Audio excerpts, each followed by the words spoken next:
Some wild stuff. What's going on, everybody? It's good to see you. Happy Friday. Hopefully all is well. Yeah, check this out. You guys are nuts. Universal Secret, #1 in the chat. Good to see you. And I spam the shit out of that. Yo. Back at you guys. Blood farts. Good to see you. Muffin Putty, how you doing, dude? And Sean Demand, you're #1 on the YouTube side. Good to see you. This is gonna be a busy day. Faded, by the way. Yo. Family Van, hey, full of gas. Good afternoon, Achilles Rage. How you doing, man? Yo. I got a great stream today, man. It's already fantastic because we're hanging out. There's 2 conversations we're having today. So if you're interested in the expansion, which I clearly am, you got the Barbarian and the Necromancer classes getting a ton of updates and stuff. Well, today's a huge day because we get to talk to Cliptus, who's a Mobilytics class writer for the Barbarian. So that guy should know his shit. Like, he should be dialed in. And Macro Bio Boy, same kind of thing for Max Roll. He's the Necromancer kind of go-to. And this guy knows all kinds of shit just beyond Necromancer. It's a good dude. Both of these guys are great. So Tovarish, how you doing, man? Good to see you too. Yo. And then there's me. And I get to hang out and talk to both of them with you guys here. So start getting questions for those classes if you want it. I'm so glad they said, yeah, we're going to do it with you. Like, let's go. Let's talk about the Lord of Hatred expansion today. After that, at about 8 o'clock today, I know it's kind of early. I'll be saying it many times, but I'm looking for someone to team up with. So me and Orby Ladraw are going to team up with someone on this channel and then someone on his channel. And together, we're going to play live on Monday at 7 p.m. Eastern time, the 27th of April. So very cool. Now listen to this. Yeah. Spooker, I would fucking love to, right? Ultra Turk, great day. That's not it. You'll notice in my stream titles, I never say this, but courtesy of Death Star and Blizzard, obviously, if the person that wins that's going to join us on the 27th of April already has the Lord of Hatred expansion, then I get to give away a copy today, okay? Outside of that, I'm pretty sure we're going to give away even more at about 8 o'clock Eastern tonight. So it's a great day for you, a lot of information, maybe a chance to play this upcoming expansion for totally free. I just think that's hot shit. I think that's fantastic. And guess what? We're going to make it that way. We're going to do that together right now, yeah. Caught you burning the midnight oil, doing some homework in Cliptus's channel. No. I was just popping into there, show some support. That's about it. I like to know who I'm working with, so I just kind of get a vibe for the person so that when I sit down and talk to you, like, I don't have a script. Like, usually when podcast shit happens, there's a script that you follow. I don't do that. I just want to see what's going on, get the vibe from somebody, you know what I mean? That's how I operate. So on a fantastic Friday with an amazing community, guys, cheers and salute. Yeah, cheers and salute. Good. Great sets of interviews lately. Really enjoy them. Thanks, man. There's going to be one for every single class getting in there. Let's fucking go, Bearded Kiwi. There's going to be one class interview every day before the expansion. And today's a double up, yeah? Well, I appreciate you muchly, dude. Hey, huge, fucking huge. Had a great time hanging out with you very recently. Yeah, hopefully all is well on your side, man. Those photos are kind of cool. You had some DBZ stuff or some shit. I saw there was like 2 paintings. One that stuck out was the DBZ one. 3 fucking days. You ready? You ready to get in there? Get a little crazy? Yeah. Get that fucking Warlock shit going on and summoning crazy shit. I'm ready. Yeah. Aloha, Ding Games. What up, man? Yo. Talk to me. You've been going back and forth in your head between Barb and Warlock? So here's a cool one. Jessar, by the way, I think today you might get some more information that makes a lot of sense because Cliptus could give us some hopefully good information with regards to the Barb class and what he's excited about, all those questions I've been asking everybody. I want to see what he brings to the table with respect to information on that with Lord of Hatred. Then you got Macro Bio Boy, who's like all in on Necro, and a Demonologist is kind of just Necro Plus, right? It's kind of like the same thing. So maybe he can get in there and speak to that as well, which is kind of nice. I do love a fucking Barbarian. It looks so beautiful. The Barb class is amazing, you know? It really is good. Metalhead Dad, you said you started the Sork this morning, going to run through the campaign to get back in the story. I love that idea. De-rusting, right?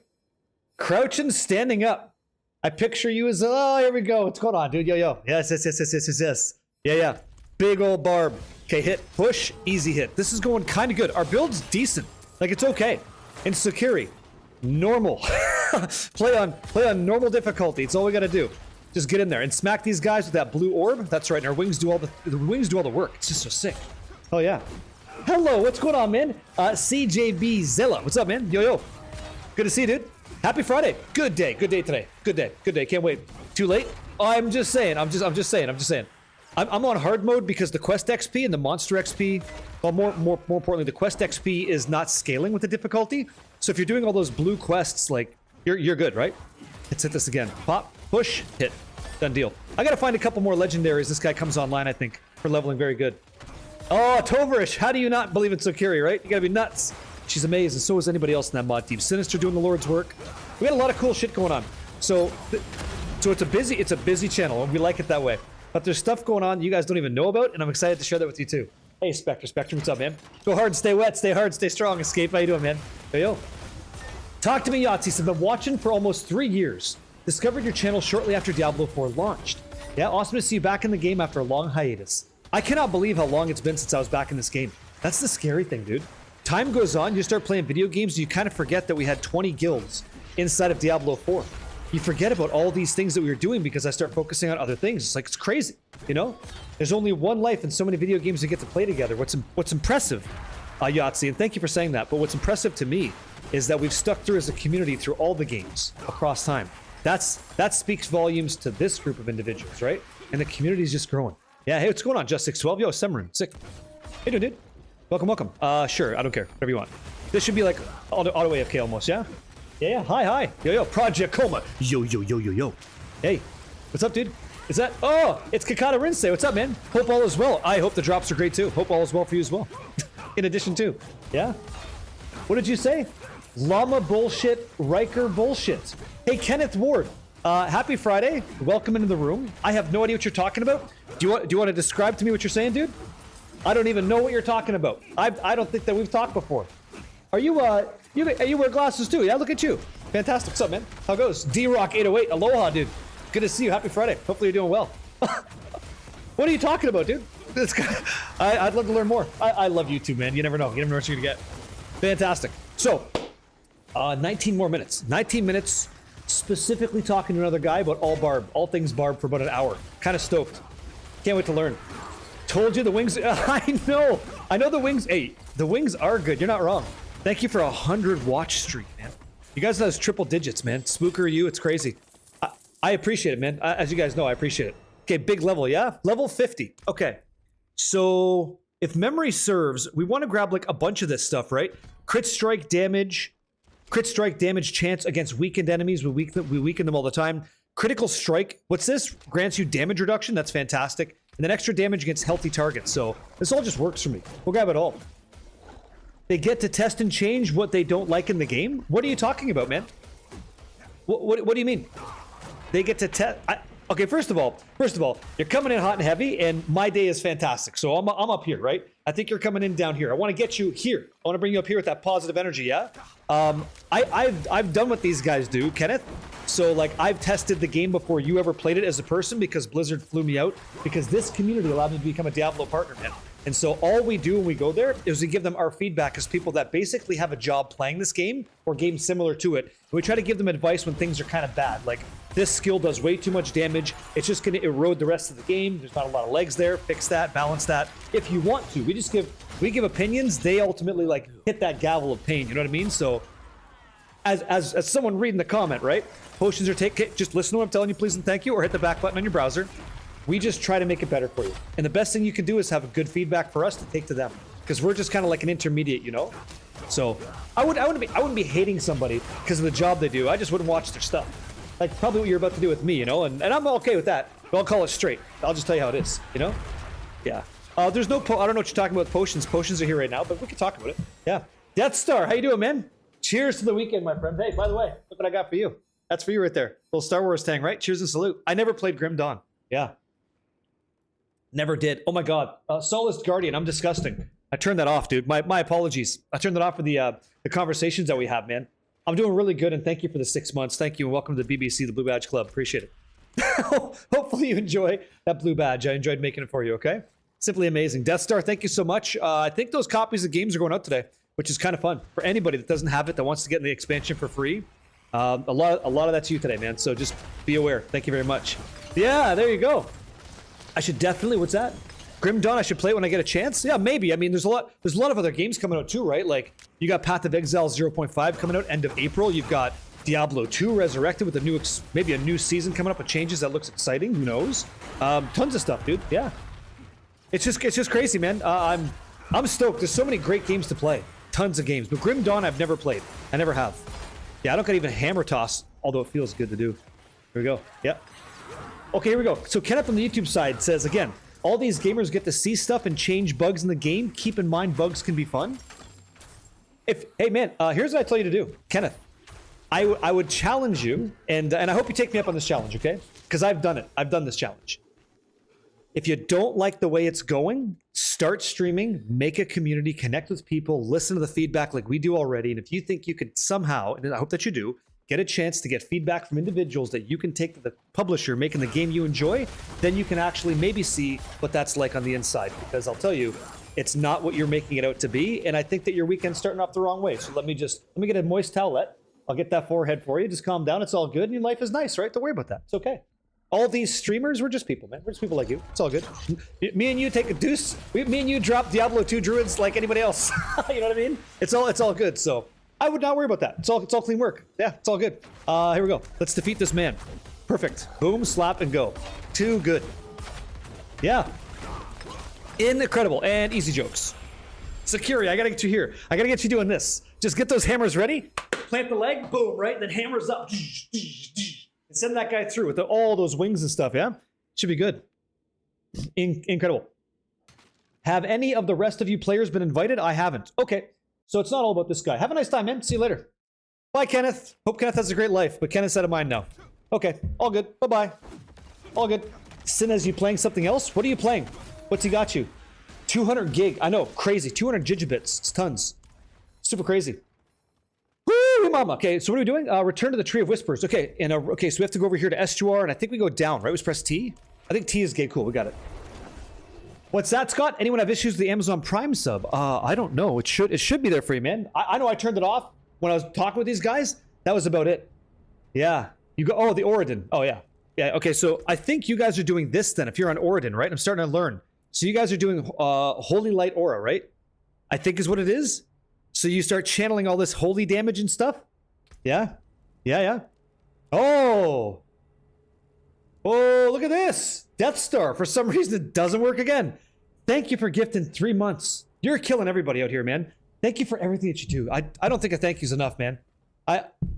We appreciate what you do, you know? Not every... I fucking A. Scott, go say thanks so much. You don't gotta worry about Twitch Prime subs. Hit somebody with that. You got one there, yeah. Such a fucking man, like such a crazy guy for all of you, you know? All of you do this. You all help in your own way. It's just wonderful. Voldemort, what up, man? Hell yeah. What time we got? 13 minutes, okay? 13 minutes. No, wrong guy. I need to go to Blacksmith here. Let's do it. Ooh, yeah, right? Your old PC's barely played Diablo 4 and finally died. The expansion has you building a new rig so I can play it again? Hell yeah. Simply amazing. Simply amazing. Oh, would you? You too, eh? You two on the YouTube side. Come down with that, you know, cape flying, superhero landing. Thank you. Well, shit. Looks like I'll have to renew my sub next week. Oh, Derek. You don't have to do anything like that. All I need you to do, live your best life. Help people where you can if you want to. That's all you got to do, man. Nice and simple. Easy rules. Hello, RT Steak. He says, hello, cult. Not a cult, by the way. Thank you very much. I am handsome today. I shaved, yes. Missed the what's that? The Moisty D4 streams. Hey, calm down, okay? We're gonna be a-okay. We're gonna be just fine, yeah? You'll be fine, yeah. Cliptus, what's up, dude? Just taking the dogs out for a walk, then you'll be at the pewter. Okay, no problem. Get stretched, right? Get those lunges in with those puppers. Just deep. Just nice and deep lunges, okay? You got it. I believe you'll be a-okay. That's right. You don't want them shitting on your floor when you're trying to do your job. That doesn't really work. And trust me, I know that because that's happened to me too. Yeah? You know you have FOMO? Yeah, I had to come over here and see the... Yeah, I know, right? Hey, what's going on? Hey, what's happening? Oh, geez. Here we go. What's happening is we're putting boots and asses in this game. That's what's happening. So big armor, I think, is kind of nice. Let me see. Basic skills. Yeah, don't care about basic skills, but let's see. It's kind of probably better. 340? Yeah, this is a no-brainer. Okay. Let's scale all this up. Strength and stuff. Our character feels good. Toverish, thanks for hooking this man up. Thank you very much. Thank you. Okay. What time are we doing the interviews today? So, I'm so glad that you asked. I almost want to have like a news desk thing that slides out, the camera pulls back, we start talking about the news and shit. That's something we should do. So, Cliptus is coming up at 4:30, so he's in 11 minutes. Right now he's walking his dog so they don't shit on the floor. After that, at 6 p.m. Eastern time, so 4 o'clock, me and Cliptus, about an hour-long conversation. If it goes a little bit long, I got to clip that so we don't lose it. Then we get ready. I shift all the graphics over on the stream and stuff over to talk to Macro Bioboy with the Necromancer. So me and Macro talk from 6 till about 7 o'clock tonight, just from the Necromancer perspective. I want to talk to this guy and see what he thinks about the upcoming expansion. And then after that, at about 8 o'clock, that's when I start giving away copies of this game from Blizzard, if I'm able to, and then obviously what you've done for everybody else. So that's the whole stream. Remember, we cut it at 10:30, about an hour and a half early, all week long, so that I can go render these YouTube video conversations with these amazing guys. for everybody else to kind of listen in case they have other shit going on. So that's what my day looks like. And then we go again tomorrow. I'm not usually live on a Sunday, but I think, let me see here. I think on the 25th, I got to check and see who that is. Let me check this out. Yeah, fucking right it is. Yes, Evo. Yes, it is. Grab those and enjoy. 3 out of 5 gamers recommend bold barbecue Doritos, and I'm one of them. They're fucking delicious. Let me see here. I got to check my stuff out for you. Yeah, Kakita Rinse, you'll never see a giveaway thing. I don't do the tweets like, hey, follow me on Twitch and Twitter and all that stuff. Nothing. If I'm going to do it, it's because we get to do it. We're lucky to do it, and I never publicize it. If you're part of it, then away you go, right? Still torn on what to play, Pally Warlock or Old Faithful Necro? I mean, shit's 12 will tell you Necro, but I'm telling you, Paladin feels really, really good. I don't think it's going to be so neutered going into the expansion because it was built with the expansion in mind kind of thing. But the Warlock is the unknown question mark, right? I think it's awesome. I think it's going to be good. Yeah. You've been catching up on the VODs and watching the vids and might pick up the expansion and give D4 another shot. Looks like it's a whole new game. Yep. I never did play Bloodborne, yeah. It was on PS4 and obviously a bit dated now. Yeah, there's a PS4 emulator that polishes the experience, really? Well, that sounds fucking awesome. That sounds like a bonus game for sure, Crouching, yeah. So it's like a remastered? Yeah, I really like the Dark Souls games. I like losing the bosses and eventually not. So I really don't mind it. That'd be fucking sick. That'd be fun. Let me see this. Yeah, yes. Like on an extra day, yeah, we do that. Dawn Arrow, already D2 misses you. I know, man. I know, but I can't clone myself. I can't clone myself. Yeah. Ends up playing like a remaster? Yeah, then I think I'd like to try that because I love those games. I think they're fantastic. I think they're wonderful. I need to find this for me, so that's why. Collapsed. Okay, so who's our 25th individual? Who did I reach out to? Oh, Boiler Up. I'm fucking dumb. So tomorrow is Boiler Up. So druids are actually good in Diablo 4. And so one of the cool things that I caught from the dev chat is like how much different the druid is. So I want to see what he thinks. Oh, is this it? Good to go? Ready when you are, but I'm also not 100% sure how to set everything up. Okay, no problem. Hey guys, what we're gonna do is I'm gonna post leveling my paladin for a little bit so I can help Cliptus get his side ready. Are we okay with that? Give me a little 77 in chat so I can guide him through the conversation. Make sure he's got the technology ready to rock and roll, and we can get that conversation happening for everybody. Does that sound okay? Again, no music, no nothing like that. Just two dudes talking about a game we love, and you know, hopefully you guys have some questions as well. And then I want you to ask them, right? I'll tell him the format, right? Rumor has it Barricade hasn't finished Crimson Desert bosses because he's intimidated by the power of your character. Oh, that's the thing that keeps me up at night, Ding Games. Yeah. The idea of you pulling back that bomb string just frightens the shit out of me. Yeah. Derpulator, hey, dude, yeah. That's what gets me going for sure. All right, let me call this man. Let me clip this up real quick. Get him on the horn, okay? Let's switch this up as well. All right, time to do the job stuff. The job thing. Here we go. I can put music on for now. I can do that. Let's see. Podcast scene, perfect. Yeah, dude. Hey, when that bow comes out, I get super scared. I better watch out. Uh-oh.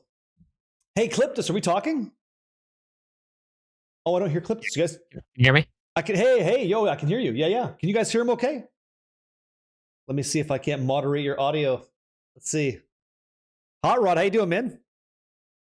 Right. Do you want to give me the, hey, 1, 2, 3 ABC and like, let's get a volume check for you? I'm just going to check my OBS. All right. Testing. Oh, 1, yeah, 2, 3. Oh, yeah. You got a good mic there. That's fucking hot shit.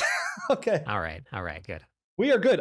So thanks for doing this, by the way. And what I'm going to do is I am going to get you set up. So OBS virtual camera. Are you live right now? I am not live, but I can start the virtual camera.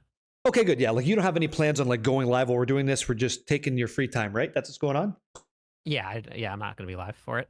Okay, so here's how the virtual camera works. So in OBS, when you have that running, there's, I'll just talk it down top. So it's start streaming, start recording, start replay buffer. Then you have something called start virtual camera, okay? And there's a gear next to that. Do you see that button? Do you see those two? Yep, got it. Okay, when you click the gear, what you're doing is you're allowing yourself to select a scene that you've made, call it like a podcast, like Cliptus podcast scene, and you can set up that scene right now however you want. You put a graphic behind it, you do whatever you like, right? Put your camera nice and big there, nice and centered, and that's what you start your camera with. That's what I see. So that's what we all see. And then you reference that inside of a Discord call. So Discord, once you've got the OBS thing set up, let me know when you do that first, and I'll give you the next step. You just attach that to Discord and you're good to go. Easy stuff. You got this. Okay, I'll get that set up real quick. Okay. So you go for that, and then I'll just keep playing some video games. Actually, that's what I'm gonna do. Yeah. Yeah, because I got time. Works. Yeah. And thanks for doing this. Yeah, and I'm gonna tell you about my water story, but I want to see. I want to see what you know, what you learn, okay, and why you should change this. Yeah. It's a big deal. Yeah, that sounds good. I'm pretty excited about it. I was watching his stream yesterday. He told me he caught that my water redeem, and please don't do this today. Was 2,500 points, and his was, you said 100, right? Is that what you said? Yeah. So his is 100. And he's like, I changed mine. He changed his too. And I'm gonna tell him today the big secret as to why I changed mine from 100 channel points to 2,500. And one of you already knows what that is. So I'm not gonna tell you why just yet. Okay, I gotta hit some serious. Yeah, thank you, Death Star. Thank you. Cheers. Cheers and salute. Hey, have a great time. Yep. Yes. You know exactly what I'm saying. Hey, when you think you got it on your scene, you just say, "Hey, I got you." Like, "Hey, I'm all set. Let me know," and then I'll go for the next step. So then scene program, and I select scene. Yep. And then starting. Okay, that one should be good. All right, I think I Okay. got the scene set up. You're killing it. So then all you do is in Discord, where we're at now, you just say, "I want to start my webcam," but the webcam that you want to reference is your virtual camera that you just created. It's just a virtual camera through OBS. That's it. So then here, and then we're going to do. Sounds sleepy. Camera. Yep. Okay, wait. There, I see it. Hold on. Yep. Here. And when I see you, we all OBS see you. virtual cam. That's right. Now make sure that, hey, there you go. You're gonna blend perfectly with that background, by the way. Look at you. Yeah. Beautiful. Let me just Okay, adjust here. the filter here. Let me get them all set up, guys. We might actually start on time, even with this little snafu. How nice is that? Wonderful. Okay. Ta-da! He's invisible. Let me fix this. Okay. So guest webcam. That's you now. That's you. Let's see it. Okay. Oh yeah. I had such a. I'm right. I'm right about this. I made a huge mistake with Makuna last time, so I'm gonna just delete this and make a new webcam because his was super tiny. All right. So let's do this. Good stuff. Thank you. We'll call this D4 guest, right? Dash Cliptonian. Am I saying that right? Yeah, Cliptonian. Okay, you're the Cliptonian general, right? Like when I introduce you to the whole world, it's going to be the barbaric general. Yeah, right? Yep, Okay. that'll work, sure. Okay, got it. Oh, I don't want to do you dirty. Okay, so let's see. I see you. I'm leaking my DMs of all my Discord. That's not what I want. So let's start a new window. Like I have skeletons in my closet, like I give a shit. Okay, so are you still? Let me see. This is good. This is good. You're all live. That's nice. Close this out. Bingo bango. Cool. Look at my green. Look at this gray screen, guys. This is high definition. Isn't this nice? Isn't that fantastic? Perfect. Good. Let's see. Close this out. Don't need D4 right now. Technical difficulties? No. We're just landing the airplane, man. We're just landing the airplane. Okay, nice, good. Where's the guest stuff? Perfect. Cliptonian Tang. Woohoo. Okay. Good. All right. This should be you. This should be you. Yeah. Guys, clip this. Yeah. All right. Oh, you got some throat issues there? What's going on? Getting ready. That morning, yeah, that morning Tang. Okay, let me change this a little bit. Okay, so far so good. I see. Interesting.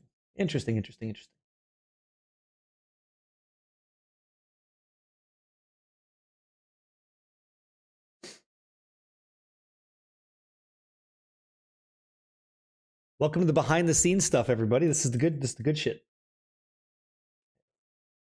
Perfect. Ish. Better. Okay. I got you. I don't think you're going to be delayed either. This should be nice and smooth, so it should be like in real time. Let me switch this up for me so I can see it and get you pixel perfect, okay? Is there anything you don't want to see? Like the whole background looks good. Like you're good, right? Oh yeah, that's perfectly fine. Yeah. Whatever works for you. Works for me. Talking to you works with me. That's going to be amazing. Okay. I think we're good, guys. I think we're all set. Yes. Perfect. And here we go.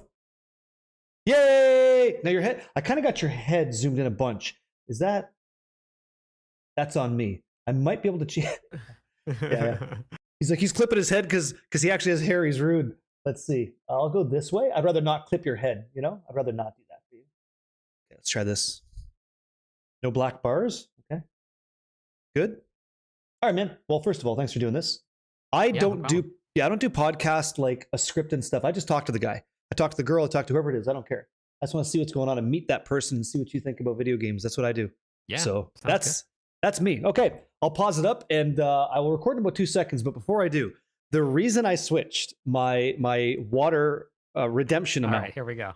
So I started streaming, and the thing was, I had no cooldown. I had like a very affordable rate, and people were waterboarding me. So every time I would go live, people had a queue of water, and I would always respect it. I would have a frickin' towel on my floor. I'd stand on my floor towel, and I would pour water on myself just because I couldn't drink anymore. I was so full of fucking water all the time. So I said, man, like, you got to pay for that. I got to time it out because I was like almost waterboarding myself.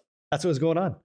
So that's why people were doing awesome. it. People were doing it to me. So that's what was happening to me. Yep. And then when I came over and I saw your water prices, man, I'm drinking water for peasants over here. Oh yeah, and now you change it, right? Yeah. Thank you, by the way, Derpolator. I will cheers you right now. But I'm telling you, I'm going to talk with this man instead. So don't be getting crazy with it, please and thank you.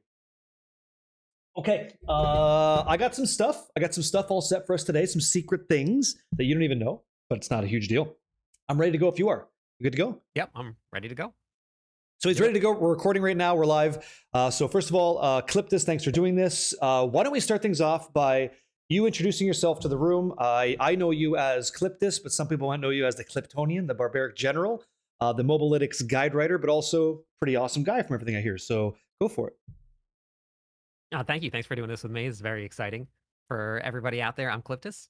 I am the class lead for Mobalytics for the Barbarian. Pretty excited about that. I stream from Hawaii, so we're out in the middle of the ocean. Blizzard always forgets to put us on our map for the launch times, but yeah, I'm very, very excited to go into the Lord of Hatred with everybody here, and I've been on a very fun adventure with this whole content creation thing, and Barricade was actually one of the very first early raids that I ever had. Can you imagine that? That happens, yeah. That still happens. So that's fantastic. So tell me what it's like streaming from Hawaii. Tell us how long you've been doing it. Like, what's the deal? How's life changed since you started just blasting video games? Do you got the gamer's mark on the wrist? Do you have one of those? You got one of those yet? No, I don't. Oh, not yet. Still not green. Yet. Okay. Yeah. So how long? Walk us through the process. Well, I actually started streaming in virtual reality, and I did that playing a first-person shooter. The community there was really, really small. It was very, very tight-knit. It was just for fun, and I didn't really take it all too seriously. Diablo 4 launched, and I had never done flat-screen gaming at all on a stream. I'd played Diablo 1, I'd played Diablo 2, I did a little bit of Diablo 3, but not a ton. But I'd never done flat-screen streaming, so I really didn't set it up right away. The clan that I was running kept on telling me, you gotta stream. And every now and then I would pop one open, and then I would do it a little bit more and a little bit more. And my first build guide came out in season 3. I got 147 views, and I made it for the clan. Yep. And it was just something that I thought was a lot of fun. Like I worked in retail, and I actually just recently, a couple months ago, left retail after 21 years in retail management. Wow. No kidding, huh? And yeah, it was a very long career, and I attest and I appreciate everything that I learned there, because I don't think I would be doing this if I didn't learn everything there. I learned how to deal with people. I put a lot of training, a lot of emphasis on training. Teaching people things has always been a passion of mine. Same. Yeah. Keep going. Tell me more. Yeah. So translating that from what I learned, all of the different retail has very, very high turnover. Like, you have tons of different people coming in constantly. They all have different personalities, different learning styles. So you have to adapt really quickly. You have to learn how to relate to people, how to change how you're teaching people things. And I really liked bringing that into guides. So after my first guide went out in season 3, I started learning everything I could. I learned how to make thumbnails. I learned how to edit, Yeah. how to all of that stuff. And every single break, my drives to work, my drives home, all of it was just spent on YouTube watching and listening to videos on how to do it. And season 4 was where everything kind of started turning around. Season 4 was where you came in and raided, and I had made a bash build that season. And it was a dual wield bash. Everybody was playing two-handed bash, but I made a dual wield bash build that was really, really fun. People loved it. The guides took off, and Yep. the rest is history. Like, it's just been like this crazy, super fun, really, really rewarding uphill climb since then. And we've met some really great people. Yeah. I've got to bring a lot of the Diablo 4 fun that I've had to a lot of people out there. So it's been really, really awesome. Yeah, like so I can relate to a lot of that. I've got a bash video too. It's awesome. The thumbnail I'm a big fan of. But Nice. I like you. I wasn't a streamer all the time. I tried. I was a very successful failed streamer. I did Okay. Magic the Gathering streams. I tried to get that going on Twitch. I wasn't doing VR, but Magic the Gathering and my personality, I guess, just didn't ever mesh. I've got a background in graphic design, so all this stuff you see, I make myself with like assets that I Nice. get and all that shit. Right? That's what I do. Yeah, Wow, thank very you. impressive. Well, thanks. Okay, so I take that, and that's what I bring to Twitch, right? And so, very similar to you, I was streaming Diablo 2 Resurrected, and that was my thing. So I said, okay, I'm just gonna like I grew up playing Diablo 2, so I'm gonna just try streaming it. It's getting this resurrected version. I even have a folder to this day. It's called Diablo Right. 2 Remastered. I have it wrong, and I'm gonna leave it there because that's where the journey started, and that's where I met you guys. And like, there's one guy. So there's one guy that rated me and changed my life, I feel, and that guy's name was Inferno. And Inferno is a guy that is an unbelievable like magic finding Chad, and he's just a great guy too. And so Inferno raids in with me with several hundred people. I was like, whoa, you get that sweat. You're like, oh, a lot of people Oh, watching yeah. that, the chills and stuff. I It's got like, shh, Yep. right? Yeah, right. Okay. So that happened to me, and I was like, okay, what a great feeling. And I've always given that every single time I've streamed. If I could, I raid out.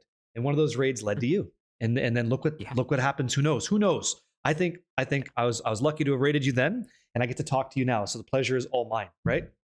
So that being said, I kind of start these interviews off with the interesting question. Okay, so you've been living D4. I went to Path of Exile 2. I went to like No Rest for the Wicked for a bit. What do you tell someone like myself or somebody who's like, should I get back into Lord of Hatred? Why should I get into it? What's really changed? What's the point? Like, what's new? What should I look forward to? Why would I play that game? Go ahead. Sell me on it. Retail management, 21 years. Tell me. Well, what's changed? I mean, I guess it depends on what season you played last, but I can say everything. Yep. Diablo 4 has gone through several different transitions, and I know that I've heard people say we're changing the whole game again. But the game itself at a base fundamentally is the same. You have your characters the same, their skills have changed, but we've added so much different stuff into the game. Especially if you're brand new, there is a lot to do. Sometimes an overwhelmingly lot of mechanics to do. We have so much end game that is very wide. The thing that people want to see is just a little bit more depth, which I think is going to be coming with the expansion pack. Now, I know that with that end game depth that people are looking for, people wanted some really high scaling and some really high difficulty, and they said that, well, Torment 100 or Torment 12 scaling to pit 100 may not be enough. But hidden in there, and we'll get to a little bit of this, is there's going to be scaling outside of that you can do on your own. So what I would say to anybody Ooh, hot is shit. is that if you really like a game, and even if you're playing this game solo and you've never actually got to play it with a community and with other people, I would highly recommend trying it. The game kind of changes when, even if you have just people to talk to about Diablo 4, the community is incredibly welcoming. They're very, very fun to play with. They want to help you enjoy the game that they're enjoying.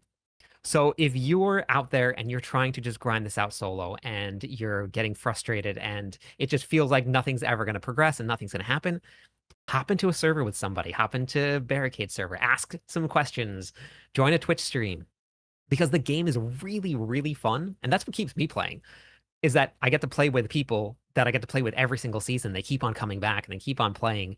And the game itself is very very rewarding in that sense. I don't think that there's an ARPG out there that does multiplayer as well as Diablo 4. Every single game is Really? going to have its yeah, Well, every single I get reamed for cutting people off when they're talking, but I got to interject right, because that's how no, a go for it. conversation works, right? Yeah, I let's go. don't think that Diablo 4 does multiplayer as well as Diablo 2 does, because Diablo Okay. 2 allows me to connect with 8 people in a party. I don't Yep. need your BattleNet code to do it. I just create an instance world and we all join in. So that's where we come from like the preceding and the hairline, Yep. like receding communities. Like we started Yes. that way, right? And Yes. so Yep. I do know that when I'm partying with people in Diablo 4, it's not bad. Like it's so much better with a party for sure. But that's what Diablo has always been, right? Like outside of Yeah, one, always. it's multiplayer first, solo possible. But I feel like Diablo 4 is more solo first, multiplayer possible. They kind of flipped it. Do you know what I'm saying? Like, do you feel that? I can see that. The entire time that I've played Diablo 4, I've played with people. Great. Such a better experience, right? Yeah, right from the start. And it wasn't people that I knew in real life. Yeah, same. Yeah. Yeah, it was just people that I found along the way. And I did play a lot of Diablo 2, but I think what I ended up playing is I didn't get much of the multiplayer experience when I was playing Diablo 2. I played it for a long time, but I think most of the experience that I had with it was solo. So it's a really good point. The 8 party members is really, really big. Join me. That's huge. Yeah. Yes. Yeah. Yeah. And all of us, like the community I get to play with, like the ARPG community, we all feel the same way. We pay it forward. We like to share. Like you might find, let's say as an example, you find a grandfather. Okay. It's like you don't need 2. So the second one goes to someone else. And now they get to enjoy a grandpapa. That's Cliptus's grandpapa given to me, right? It's like, what a feeling. And then that, you don't forget that, right? You don't forget that. It's like a beautiful thing. So I had to interject. There. So no, yeah. It's a great interjection. Yeah, no, that was good. Yeah. So I agree with you. Like you're the third person I've talked to since I'm coming back to Diablo 4. And I'll tell you, like when I got back into this Festival of Hatred, current iteration season, Season of the Butcher and all this stuff, right? Holy shit. I forgot my keybinds. Like you are right. It's daunting. The UI is different.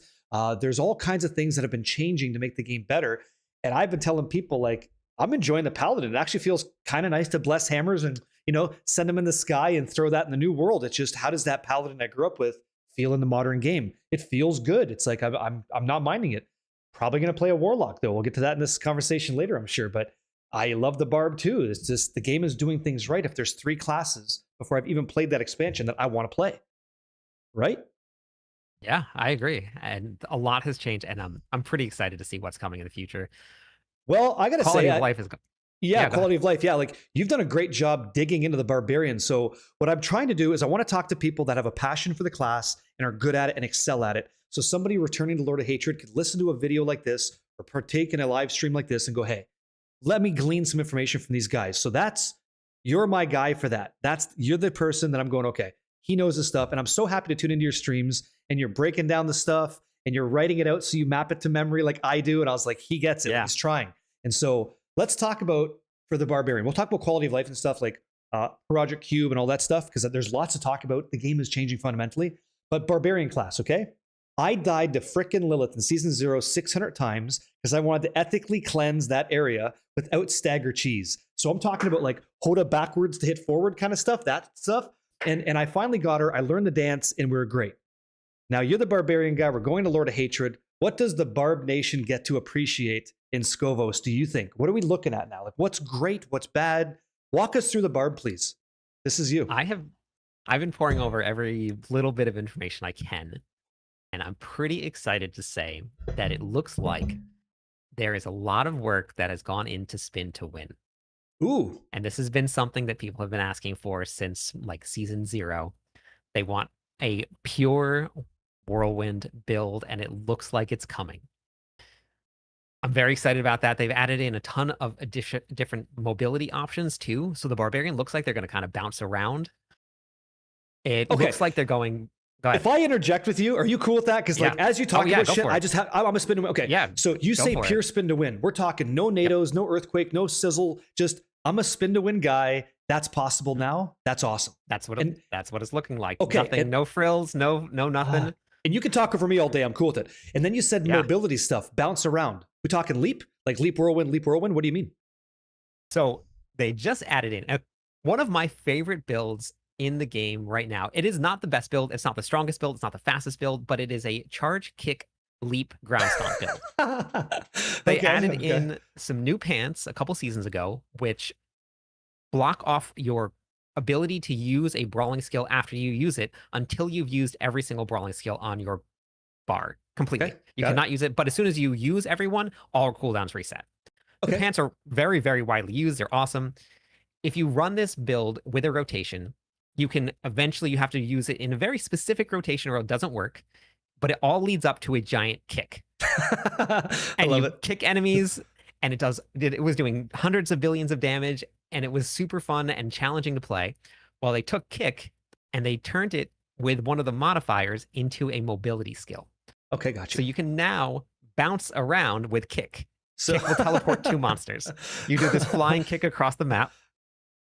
If you pair it, and as long as this works still going into the expansion pack, with those pants, kick is a brawling skill, you will now have basically like an evade Spiritborn build with kick. And you can just infinitely kick around the map. So I'm looking forward to that. It sounds like Cirque du Soleil, but Barb version. So just like one leg special flying around, just doing like dragon Yeah. kick. Okay, that seems ridiculous. That's It's awesome. going to be incredibly fun. I love gimmicky builds like that. They're just very fun. But it does look like just pure whirlwind. You use nothing else to do the damage is going to be pretty viable going into season 13, maybe. Hopefully, we'll see. I think But, so. I think so. season Yeah. 13. Yep. Yep. Yep. Okay. So I started off Hoda, right? The thing that I want to kind of get across for anybody who maybe doesn't know anything about Diablo 4 Lord of Hatred and they're just happen to stumble across this content, right? So the skill tree is changing, and a lot of the passives in that skill tree that you know that you've played since beginning of time, that's gone now, right? Like you don't have a lot of these passive nodes anymore. Those decisions are now a skill choice. So like Whirlwind is now multiplicative damage, or like I'm guessing here. You've seen the nodes, I have not. I assume it's like multiplicative or damage reduction, and then an elemental type. Is that like what do we get at a Whirlwind now if we go Whirlwind Barb? Yeah, so we have gotten very limited knowledge. Whirlwind itself, most of the skill tree now with barbarians, they're taking it in a couple different directions. Fire damage for the Yep. barbarian, ancients for the barbarian, and then we're going to get to see what the rest of them are and as they fill out the tree a little bit more. But you look like you're going to be able to summon quite a lot of ancients with your abilities as well. So Whirlwind, we only have some of the modifiers. We don't know what so with the top and bottom modifiers, we don't have any of the variants yet of what is going to be changing with Whirlwind. We just have some new uniques, which we got to see, which are pretty Yes. cool. Okay. They revamped So, Gore's Devastating Grasps. okay. Gores used to be 2 seconds. So Gores used to be. I remember watching videos with Rob, and Rob was like, "Look at my barb," and he was flying through with Gores, doing these explosions, clearing content. Is that what you're speaking to? That's the item. Yeah. Yeah. And so that's revamped So to that's what? the one. Yeah. So in the current iteration of it, as you spin, it periodically explodes. You can reduce the cooldown of that explode by critting on monsters. I think that's what it was.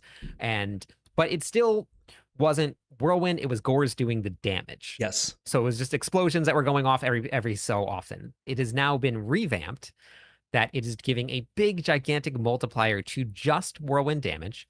And Nice. every 2 seconds, it pulls enemies to you. Ooh, that's very good. That's Druid stuff. Druid used to do that too. Yeah, awesome. Back you suck. So that's really, really good. And then the Bane of Ajadan, which is traditionally a Mighty Throw pair of gloves, has been revamped that if you whirlwind now, you periodically throw Mighty Throws while whirlwinding.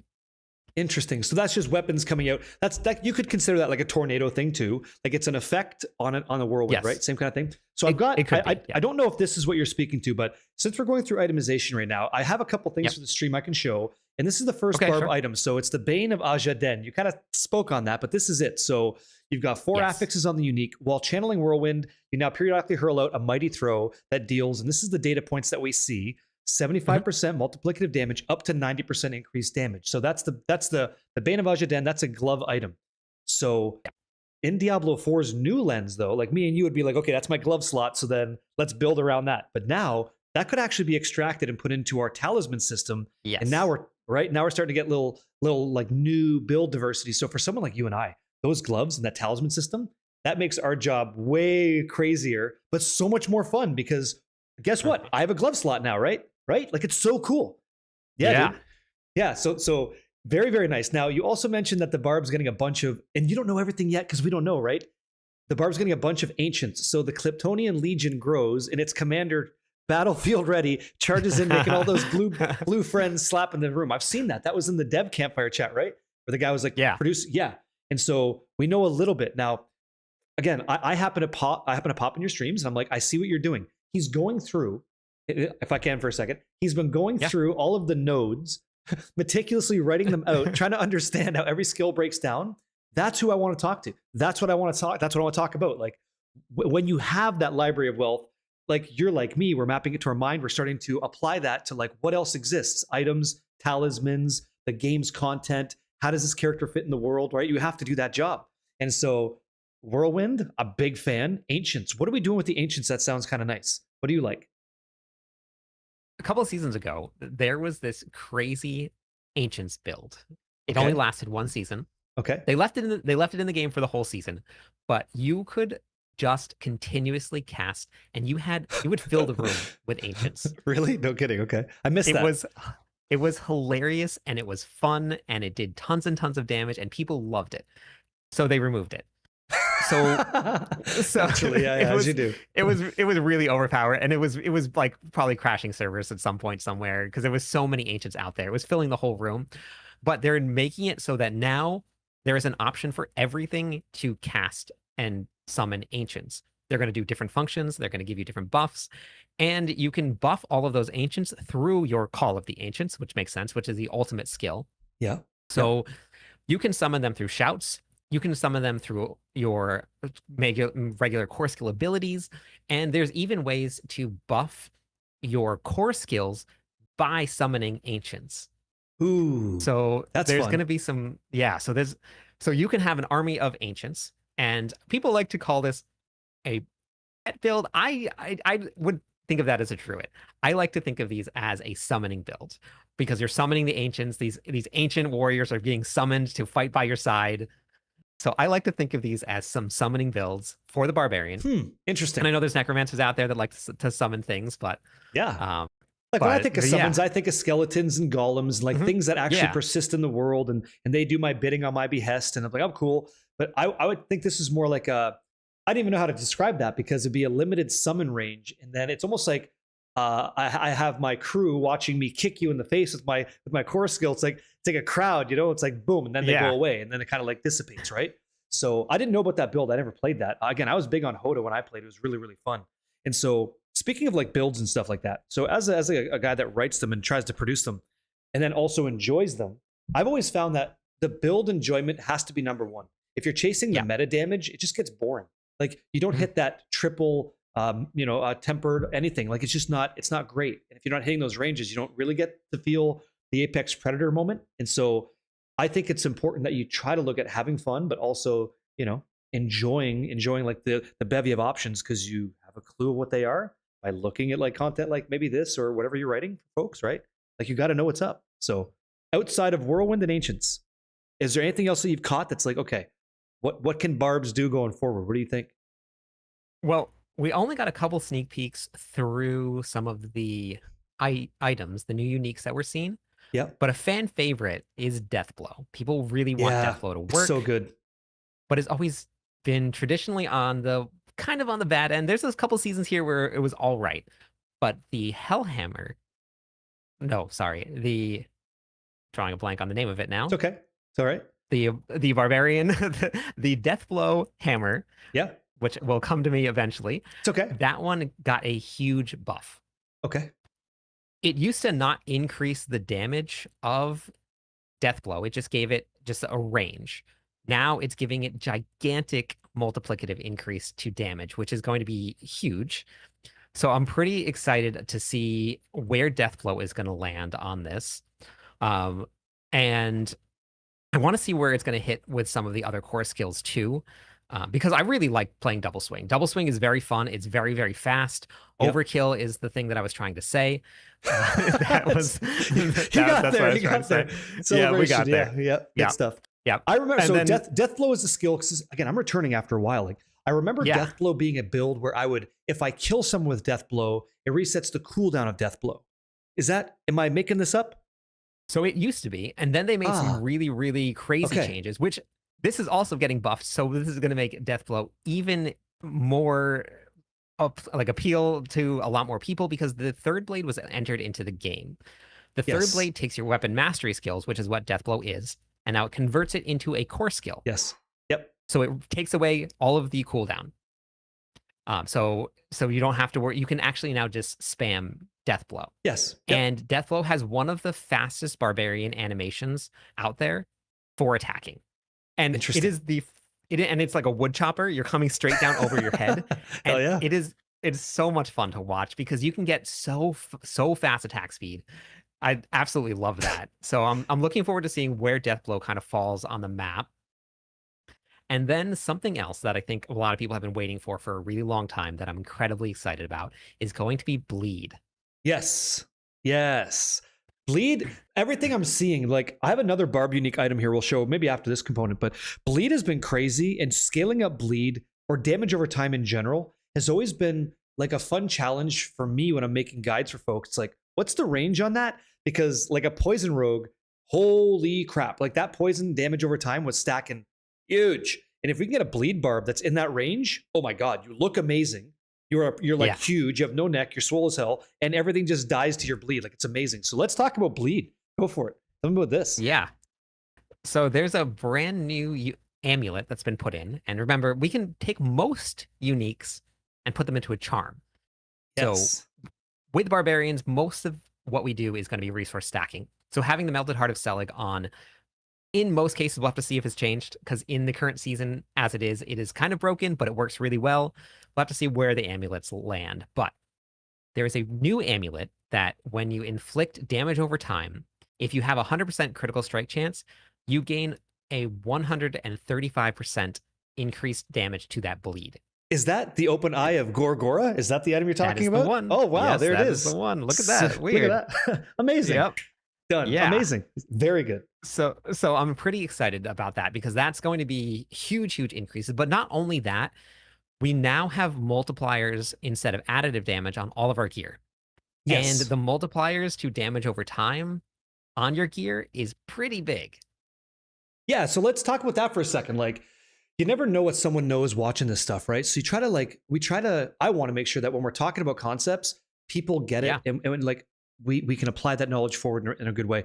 So back in the day, they had the big meme damage on Tuesdays, right? If you hit this vulnerable target and you happen to have whatever XYZ category was, then you dip in that other bucket of damage, and then you can dip into another one. So that all got pulled away. And then you had like vulnerable damage, 20% more if they're vulnerable. Okay. And then you had damage multiplicative, like a crit damage multi-scaling, right?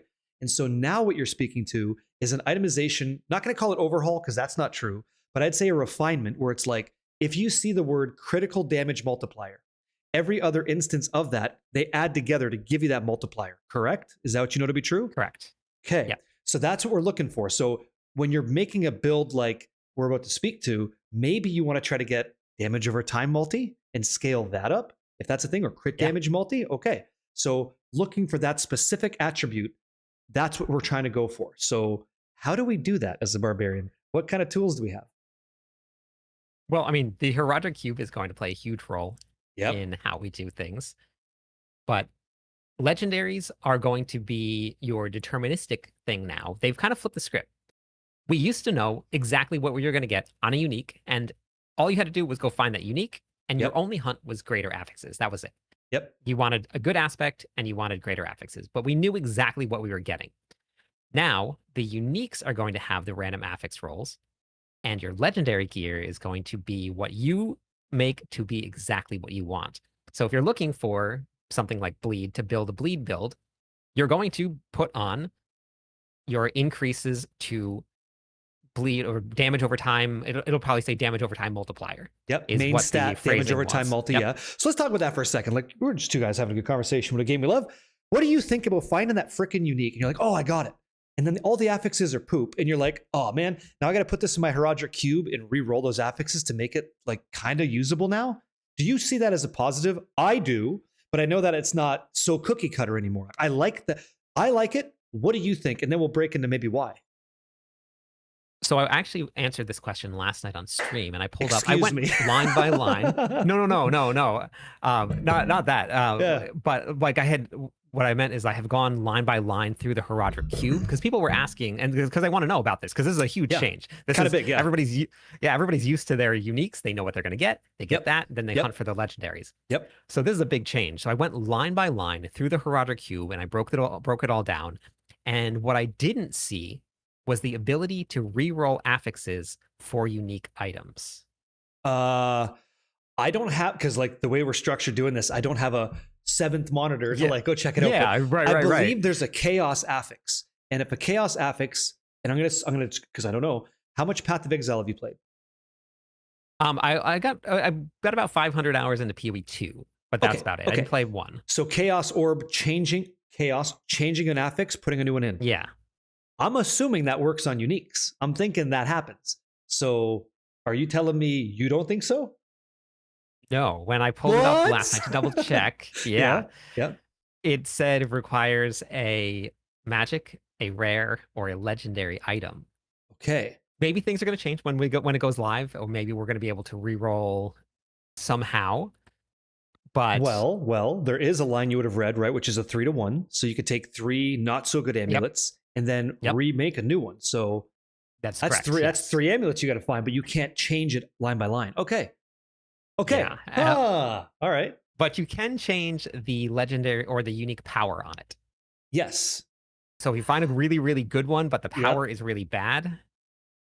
So, kind of nuts, right? Yeah, it's really crazy, honestly. Everything's gonna change with how we look at gear and how we find gear. Yeah, like that's gonna be really crazy for making guides, because you got to consider someone with like so limited time. You're like, man, cross your fingers, hit your heels 3 times, and hope that maybe you get this, because that'll be great. It's like, and if you don't, then what's that look like if I can't get you there? It's like, it's so strange, right? It's like, we'll figure it out. We just need time. The community needs time, and I love that we don't know. I freaking love that we do not know. It's like it's that the going into the unknown together is such a powerful thing. So okay, Herodric Cube line by line. We can't change unique affixes. We can reroll 3-to-1, but legendaries we absolutely can. And I think I was talking to Makuna about this yesterday, and Rob for a little bit. I think that the economy change in Diablo 4 is going to be looking for Herodric Cube reroll juice, like resources. What do you think? Because right now it's gold. Right? Yeah. What do you think? You know what I didn't actually look at when I went line by line was if they are tradable or not. Oh yeah. I didn't get to see that. Anything that comes out of the cube that you craft is not tradable. What? That's interesting. Are you sure about that? Yeah, we went back and looked and watched them create something, and they added an affix onto a ring, and it became account bound. Oh. Yeah. That kind of sucks from a community perspective, because much like yourself, I'm all about playing with people, and it'd be really cool to have those moments where I'm like, hey man, give me that, and I got the resource. Let me go, because I do this. Let me craft that ring for you. Hey, it came out nice. Here you go. That whole thing is severed, and I wonder why. Yeah, so I don't know if it is because of the separation of the cube with the expansion pack, because if you don't have the expansion pack, you can't have the cube. Right. So I don't know if they separated it that way or what. I'm not sure what the thought process was. I guess I just have to. I got to take my medicine on this one and say it is what it is. So it's fine though. So if I can't, this is kind of like where you're leading, right? If I can't give you the item, I can still give you the resources. You can still do it that way. It's called the Uno reverse. It's like I just give it to you like that. Okay. So still not. So the door's not closed. Yeah. Okay. I'm gonna have to check and see now. As soon as we're done here, I'm gonna go look and see if the materials are account bound or not, because that's also a really good point. Yeah, I will. I'll let you know. That's a very good point. Yeah. So itemization, huge thing. Now, what I think is so exciting about any class, barbarian, like not exclusive barbarian, is that when the skill tree changes, I'm going like this. There's so many things beyond that. So skill tree changes. There's a bunch of modifiers to it. That's like, how do I build a character in this game now? Skill tree change. Then I look for the unique that amplifies that skill tree change. Then I look for legendary powers that associate with that decision. And then I got this talisman that reinforces all of that initial build design. Is that what you're doing too? Yeah. It has been a lot of fun. I can't wait to get everything. And I actually did get to play the Warlock. I got to go to Blizzard. I got to try it out. and I got to see the whole skill tree and mess Continue. around with it and Continue, try yes. it out. And it was so much fun. I actually spent we only had 2 hours to play, and it was the fastest 2 hours of my whole life. Yep. It flew by. 1 hour in, I realized I'm still reading the skill tree, and I need to actually play. Okay. So Can I share with Yeah, you? go ahead. And I want to hear Yeah, the go whole. I ahead. want to hear the whole story. Yeah. I go to Blizzard headquarters myself. I'm testing Spiritborn, okay? And so Yeah. I've never done Oh, this yeah. either. We had like 2 hours, and they funnel you into the room, and there's tons of awesome PCs. And who are you sitting next to when you went? Who's around you? So I was there with a lot. There was a lot of us there. Yeah, tons. But around me, I had it's Misha, Riker was there, DM, Rob, Woody, Immortalize, Lothburger, Yep. Scream Hard. Like Yep. the list just like keeps on going on and on and on. So and, I'm sitting there and I'm playing on the edge of the table, like I'm the last guy in that row, and I got Moxie beside me, right? And we're like, I'm like, look what this thing does. He goes, yeah, look at this. I was like, what the hell unique is that? And we're going back and forth, right?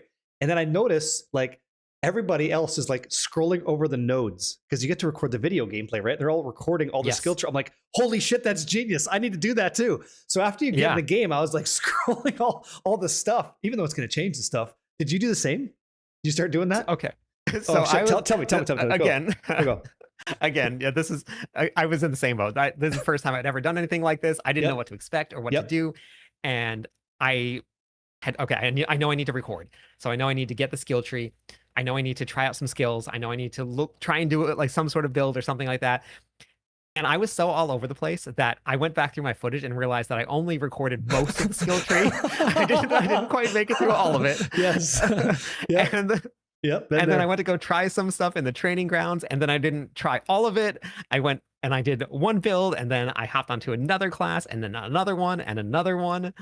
And oh my god, it was just okay. So you said other class. Were they doing like you had like Warlock? Okay, builds? sorry, not class. We had Spiritborn. Yes, Spiritborn. Like we had builds.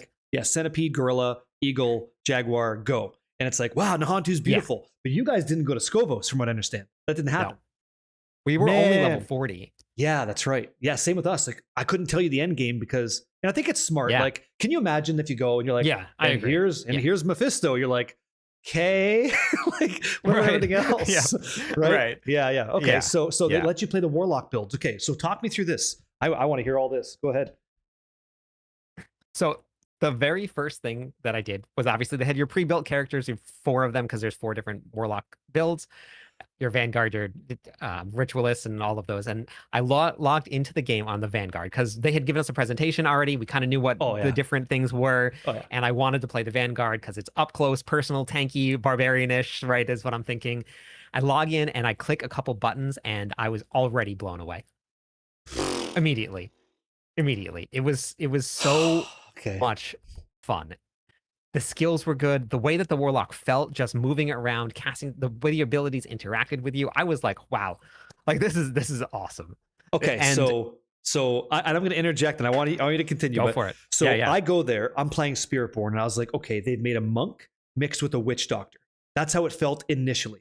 So what did you feel like the Warlock was? Can you align that to another class, or are you like, he's all new? He's the White Ranger. He's not a Red Ranger. He's not the Green Ranger. He's different. What is it? Yeah, so I went in thinking that like this is probably going to feel like a couple different classes because they have casters, they have up close, they have summons, and most of it felt very new.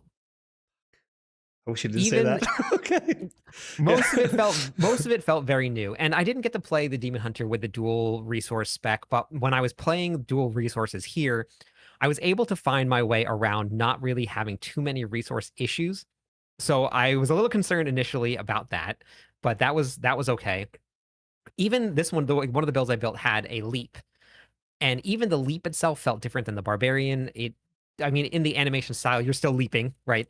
Yes. But even then, like you still felt like you were a warlock flying through the air as a demon and not a barbarian with a giant hammer, like jumping and smashing something. So I saw some replies here real quick. So when he says Demon Hunter in Diablo 3, there's a class called the Demon Hunter, and it has a split resource bar very similar to what you see in the Warlock. That's what he's referencing there. And then when you talk about flying through there as a demon, I grew up playing Devil May Cry. So me and Dante, Ebony and Ivory, just like letting go. Yep. Did you get any of that flavor shot? Did you play that? Sounds like you might have.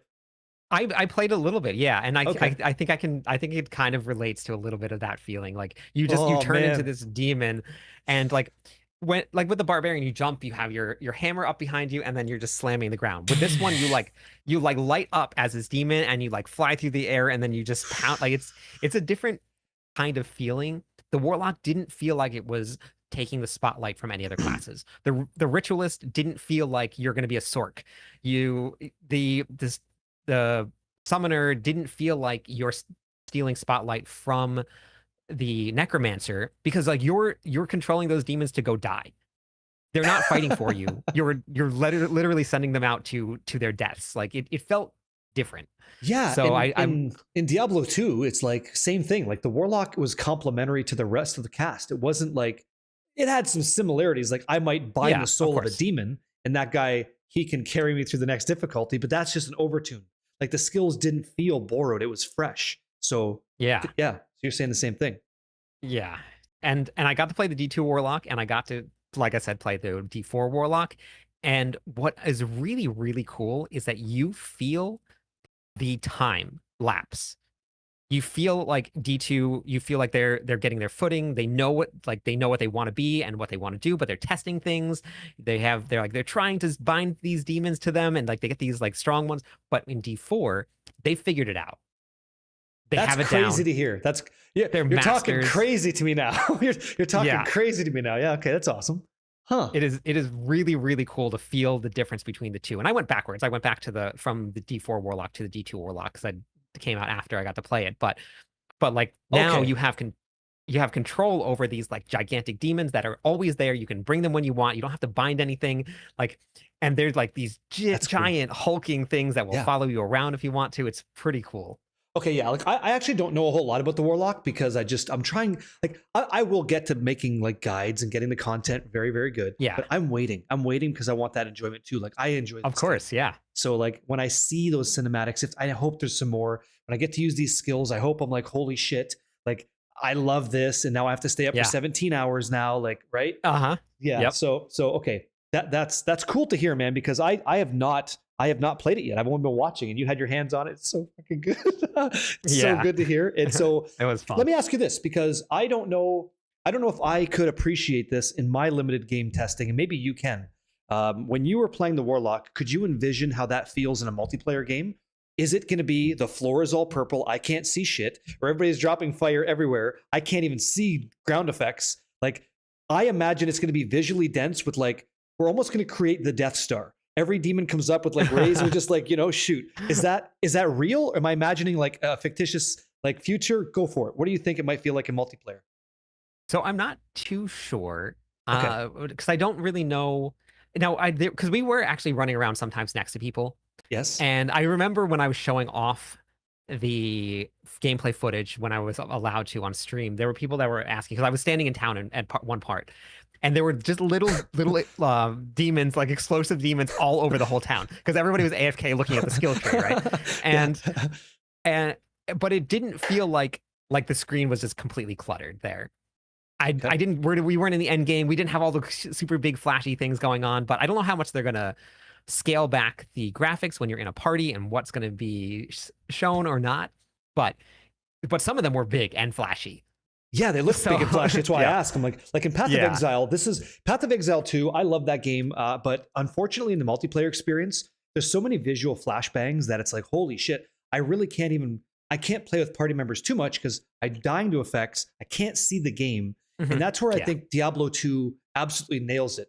They're very, I'm not going to say timid, but they're reserved in their visual density. It'd be like me saying you're playing PUBG in a shooter game versus Apex Legends. One's a clean experience. The other one is like visual noise. And so I always get concerned when we get like these beautiful visuals that it's kind of going to limit me from playing with people, because I love playing with people, Right.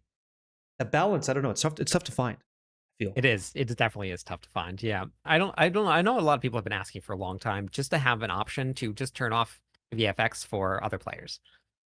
Yeah, so, I don't know if that's an answer though, because I don't know if it's an answer either. Yeah, because you want to see what people are doing too.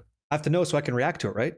Like, right. Yeah. Yeah. So like you Yeah. stun them all, I pull them in. Like I have to know that. So getting that right, if Blizzard can get that, that's cool. If Grinding Gear Games Yeah. can figure that out, then that's even better for multiplayer. Right. So let's talk about the dev campfire chat for a second, unless there's something Okay. that we skipped over because ADHD brain's going to fire on all cylinders here. Oh yeah, no, I'm with you there. Trust me. Okay. So we're watching the dev campfire chat. I would love to hear your opinions on fishing. Are you looking to just get the biggest fish in Sanctuary? Like, what did you think about the dev campfire chat? I'll call it campfire chat. What did you think about it overall? And yeah, go for it. What'd you think? Well, fishing. This is a funny story. I played World of Warcraft for about 9 years. I really, really love World of Warcraft, and I was a clan leader or guild leader in World of Warcraft. We had a really big raiding guild, top rank arena. I was really, really into it. The one thing that I could not finish and I could never do in 9 years, I never once completed a crafting skill tree. I never once did. I couldn't go out and fish. I couldn't go out and mine. I couldn't do it tailoring. I just, for some reason, I'd rather just be in the dungeon. So I'm going to try it. I'm going to try. Because based on what we saw during the live stream, I think that there might be something to do with the water, with a portal that I heard doesn't really exist. But if you go through it... I don't play this game, okay? I know everybody, I'm out with this. If there's a cow level, they've made us work our ass off for it, okay? Yes, you got a Discord of people looking for that beef. You got people going to Ked Bardu, sitting in ponds, looking at cow statues. You got dudes pulling up like wooden shards, talking about metal pieces. And now we're talking about the devs literally wearing cows on their shirt during the thing. And it's like, it exists, man. Like, I've been there. I've cleansed the farm. You think it's going to be there now? You think so? So not only was there the shirts, but there was a cow mug that was spotted. I caught a corn mug. I didn't catch the cow one. That's cool. There was a cow mug. Zavin had a cow mug on his desk.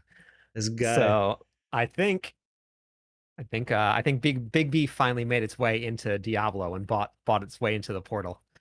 That's what I'm thinking. Okay, so here's what would be cool is if, like, I don't know, anything's cool because cows are cool. Like, finally let us get in there. Do you agree you shouldn't have to kill 666 cows just to get the cow level? I don't think that makes sense. Yeah. You? So my theory is it's all just been a big old prank. I'm guessing. No way. I'm guessing that we're just going to open up the cow level above some sort of way with the cube. Dude. And you don't have to go through all of that. And they were just leading everybody around on this chase. If one of you devs had an alt account and you've been spreading the manure like that, that's shame on you. That's not okay. But we'll be okay because we finally get it, you know? Like, that would be cool. Yeah. Okay. I thought it'd be interesting, like, because I go off on like these crazy creative tangents. So imagine you kill the cow king, and then as a warlock, you can summon a king cow to come in and like cleave with a halberd or something. You know what I mean? Like, wouldn't that be cool? Cool? Like, set a cosmetic on a skill? Yeah, that'd be kind of sweet. Okay, so do you think cow level's coming by fishing? You're gonna fish up a cowbell? You're gonna fish up a cow king's crown? Like, what are you thinking? Yeah, I don't know. They mentioned something about something being under the water, but they didn't tell us what. So that was the only reason I think that it might have to do with fishing or something along those lines. Okay, so they just said that there's something under there or hidden under there. Man, of all my Diablo lore knowledge, and I do okay. It's like I can't imagine what the hell is under the sea other than Ariel. Like, what is under the sea from Diablo that we have to care about? Wirt's leg, Wirt's leg going washing down the sea. Go ahead. Maybe. I don't know. I know that I was listening to Lothburger's talk about Skovos, and Skovos had sunk. Okay, but now it looks like Skovos has been raised. Okay. And that's how we have such a big landmass, because it used to be a whole bunch of islands. So if something has been raised, then maybe there was this hidden thing down in the water that nobody had access to that is now available for us to finally fish up. That's a stretch. It is a stretch. I know. Where does the Skovos Isles? Where does that exist in the geometry of Sanctuary relative to, like, Tristram and all this jazz? Because the last time I'm in Diablo 2, and I don't remember the Diablo, by the way, sorry guys, I don't like the Whimsyshire. I don't like Whimsydale. I think that doesn't. I don't want any of that in a Diablo game because I like that gothic horror feeling. So I don't remember. There was a well and all this. Where does this Scovos Isles? Do you know? Do you know where it exists geographically speaking? It's, like the continent itself is just right off of the coast of the bottom of the map. So the very bottom of the map, right off the coast there. But it's also just like the birthplace of Sanctuary. So this is where it all started. Yeah, that's why the huge statues of Lilith and Inarius are up and all that jazz. Yeah. Okay. Yeah. And again, like when I'm playing a brand new expansion, I kind of want to be surprised, so I'm not really dipping in the lore. Like we can talk about it here, it's totally fine. Yeah. But I'm going to learn it as I go. Okay. So this has been a great chat so far. We have to get into some sad parts though, because we have to get into like the sticky stuff. Yeah. So let's. Okay. Okay. One of the most enjoyable things in all of Diablo 4 that I ever did was killing Pinnacle Lilith. I got one shots all the time. I had to learn the dance. I had to finally beat her on that barb. I miss Pinnacle bosses. A lot of the conversations I've had with Rob, Makuna, and now you, I want to know what your thoughts are on, does Torment 12 feel too easy? Do you think it should be a very difficult tier to breach with very good rewards? Or do you think that it's healthy for the game and, hit 100, Torment 12? No, that's how it should be. What are your thoughts on the end game difficulty of Diablo 4 going into Lord of Hatred, excuse me? So I think that I think my opinion is probably going to vary from them because they are a much, much better player than I am. And they're always going to be top. I'm never going to be there. But you can. Yes, you can. Sure, you can. But go ahead. I make content for people that are coming back from seasons, people that are learning the game, people that are brand new. And I get to see the other side of this. And I think the direction that they're going with war plans is the way that they can solve the end game issue. There are ways to scale past your difficulty of Torment 12 inside the war plans. So if you're a blaster, if you're a blaster, you can now go in, like for bosses was the one that we saw. Depending on the path that you went in the war plans, you can increase the monster difficulty by 1, 2, 3. We saw a +9 in one of the videos.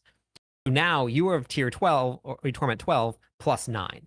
Okay. So if they set which in the current iteration of the game in Torment 4, the vast, and I mean vast majority of people that play this game do not make it to Torment 4. Period.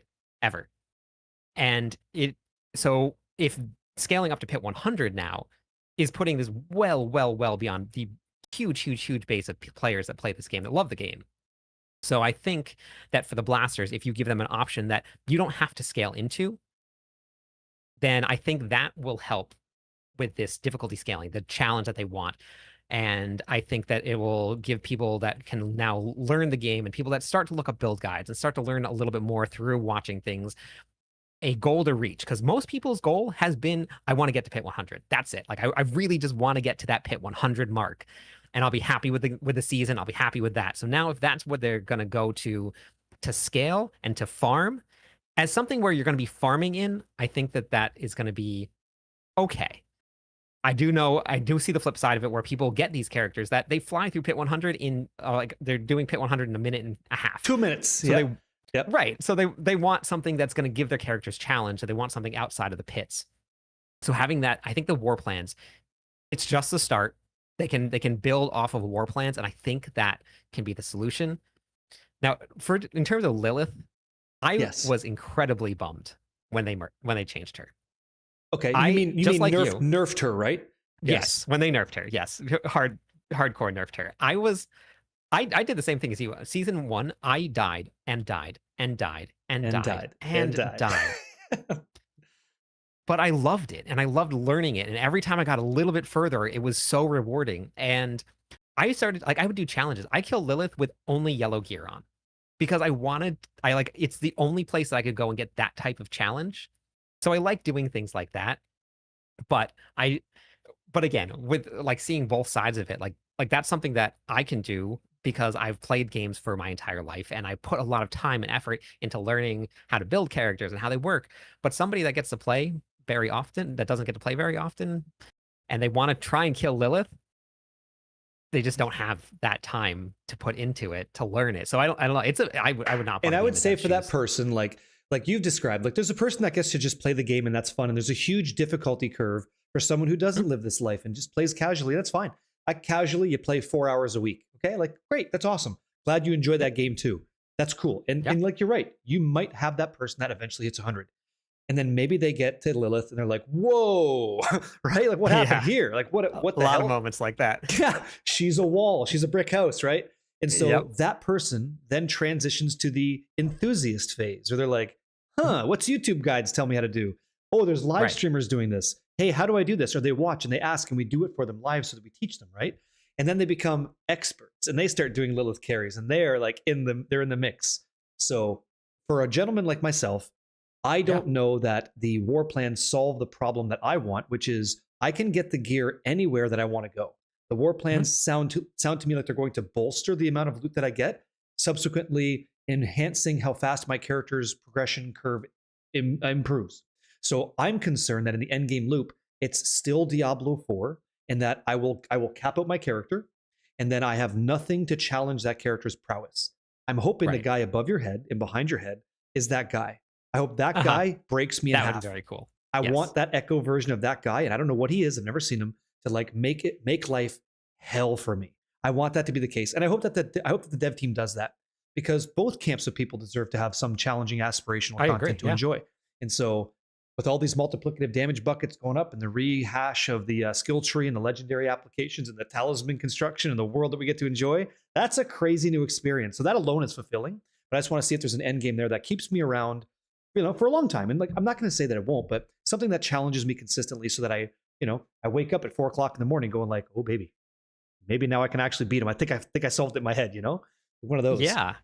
I love fights like that. I really do love challenging fights that you can learn steps and learn phases and get through things like that. So I personally really love getting something like that. So I was very bummed when Lilith took that gigantic nerf. And every season for a while there, I did guides explaining the entire fight Lilith, every single phase through like 30% of the life, 70% of the life, where things were going to come from, which way to go when you see the thing. And then it got to the point where I would put out a guide and people were like, just go one shot her anyway. So I like you can just avoid that. Like So there's such a good fight there. There's such a good amount of content. Yeah. So I did the same. I had a guide. Like, here's how you do it. This breaks, that breaks, and away we go. And here's how you dodge the thing. Like, you have to make that. But it sucks when they diminish that, because yeah, like the same thing. Something happened recently in another game called Crimson Desert I was playing. There's a gorilla that you fight in this place, and they nerfed him. It's like, man, I had to like use my noggin to go, how do I survive this fight? And they're like, wow, I got over it. Very cool. It's that challenge, the dopamine of beating the challenge, that I hope that we get that again in Diablo 4. And if we do, then Diablo 4 is probably in the best state it's ever been. I feel. Yeah. I feel like the Paragon Yeah. board is a bit bland, but that's just a power curve. That's just a power creep. Is there anything like when it comes to Lord of Hatred stuff that you're looking forward to, like just breaking down, boiling down a mechanic, a system, something new, other than like war plans and like maybe the cube we talked about? Is there another thing coming to the game that you're like stoked for? I mean, I think we're honestly just the skill tree is my first thing. I'm really excited to just mix and match and figure things out. And I know that they're making changes to the Paragon board. I know we're gonna have the same level. They said 300 is still gonna be capped, but nodes are changing, additive damage is changing. So I want to see what they did to all of that. Yes. So I'm pretty excited to jump into that and see what we can figure out. Now I do miss the days of min-maxing the Paragon board, sitting there trying to squeeze every last little point, twisting, turning 7, 8 boards all over the place. I do miss that. Yeah. But I would have so midnight conversations with people. Hey, share your screen. What's your board look like? What's the math there? Okay, is this better? I did the same thing. And it was fun. Like, it was fun to solve that puzzle, right? Yeah. You've been very generous with your time, man. I think we're going over here. So do you just, I know it's kind of like abrupt and stuff, but if you have any questions for me, let rip. Anybody watching the stream, if you have any questions, just at Barricade or Cliptus, and we'll get to you guys really quick and answer that. Did you have anything off the top of your head that we didn't talk about yet? You and me? Because I have a challenge. I have a challenge for you. I have a question for you. Okay. Would you like to participate in a fishing challenge? I did the same thing with Lacuna. So okay, so here's how it's going to go. We have to have the king of the sea. Okay, we'll call King of the Sea competition. So anybody I do this interview with, open challenge, right? We got to catch the biggest fish. and then whoever gets it wins a prize. We'll figure out what it is, and we'll go Okay. from there. You want to participate? Sure. Yeah. Why not? Let's go. Then we're gonna have to do it. Okay, All cool. right. Awesome. Yeah, I'll be in. Fishing Yeah. challenge accepted. Stupid. Stupid. Yeah, I We'll give love it a it. shot. Who knows? Yeah. Because I Yeah, said there's like that's basic magic and legendary fish. Well, let's see what happens. Let's see what happens in a Yeah. time crunch. Yeah. Sure. Why not? Awesome. What's the time frame on it? I don't know yet because the game's not even out yet. I don't even know if fishing is Got it. sweet. We're gonna find out. But Okay. I think so. Yeah. Okay. What's the question? Level 150 glyphs. Does that mean they will have to do pit 150 or it scales? So my knowledge is that it scales up to 150 with a failing % increase like Diablo 3's gem system was.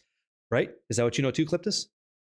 Yeah. So if your glyph level is 50 levels below the pit tier that you're doing, you have a 1% chance So of you leveling up your you glyph. fail it all the time, and so that's Pretty yeah, that's Yeah. your end game kind of aspirational power creep is fail, fail, fail, hit, fail, fail, fail, hit. But like Yeah. maybe people like you and I, when we're doing this for people, we can just like help them through the pit, and then maybe sometimes Mhm. we get a level, right? Yeah. Yeah. And the good news is through war plans, they're giving you all of these extra attempts on glyphs. And I don't know for sure. I don't know if you're going to be able to take glyph XP and move it out of the pits and do other content with it. I doubt it, but you will be able to change it around. And it looks like you're going to get a lot of extra attempts. It looks like upwards of like 9, 10 possible attempts per pit run instead of just your traditional 5, which is going to be really nice Yeah, very nice. because you're going to need it. You're going to Question need for it. you from Faded PvP says earlier Whirlwind Barb was brought up. Can you elaborate more on Whirlwind Barb, please? Yeah. So traditionally, right now, the strongest Whirlwind Barb is your Whirlwind Earthquake build. And all of the damage comes from earthquakes. Whirlwind is there just to generate fury, make sure you have enough fury for Ramalodni, so you're doing extra damage.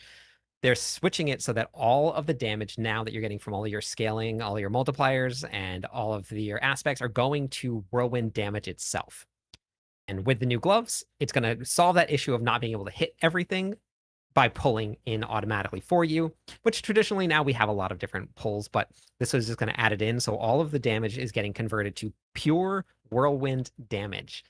No dust devils, no tornadoes. There was a fire build at one point from the ancients with whirlwind. It's none of that. It is just going to be your pure whirlwind damage. So it's pretty cool to see. Kind of love that. I don't like when Whirlwind is the vehicle to make the thing. I want Whirlwind to be the thing, and I am the vehicle. And then, like, it's going to be really difficult trying not to be barbarians on ice with the leg in the air, sliding around, killing everything with a kick. That sounds awesome. And then also, like, the ancients, like, just making my blue crew follow me and, like, blast sounds great. So it sounds like Whirlwind, not even Whirlwind, Barbarian's going to be, like, kind of exciting, like, really, really good. You didn't speak too much about Hoda. We did speak about Deathblow, but did you say anything for Hoda that was kind of hot shit? Did you go like, whoa? So Hoda, they are changing it around a lot. There's a new unique chest that is going to kind of compete with the traditional chest piece that we're using. And we're going to have to see that it's going to be weird because the Mantle of Mountains Fury is normally what you use because it was giving big, gigantic multipliers to Hoda, but that has been changed. So they've reduced it a little bit. And there's a new chest that gives you more damage, but you have to hit consecutive 3 times to get that multiplier, but I don't know if it's going to fall off. Now, some of the radiuses that you're going to have, you used to be able to just put an aspect on, and this is where I don't know. So there's a lot going on here. They got rid of Tech Rune, it looks like. Tech is generally how you would proc something that would give you maybe your Earthquake aspect damage. Yeah, yep. That would help increase a lot of damage. Maybe that's changed. They also took the Quakes outward from your Hammer of the Ancient aspect and put it into one of your modifiers and your variants for Hoda. So now you're going to have to choose between a Seismic Line that slows, which you probably won't take that one. You're going to have to choose between having Hammer of the Ancients Quake outward and Hammer of the Ancients now having 2 other Ancients hammer at the same spot that you hammer. So we don't know if those ancients are going to have a big radius and if that's going to be super strong, or if we're going to have to still keep the Quake outward because we need some extra damage, or if we're going to be going back to Whirlwind Hammer of the Ancients and we're going to get damage from both of them. Yeah, and I love that we don't know. That's a huge, awesome adventure to just figure out, because this is like the stepping stones, right? Once you know what Whirlwind or Hoda can do, then you know what uniques you have access to amplify that effect in the game of playing it. And then we embolden that with our talisman choice to really make that thing scale. So it seems like if you really like the way that skill feels, like you're like a whirlwinding grenade tossing rogue, there's a way to make that happen. If you're a whirlwind barb with maybe a fire imbuement or fire effect that converts it, there's a way to amplify that fire damage. Like you play how you want. I talked about this yesterday with Makuna. I said I would not be surprised if enthusiast Diablo players go on a Twitch stream or YouTube channel and they're like watching these guys play and gals play, and there's a rogue doing this, there's a rogue doing that, there's a rogue doing this, and they're all different. And then there's a whirlwind barb doing this, there's a barb doing this, and they're all different because that's what it seems like they're trying to do. They're trying to give you that diversity in the skills. It's like, I love that. Like not everybody's doing that one build, Like going back to the Warlock. That makes you pretty busy. Very busy, very busy. Going back to the Warlock gameplay, we were only level 40, obviously. We had limited aspects. We had almost no aspects at all. But going back to that, you would switch to a skill and you didn't feel like you were doing less damage. You would get onto a different skill and some of them felt strong, like you could feel it, but it didn't feel like, oh no, I'm never going to use this one. There were some that obviously there's always going to be skills that are going to be stronger than the other ones, but you still felt like you could play the skills that you wanted to play and customize them how you wanted to customize them, and it was still going to work at level 40. Yeah, that's exciting. And I'll say Spiritborn felt that way too in the test. Like Centipede seemed nuts because it was some bug damage, double damage. Gorilla felt okay, but then like Quill Volley was nuts. And then turns out Quill Volley was nuts. Jaguar was good too in release. So who knows, right? Like I can tell you, like, as you know, like from the testing that you've done, these guys are working their cheeks off behind the scenes to try to get that ready for all of us. So yeah, they are. Yeah. Just a question here from Geeking Out with G. How's Sork looking this season? I know we're here to talk about Barb, but do you know anything about the Sork that you'd like to share that maybe is secret sauce from the Secret Society? I don't have a ton. I did get to see a couple of the variants when we were going through. Like Chain Lightning is also going to be able to be converted to Frost, which looks pretty cool. And it's going to gain pretty big multipliers to frozen enemies. So, and it's going to chill enemies very, very quickly up until they freeze, and then it's going to do some pretty big damage. A lot of people are really excited about the Frost Hydras coming. Yes. So, but I haven't got to dig too much further into it than that. I've been trying my best to keep up with all of the barbarian stuff. But there's going to be some pretty crazy variants across the board. I can show this one on the stream really quick with respect to the sorceress. So I think it's here. I think it was called Onyx's Soul. And so the unique power of Onyx's Soul, the offhand, was that your frozen orb now returns to you dealing some amount of multiplicative damage from 80 to 100%. And I thought that was really exciting. And if it goes down the avenue of what Cliptus and I have been discussing all day long, and what Makuna kind of referenced yesterday, we don't know that that is even a thing we could do to scale up to an appropriate damage range to make that viable. But I think, like Cliptus, you probably agree, Diablo's team would have whiffed huge if you can have that unique power and can't make a build around it. Like, who doesn't want to slingshot frozen orbs and then make them fireballs? Like, yes, we want to do that. And it seems like, based off your testing, that it feels like you probably could make a build behind that, right? I'm very hopeful. Well, it's our job to help figure that out for these guys too, right? Yeah. So, yeah. And I know a lot of people have been seeing these really big multipliers because they're big now. There's some like huge ones out there. 500% on some of the Paladin charm set bonuses, like big ones. Don't tell them. Yeah. True. But in terms of just like a pure damage thing, we are losing a boatload of additive damage. So these big multipliers aren't necessarily going to be skyrocketing our damage up. We're losing like a ton of additive damage. So your multipliers are really going to only be multiplying off of a lot of weapon damage and then decreased amounts in your Paragon board and glyphs. But is it not true that the base damage on weapons is brought up now? It is, yes, by quite a bit. And you can actually scale it up with your weapons too. So you're going to get tempers. I think that's the additive replacement system. And then they just keep it clean with damage multi, right? So that's what you're trying to figure out. Yeah, which is like, think about that as like building a character. That's pretty simple, right? Get a high damage weapon and then scale the multiplicative damage it does. Oh, okay. And then, here I go, my barb, and I'm just cutting everything up, and here's my foot, boom, through your face. I just keep going, Like, that's great. Yeah, it's very cool. I really love it. Yeah, it's a really good language, easy to communicate. And yeah, so I'm looking forward to it, man. This has been a really great chat. You definitely have done your homework, and I really appreciate that as someone who gets a chance to chat with you. Did you have a question? If you don't, it's okay. Any What are you going to be questions for starting me? with? Do we start with Warlock? Oh yeah. So I'm going Warlock just because I had such a good time in Diablo 2, and it's a new class that I haven't played. And the way you talked about it, I guess I have to sleep now because I have nothing else to do but wait and twirl my thumbs. But I'm going Warlock. Yeah, yeah. Are you going Barb, or what are you doing? So I was waiting for yesterday to happen because I wanted to see if we were going to get skill trees. Because I was going to start Warlock, but I need to get guides out on Mobalytics for the Barbarian. So I am probably going to be starting Barbarian. That is probably what I'm going to do. Oh, okay, okay. And so when you start your adventure, just really quick, do you go through the campaign? Are you just skipping all that? Like I'm going Helltides leveling. What's your strategy going into the new expansion? How do you want to play? You playing with people, solo? What are you doing? Definitely going to be watching the story. I am very excited. This is the only series where I don't skip everything. This is the only one.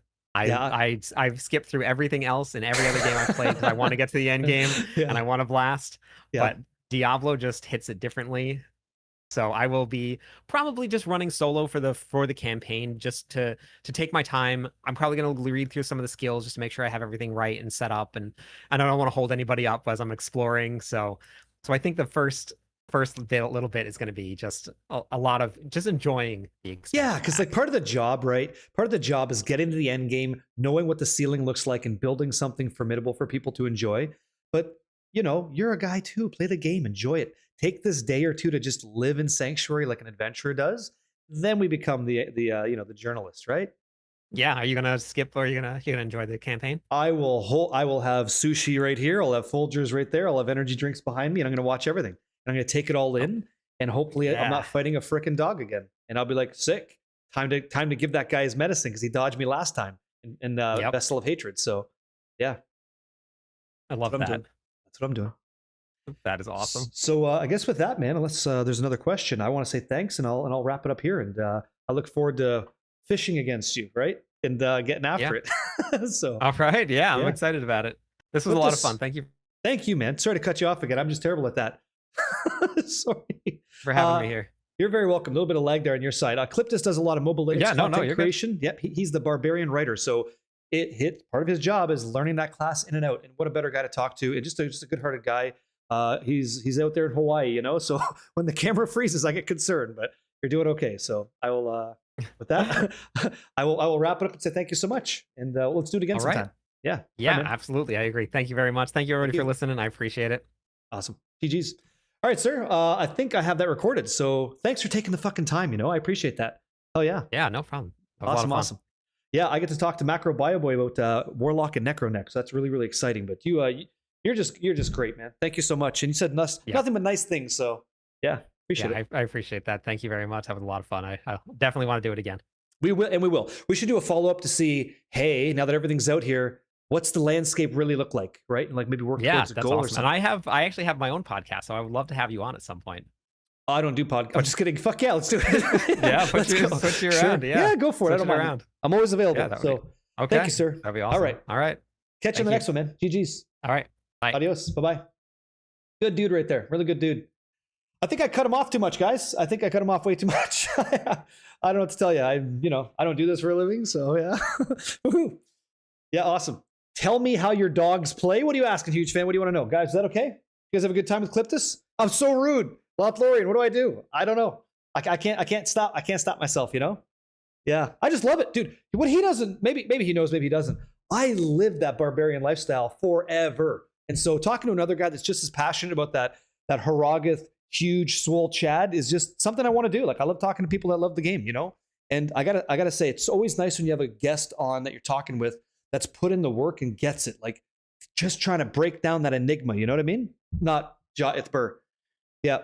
Yeah. It's just great. Maxim, how you doing, man? And guys, welcome in. I gotta say thank you for everything. A couple of you guys hit while I was talking with them. FC Nihilist, thank you so much for like 57 months, man. Again, G, thank you for the 40 in a row. More than I deserve. I appreciate that. Yeah, like all you guys. Headshot Hunter, man, thank you as well. And that hydration, yeah, I got you guys. Cheers and salute. I'm gonna get another coffee ready. In about 17 minutes, we're queued up to chat with Macro Bioboy. So if there's anybody in the community out there that enjoys the Necromancer, I'm gonna ask him about Warlock stuff too. This would be the one you want to listen to. So Macro, this guy, I'm telling you right now, Everything that I do is going to be on YouTube. All this stuff is on YouTube. I'll tell you right now, like, holy shit. Like, this guy knows stuff. He's very analytical. He's the opposite. X-Ray, right? What's up? He's the opposite of me. I'm a feels guy. I don't really get in the numbers, but he knows numbers. So we'll see. Yeah, go ahead. You were worried about him glazing D4? There's that word, Ken boy. There's that word. I get it once a month. So you use the token. But then he said he had 500 hours in PoE2, so you can trust him. Sure, yeah, sure. Let me do my production thing here, guys. I gotta set some stuff up so that it's all ready to rock and roll for everybody. He's science. He's great. He's always ready to help. So give me a sec here. I gotta change some stuff up. I can't do this, while we're live. I gotta do it this way. So hit macro bio boy. Look at that. And is this all set? Doesn't look even Steven to me. There we go. Judge me, guys. Let's see it. Down one. Here's how I do it. I measure from the tips, just the tips. So 1, so that's 10, 11, 12, 13, 14, 15, 16, that's 8. So boom. Kind of like that. Good. Cool. Nice and centered? No. Let's go this way. Over here. Count over here. 1, 2, 3, 4, 5, 6, 7, 8, 9. 9. So 45. 1, 2, 3, 4. 1, 2, 3, 4, 5. That's center. Knocked it out of the park. Okay, question for the Necro. Yeah, do they have in D4 the set gear that makes Necro look like a vampire when you have the full set? No, bodyguard. No. You don't get that at all. Yep. It's off by 2 pixels. Your typing is terrible. I'm just kidding, Spooker. What's going on? Just 612. You're starting Necro? Wow. Let me see if he messaged me at all. Oh, Blood Show. What's up, dude? TY. Okay. Good stuff. Amazing. Okay, guys. What do you guys see right now? Just me? All right. Let's fire up Diablo 4 for a second. I'm going to get a reload on the coffee and get ready. Yeah, just fucking with it. Me and him, we got history like that, okay? So it's all good. Let me get Diablo 4 going. Dudes, I'll be back after I get the coffee. Let's take 5. Just take 5 minutes and then I'll be right back, yeah? Let's do that.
Interesting part of the song. Love it a lot. Here we go.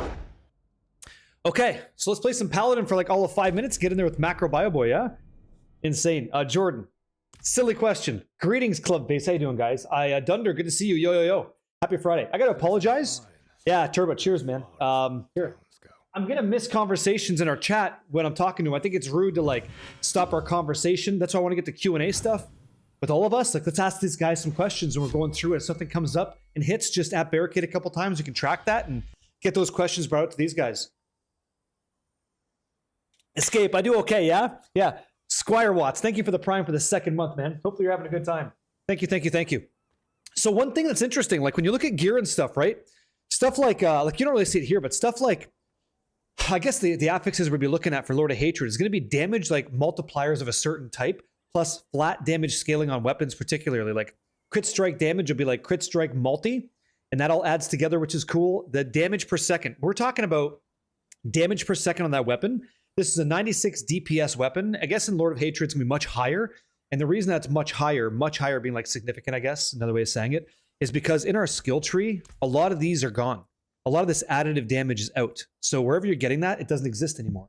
So where do they keep it in the game? Kind of, sort of. Bring it down to like an appropriate level and still have good impact for like end game damage. I guess that's done in the weapon. So that's why that's going up, you know? So the level cap is now level 70, and the skill tree has 83 points instead of whatever we have at the moment. It's going to go to 83, which is pretty sick. Like, yeah. Hey, I'm not your dad. How you doing? Yeah. BQ Chaudhry. Yo, yo, yo, yo, yo. Long time no see. How you doing?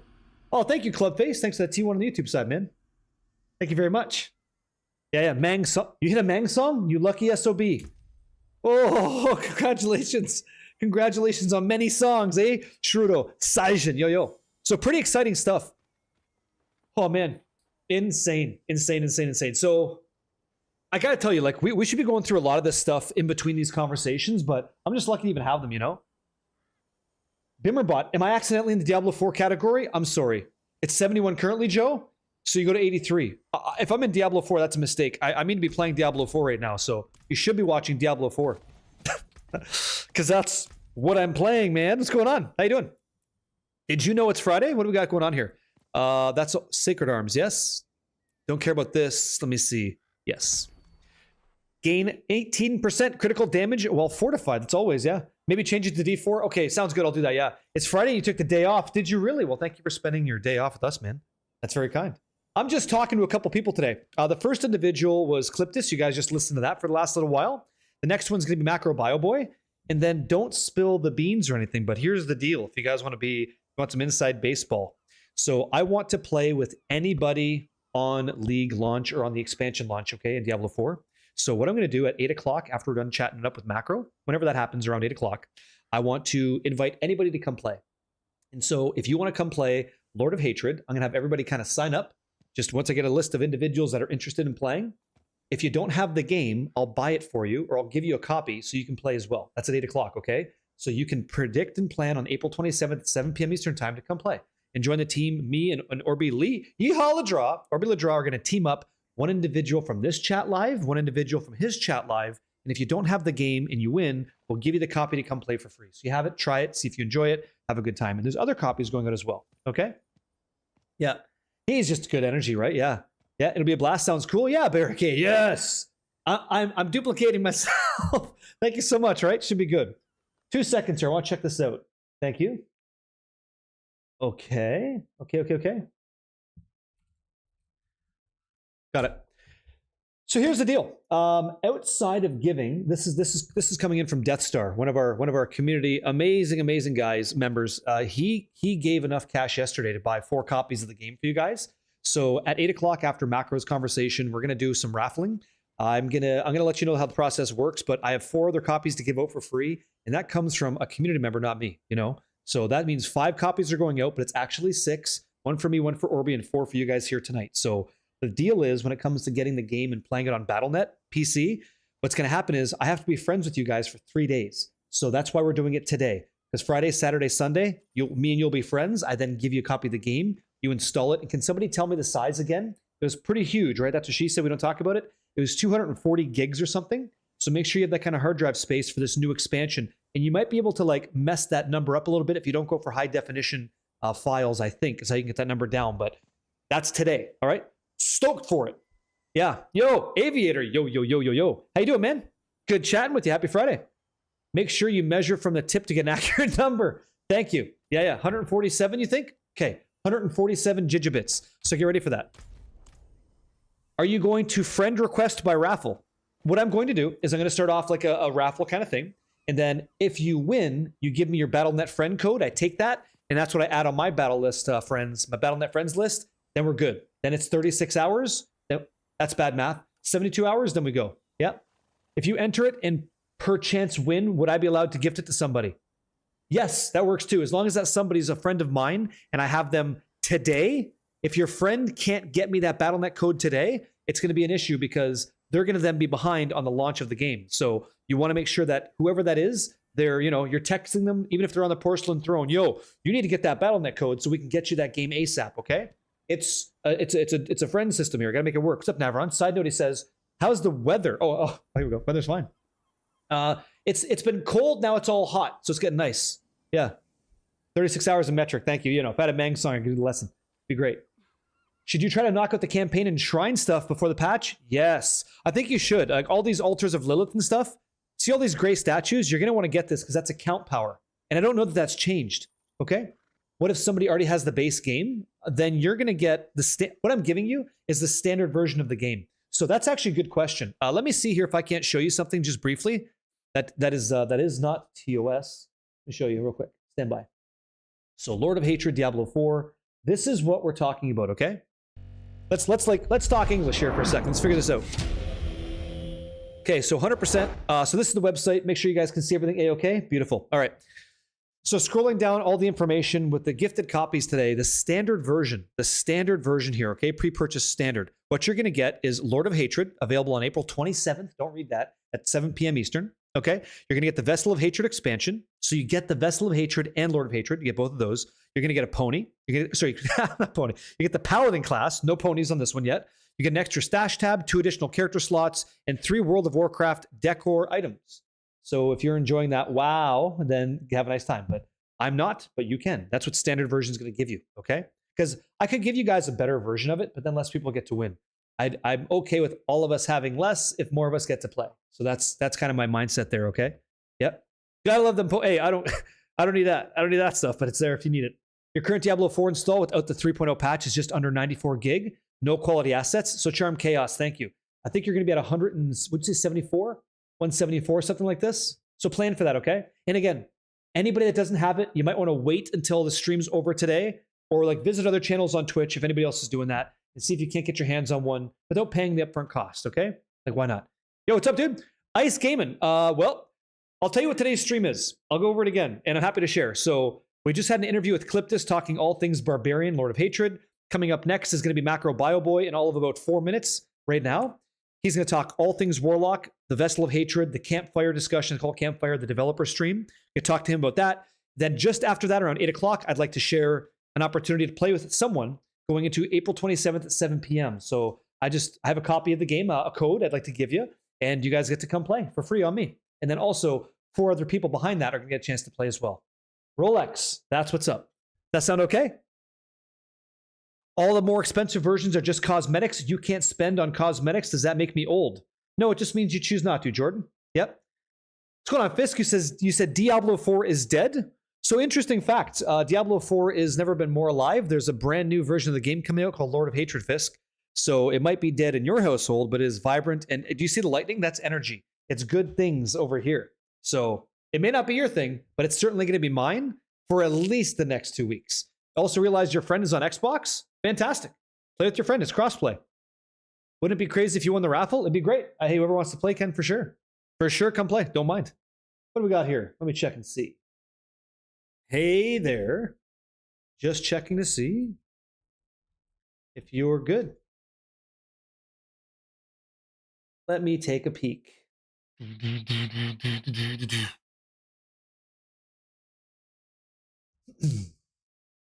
What's up, Zegrith? Hey, Kate, if someone wins, can they upgrade their pack after their own? Yes, they can. I believe you can. That happened last time too, yeah. Yep. Send the message on out. That's a bad message. I would have been blocked in our chat. Got it, perfect. Celerox, talk to me. How would you compare it to your time with D2R? I can't do that. I can't tell you, Celerox, in good faith. I can't tell you what the expansion feels like because I'm not playing it. Just like I wouldn't have been able to tell you what the Warlock is actually like if I was doing Ring of Fire, Wave of Flame, Apocalypse, Abyss. I wouldn't have never known that. And for me to tell you that, I'd just be lying to you. I don't get it. I'm not trying to sell out here. I'm trying to play this game and see if it's any good. What I'm seeing though, like honestly, like from everything I've heard and watched and seen, what they're telling us is that it's a whole new game. And I'll tell you some inside baseball as well. I have no information on skill trees. I have no data points on builds, and I believe this. I don't think anybody does, other than people scraping screenshots who got a chance to play and moused over stuff. That could also change. The actual build guide itself doesn't exist. And so the skill tree changing and then the unique applying to the skill tree, that's all new. And so you're going to go into this expansion. I'm getting chills just thinking about it. You're not going to have a guide. So if you're enthusiastic and stuff like I am, we're going to figure it out as we go. We're going to make a very definitive choice in our skill tree to like make skills come online and stuff and see what's up. And I'm pretty sure by the time it comes out, I will personally have at least seen like the Warlock skills to know what's going on, and then I'll see how I want to build it, and that's what I'll do from there. And I'll have something to start if I could, you know. Oh, Paladin feels good, man. If the Paladin in the beginning felt kind of not great, and then I got Blessed Hammer, and I'm like, yep, this thing's sick. And then I'm going into what you guys said, the Arbiter Wings build is pretty good. What's going on, Shits 12? Using the uniques that we know of, going Necro, big surprise. Well, hey, there's a guy we're going to talk to really, really soon, Macro, and we'll see if he wants to shoot the breeze. I think he's ready now. Okay. I'll call. I'll give him a call. Calling now. Let's see if Macro Bioboy is ready to go. You have no interest in returning to Diablo 4, but after seeing the upcoming expansion, you're ready to buy it and play? Hey, I hope it makes sense for you. That's the reason you're already theory crafting a build for Warlock. D4 builds is a decent amount of items already updated. See, I'd like to see that. Are you on Scovos? No. I'm in Gay Cool at the moment. Hi, by the way, Nightcock. How you doing, man? Yo, you have some questions? Get those questions ready because Macro might be able to answer those for you, okay? Here we go. Oh, is he calling me? Oh my God, amazing. Hello. This is a pleasant change. What's going on, dude? Holy shit. I got the call. Test. Can you hear me? Moment. Oh, that bassy voice. Oh yeah, that Boston bass. Hit me with it. Hello. Let's do this. Hello. Guys, can you hear him okay? Do you hear that? You hear that tang? I love it. Give me a sec. I got some stuff. I'm setting up some stuff. Here we go. Yeah, they can hear you. Okay. Hey, man. First of all, thanks for doing this, you know? Thanks for... Yeah, he's not going to give you the record. Yeah, no, I appreciate it. I don't think we've done this. This is our first mano a mano, huh? The good chat. Oh, yes, sir. I think for the first time. Yeah, but we've been talking for a bit. Okay, so let me change. I got to do my stream thing. I got to set up the magique. Got to do it. Stand by. Perfect. Do you guys see him? Oh. Cool. Perfect. Close. Almost done in one. That's pretty fucking good. I'll take it. So this. I got to zoom you out a bit. I didn't get the Magic the Gathering Shaco. I'm kind of sad, but I'll let it go. And we're definitely gonna discuss some Magic. I hope at some point. I assume we just leave me like this, you know, just like dead center, huge black bar. Like, what else are we doing, right? Yeah, hey guys, professional stream. Thought I'd fuck it up. Hopefully you enjoy it. All right, let me see. Cool. Level up. Good hat. That's good shit. Yeah, thank you. I got it at a Red Bull event Grand Pooh Bear was hosting at PAX. I only did one Red Bull event. It was for Magic the Gathering, actually, believe it or not. Oh, wow. Very cool. Yeah. I had to go against the, well, it was a bunch of EU guys, obviously. I didn't know that. And it was obvious after the fact because they didn't tell us the timeline, like where it was going to happen or when. So a lot of us fucked up. Yeah, you're like way too huge. I got to fix this. One sec. Yeah, no, I am macro bio boy. I'm not micro bio boy. So. Sure. What, you want to explain the difference for dumb people like me who don't know? Sure. I won't accept that you are dumb. But micro, so you think of micro on the scale of the micro scale as it refers to like measuring something. So we think of microorganisms as organisms which you can't see with the human eye and typically require magnification.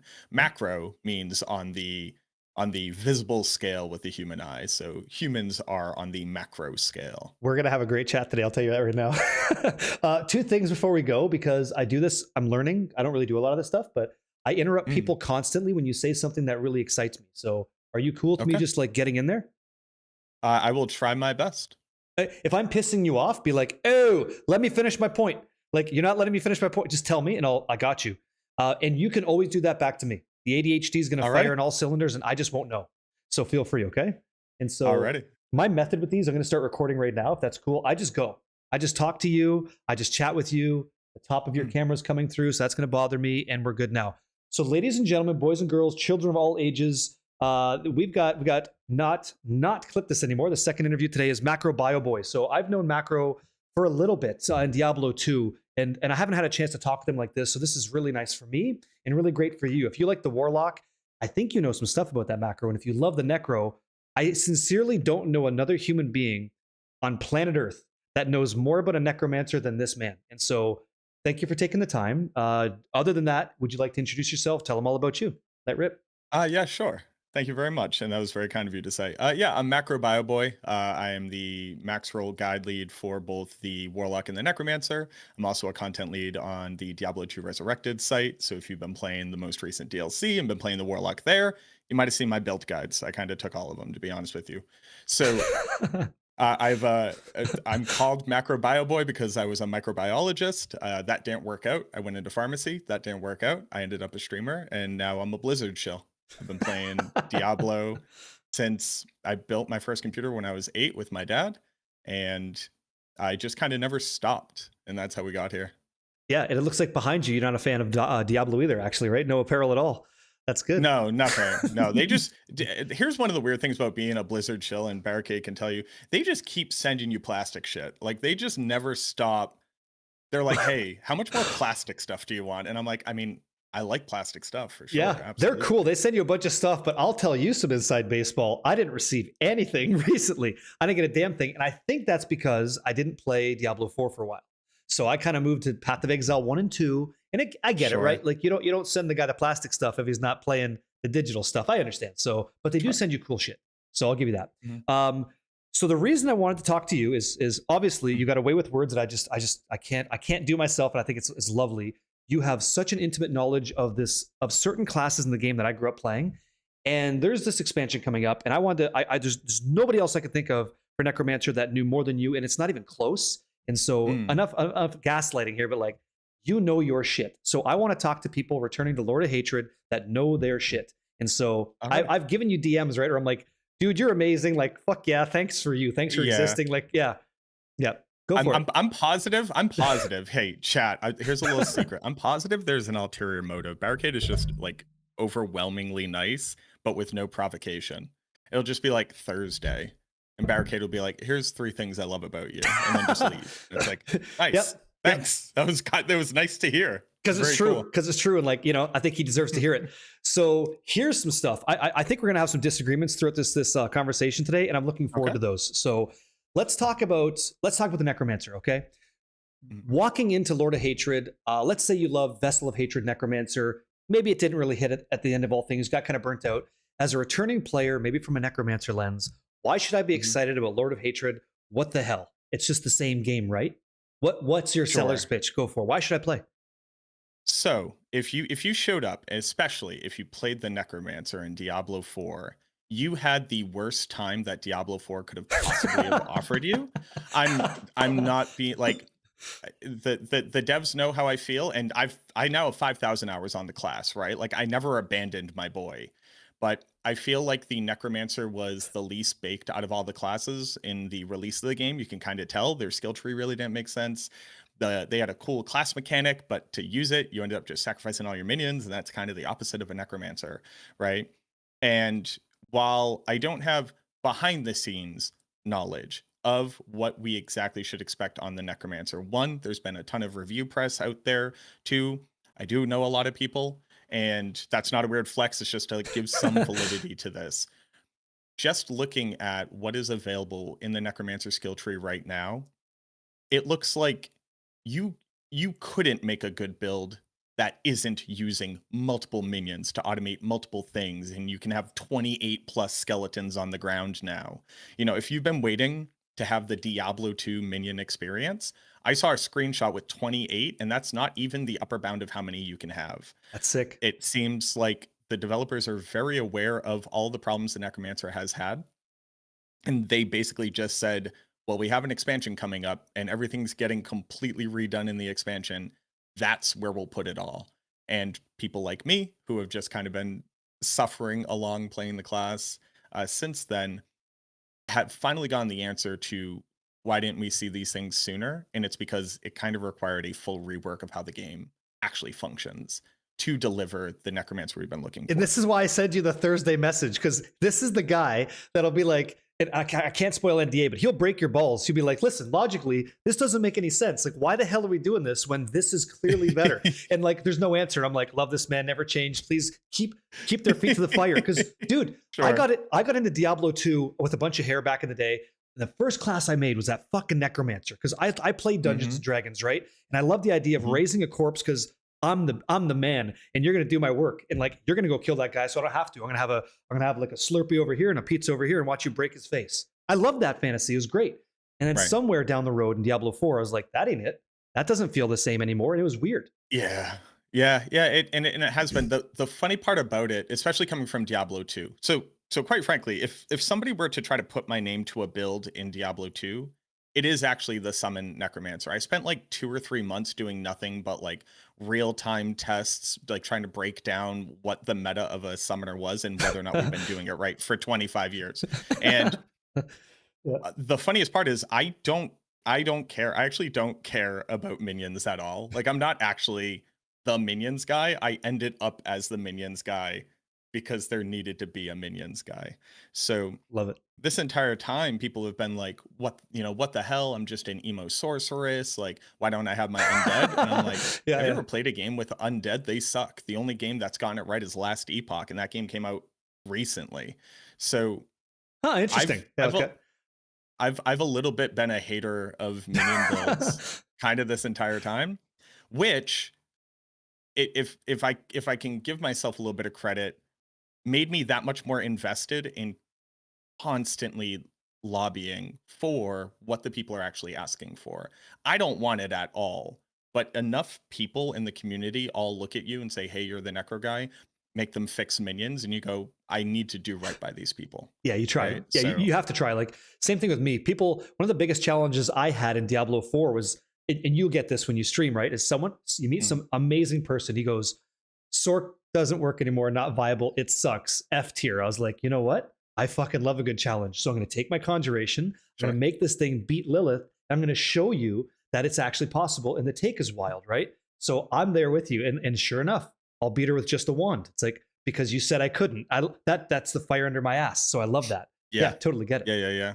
So you and I, Yeah. we're gonna be busy boys. With Lord of Hatred, one of the you more than me for sure. But dude, Mm. the skill tree is not there anymore. Like, what the hell? What are you thinking about that? Like, there's so many changes with the added passives. All that's gone. It's all about making decisions on the skill tree. Have you had a chance to like dig into any screenshots or data at all to offer like prospective necromancers like rise up? What do you think? Yeah, for sure. So there's Okay, a cool. lot of different things happening in the skill tree, and for people to really get it, I assume everybody is knowledgeable, but also doesn't know everything, right? So the long story short is, since I have played with the new skill tree, you've seen it a little bit with the paladin. If you've played the paladin, that's effectively the new skill tree. Just get rid of the passives, right? But Sweet. having played on the warlock class itself, the new skill tree, it demands that all of the skills actually do something. Whereas before, every skill that you clicked it's just like, well, this one got me a multi and that one got me a multi, and then I have my 1 damage skill, and that's kind of all that matters, right? When you don't have passives, when you have to actually invest in skills, when the skills have 3 different decisions that you make per skill, just that alone, it's how do I describe this? It is insane to actually like make a character in your skill tree in Diablo 4, a thing we weren't doing before. Now we actually are, and then the gear is actually just there to scale it. So like, yes, getting better gear will make your character do more damage, but it's not like, oh, the build isn't online yet. Oh, the build doesn't work yet. Oh, this aspect isn't changing me to this damage type. You make your cool ass, skeleton mages that are going to automate this, your skeleton warriors that automate this, your golems that have this effect on them, and there's 3 of them out there. And then you put on aspects that scale their damage. The Paragon is very simple and scales the damage. But from level 30, it looks like you will have fully functional skills that all serve purposes. Hopefully. Yeah, no, that's what I've been seeing, and so that's what I've been saying with like all these conversations. And it seems like thank God, what a breath of fresh air. Like in previous versions of Diablo, we'll take the Druid as an example. You don't hit a certain unique, you're not playing that build. Like RNG is just giving it to you. But guys like you and I, we played Diablo 2. I can't get that rune to drop. I don't get to have that thing. That's the world I know. And so Yeah. I just have to deal in between by whatever the game feeds me, and I amalgamate some monstrosity build to get somewhere. Hopefully it's a finish line, and then I like blast past it, right? But now it seems like you're saying, I get to make that decision tree in the skill tree. That's me saying, I'm a Blizzard Sorker, I'm a Frozen Orb Sorker, I'm a Summon Necro. Okay, cool. Then I have all the other layers that empower me to enjoy what's going to be hopefully a difficult end game now, right? Like that's basically right. Yeah. And I remember I don't know if you remember what you write, but one of them was, you promised me you wouldn't turn into a damage sponge. You made it a damage sponge, and I'm pissed. It's like, So becoming like this kind of like ethos now, what do you think about that? There's so many ways to tackle that, right? As an end game challenge. And so Mm. what do you think? Yeah, there's the challenge of creating a real end game, which is kind of funny. We talk about coming from Diablo 2, Yeah. where monsters stop challenging you around level 70. Around level 70, not a single monster in the game like legitimately challenges you anymore. Like our Soul scary, our Moonlord scary, sure, you just don't go there. But Sure. Yeah. Why are you in the Great Marsh? Why are you there? What are you doing over there? yeah, Get out. why are Yeah. you over there? It's stupid. But in Diablo 4, they've always had this problem of how do they make an end game that's actually hard? The thing that I personally believe they've been too afraid of doing is making it deadly. So they've instead made it take longer, which is not the same thing. A monster having, a threat rating of 3 out of 10, it doesn't matter if I have to fight him for 3 hours. A 3 out of 10 won't kill my character who's built to survive True, yeah. 7 out of 10, right? Yep. And this is one of the reasons why I'm personally team, if you need to add 2 million torment tiers, apparently just do it, because I actually don't know a game that has solved this. Path of Exile, the maps do just go up in tiers and get harder. Sure, you eventually add more affixes to them. Those affixes are just whether or not that damage type is dangerous to you. In my humble opinion, only a couple hundred hours in Path of Exile. Every game does this. Every Blasphemy. game has tiers. Go ahead. Every game Yeah. has tiers of difficulty. The tier just has to actually be dangerous.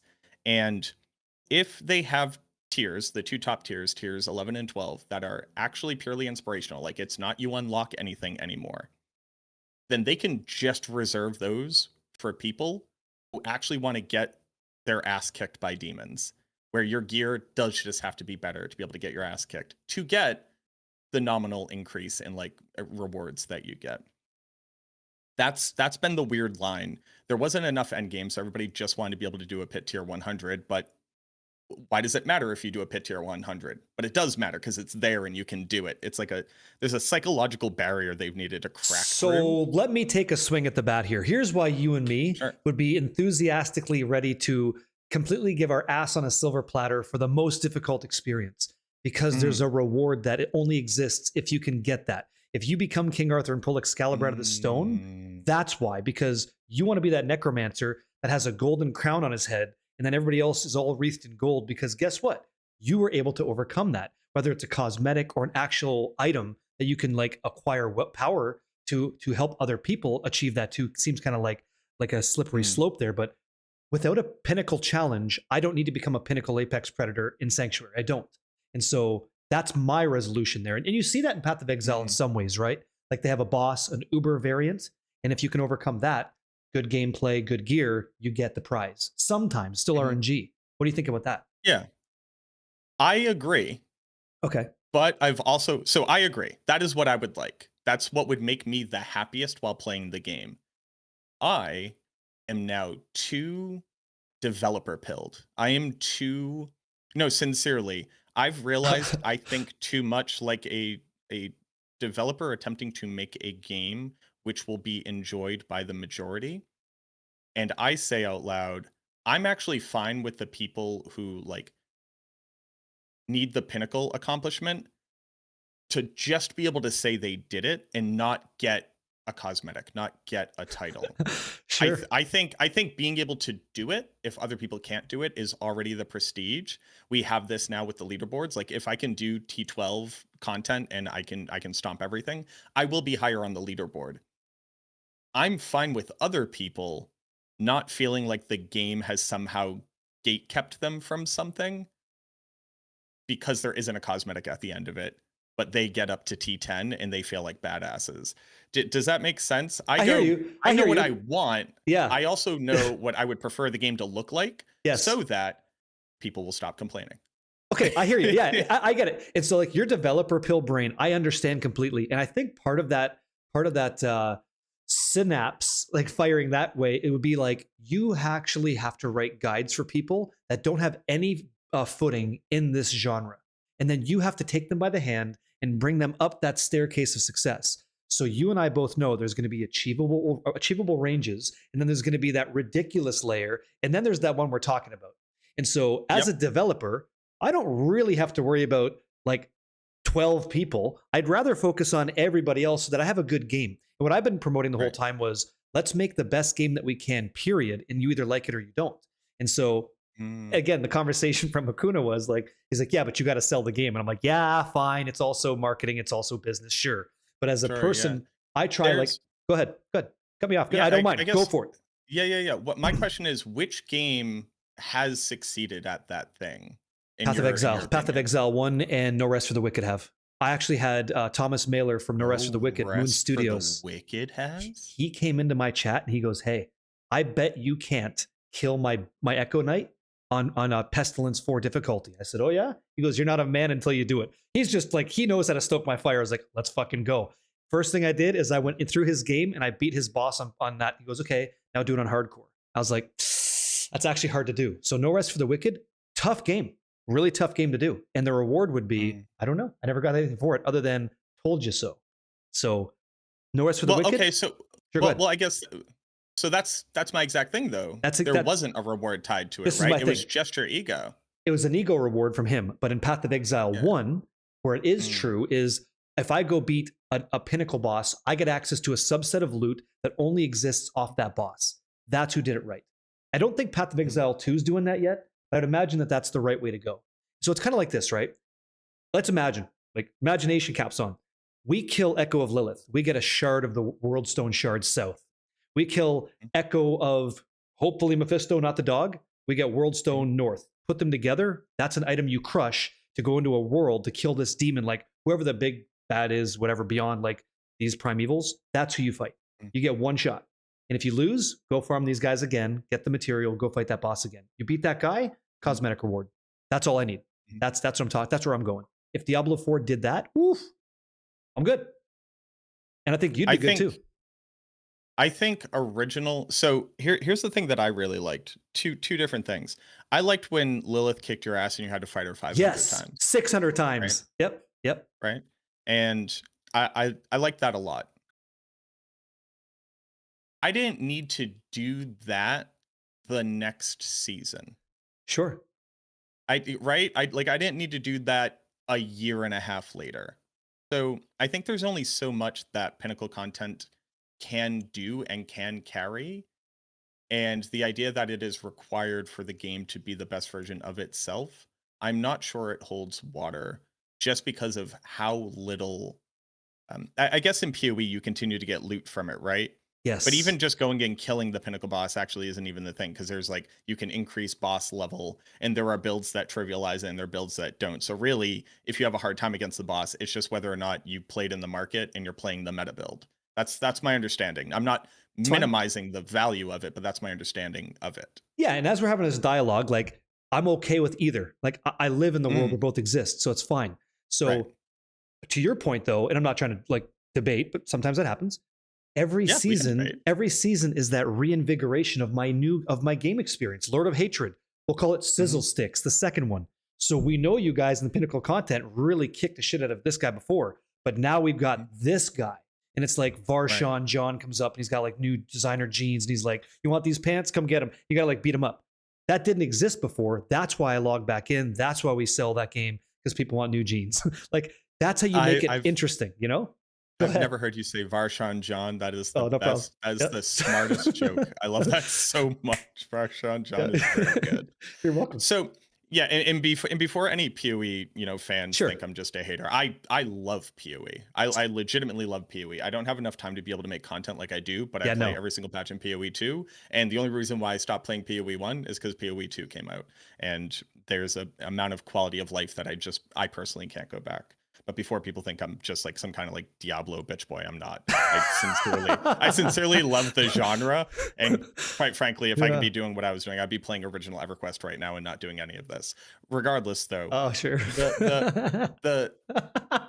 the big thing that I'm looking forward to kind of reroute to what the original question was is them refusing to allow the highest torment tiers to be accessible. I want them to draw a line in the sand. I want it to be, if you are doing the best that you can possibly do by the end of the season, if you are not a lunatic, you will hit Torment 10, you will experience your hero's journey, you will succeed, and you had no shot at getting to T12.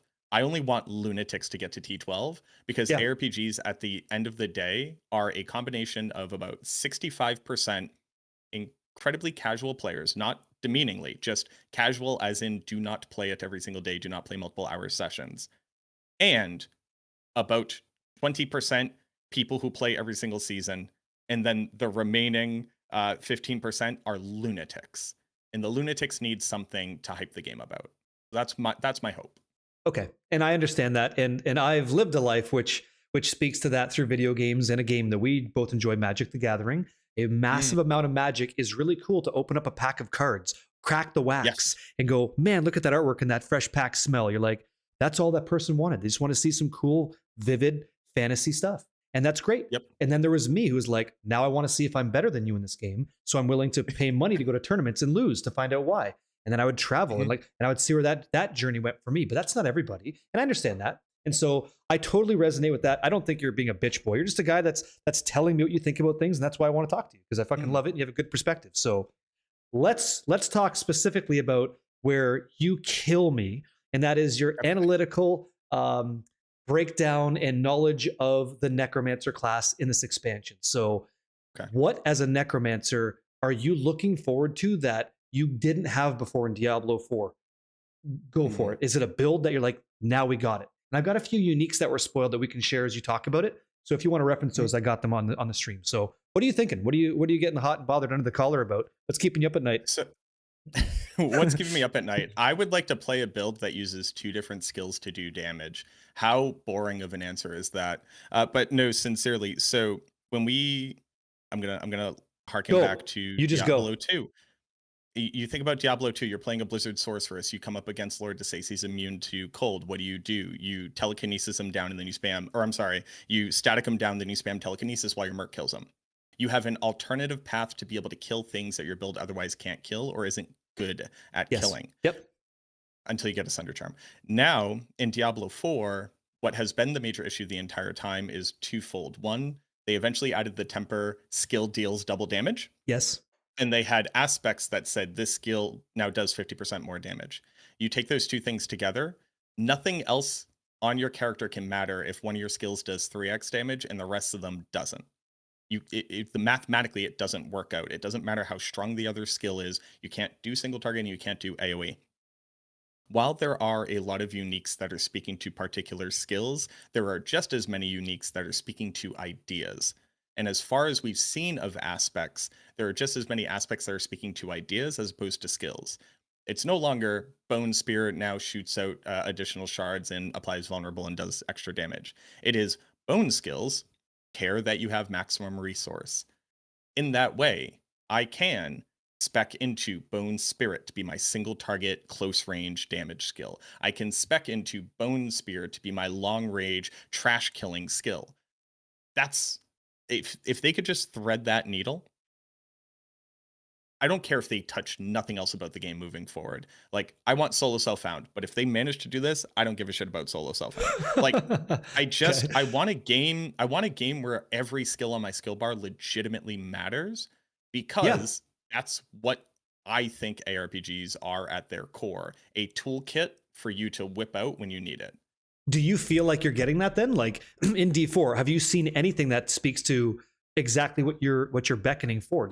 Have you seen any data that what is that? What's that thing? Yeah. So the crown, it's a crown. It looks like, I don't know if you know metal at all. So there's a band called Ghost, and the crown looks like I listen to Ghost on the Always. Yes. I love Ghost.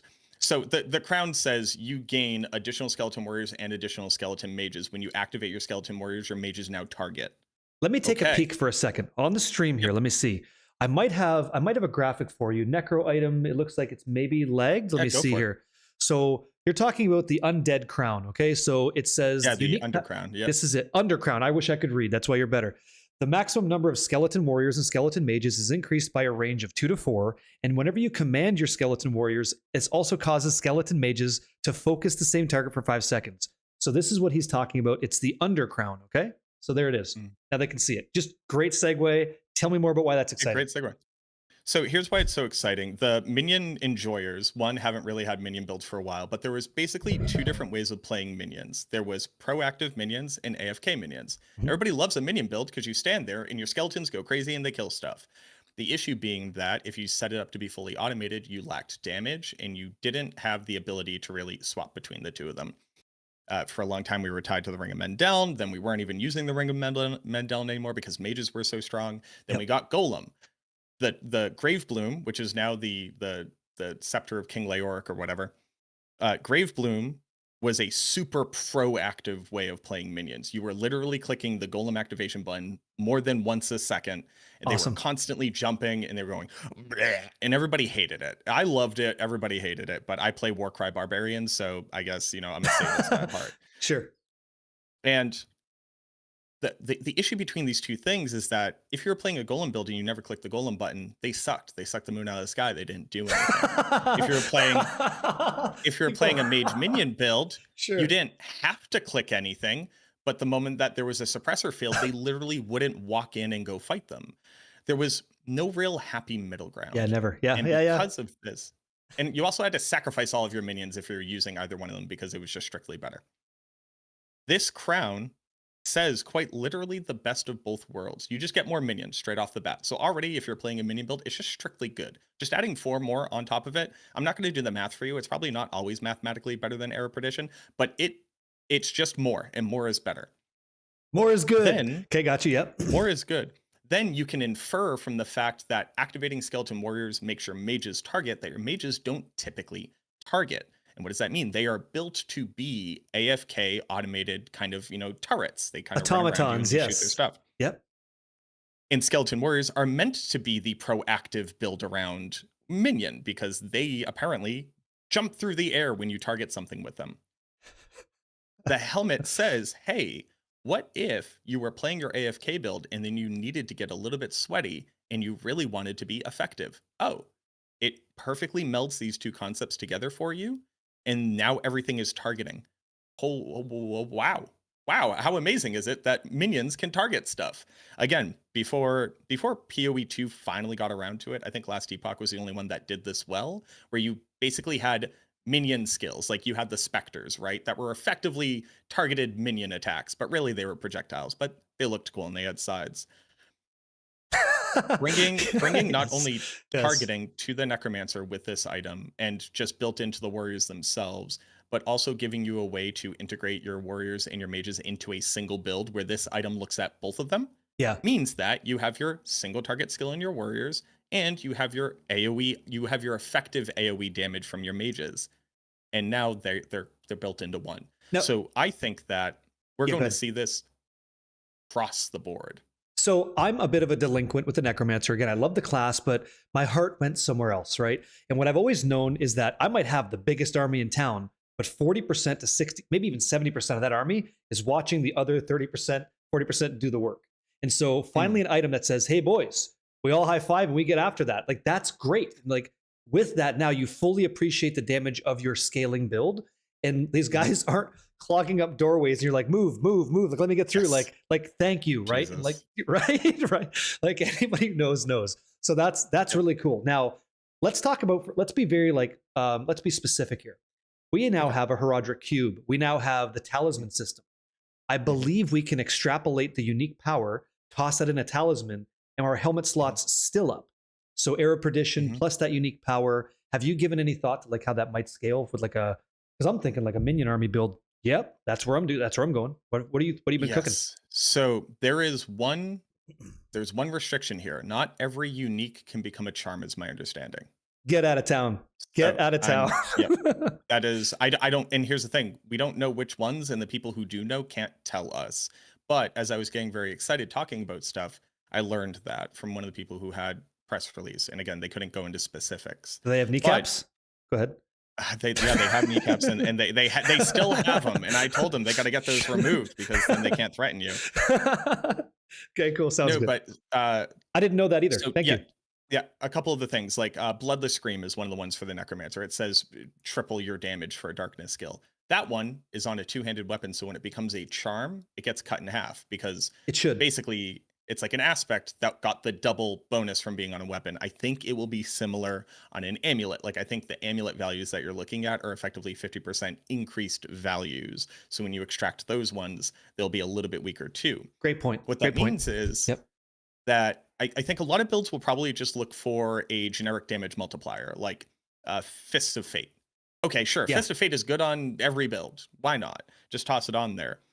But getting uniques that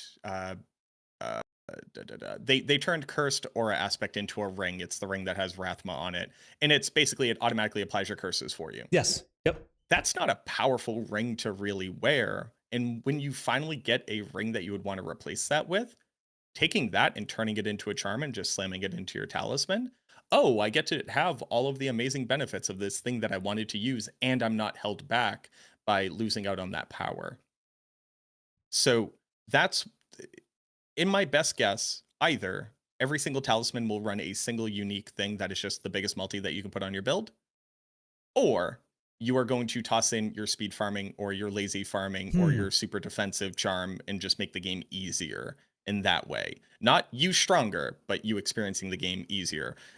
Turn your brain off a little bit more. That's what I think will happen. I think you're actually right. That sounds probably true. Like that's your developer pill. What I like as the customer pill is like the transformative gameplay. So I would hope that if I make impactful decisions, that maybe this is like not going to happen, but I could wreath my skeletal army in fire. So that's my AoE, and they already do a good single target because my helmet makes that happen. Like that's what I would. And if I walk through that, then I become the Human Torch, and like I have this unholy flame and shit. Like I go off on the deep end with that stuff because I played too much Magic. But I would love to see that come to the game. I don't think we're close, and what you say is probably more true. And so, is that a bad thing? No, but go ahead. And correct me if I'm wrong. I think at one point you were talking about, at least when you were giving feedback, it was something along these lines of like, I want to be able to choose to like, my sword is on fire. Like that's what I like. Now this is happening. Like it's a lot of those. You see a lot of this in D2 where it's just like, sure, this thing isn't necessarily the best way of doing something, but it does let your barbarian turn into a goddamn werewolf, and now I can just do that. Am I hitting anywhere near what you're trying to talk about? Because that's what I think the skill tree is seeking to accomplish. And so do I. Seen with some and of the so do variations. Yes, and so do I. One of the examples I gave, and you're close, was like if I'm like a very active minion player, right? And I know that my golem's about to die. As a necromancer player, I can make a conscious decision to walk through that golem if the HP is less than 40%, and I wear him as armor. Now I'm the tank. Walking around, the golem's punching things, and eventually my armor erodes and I have to resummon the golem. That transformative, that's exciting. And that's that to me. Now, when I actually play with that, it might kind of like completely deteriorate. But I think that as long as Diablo is born from a D&D realm, that will be true, because it works like it works in those other platforms. So it should work here. But sure, that's what I speak to. Yeah. Now your answer I like too. that a lot. So one of the things that I kept saying for like one of our alts was, just screw it. Let me wear my golem as a mech. Let me mech suit Godzilla for my golem. Right? Yeah. And that's awesome. And I want that. I don't know a game that lets me do that. I haven't played a game that lets me do that. And neither have I. But guess what? I want that. We want that. So there's a market for that. Dope. It'd be dope. And I could apply that to anything. We playing a sorceress. Okay. I cast Blizzard. I walk through it. I've got ice armor. I can slide around as like Iceman. I can suddenly wrap things up and make them like, we can go off on a diatribe on all this all day long. As long as the bones are there for it, that makes it exciting. And I would say, based off the transformative skill tree decisions and the way that we're building a skill now or a character now, it seems like that's even more possible than it ever was before. So that's cool. Like maybe we're not golem meching, but that's okay, right? Not the worst. Yeah, so not the worst. You had a chance to play it, is that right? You had a chance to get your hands on the Warlock. Yes, I've played the Warlock. I've played the Warlock for a couple of hours back in January, and it was very, very cool. What do you want to know? Everything. I want to know what you thought was, because like you come at the game because you have to from the necromancer perspective, but you got your hands on the new Rockstar. So being that you would have played many other things before that, what the Warlock feel like to you? Would you get excited about when you're playing the class? The Warlock was the things that were very interesting about the Warlock.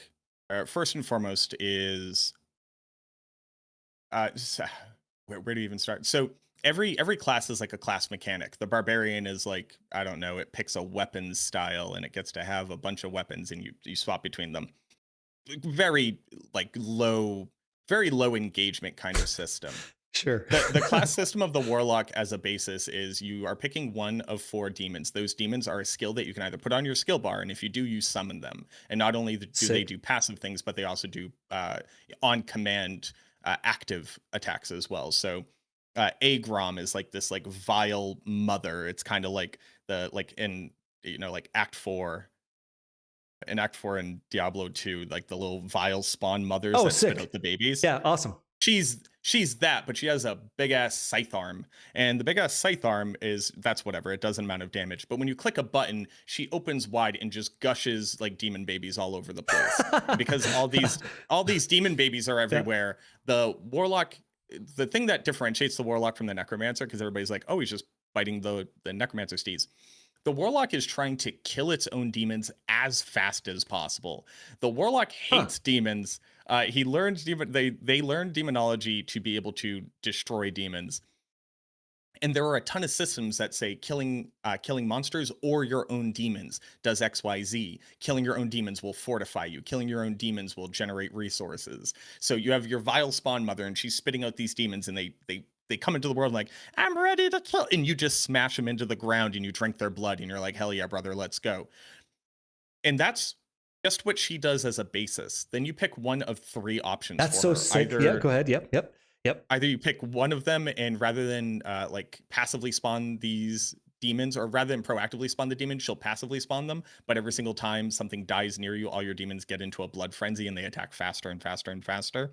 One of them is like you become unstoppable, but if a crowd control effect would apply to you, it kills one of your demons instead. So sure, you're an unstoppable killing machine, but if you accidentally kill too many of your demons, you no longer get that ability. So it's kind of this game of like keeping up enough of them to be alive. And then the third one, there's a new mechanic called Eviscerate. Eviscerate is basically like bleed, but you get an immediate payoff. Every time you eviscerate, you do a portion of the bleed damage as an instance of damage.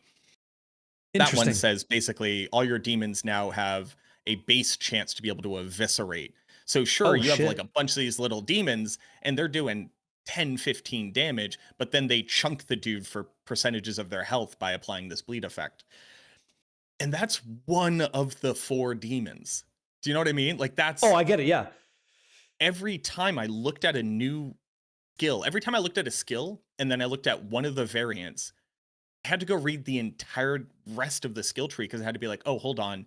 This is a Hellfire occult skill that is lesser demon tagged, which means that this ultimate will buff it, and this one will give it this status effect, and that means that I can apply my bleed to my demon. And it made me feel stupid as hell. So I'm screwed. Sure, I'm screwed. No, you're not screwed. Luckily, there are smarter people than me that have helped me to get smart enough to make guides, and now nobody is screwed. Hey, all right. Yeah, self-plug, right? Yeah. No, but sincerely, there were moments where I would look over at other people playing because there was like a pretty big group of people who went out to Blizzard to play this thing. And I look over and they're just blasting. And I'm like, how are you guys even clicking skills yet? I haven't even read them. I'm on skill number 2, variant number 3, and trying to figure out how I'm now going to apply Hexen and AoE to be able to trigger my Apocalypse ultimate. Like, I was just talking to Cliptus about this. I went to the headquarters like you guys for the Spearporn release, right? But for the Spearporn, yeah. Yeah, and I had Moxie to my right, and I was on the end of the table, so I had the devs kind of watching, right, doing their thing, if that sounds familiar. And I'm like watching him play, and he's doing better things than me, and I'm like, I guess I'm stupid. And so then I'm like you're saying, and then I look around and I see everybody, because I just want to know, like, what's everybody else doing, right? Because I've never done this before, and I've only got like 2 hours or less.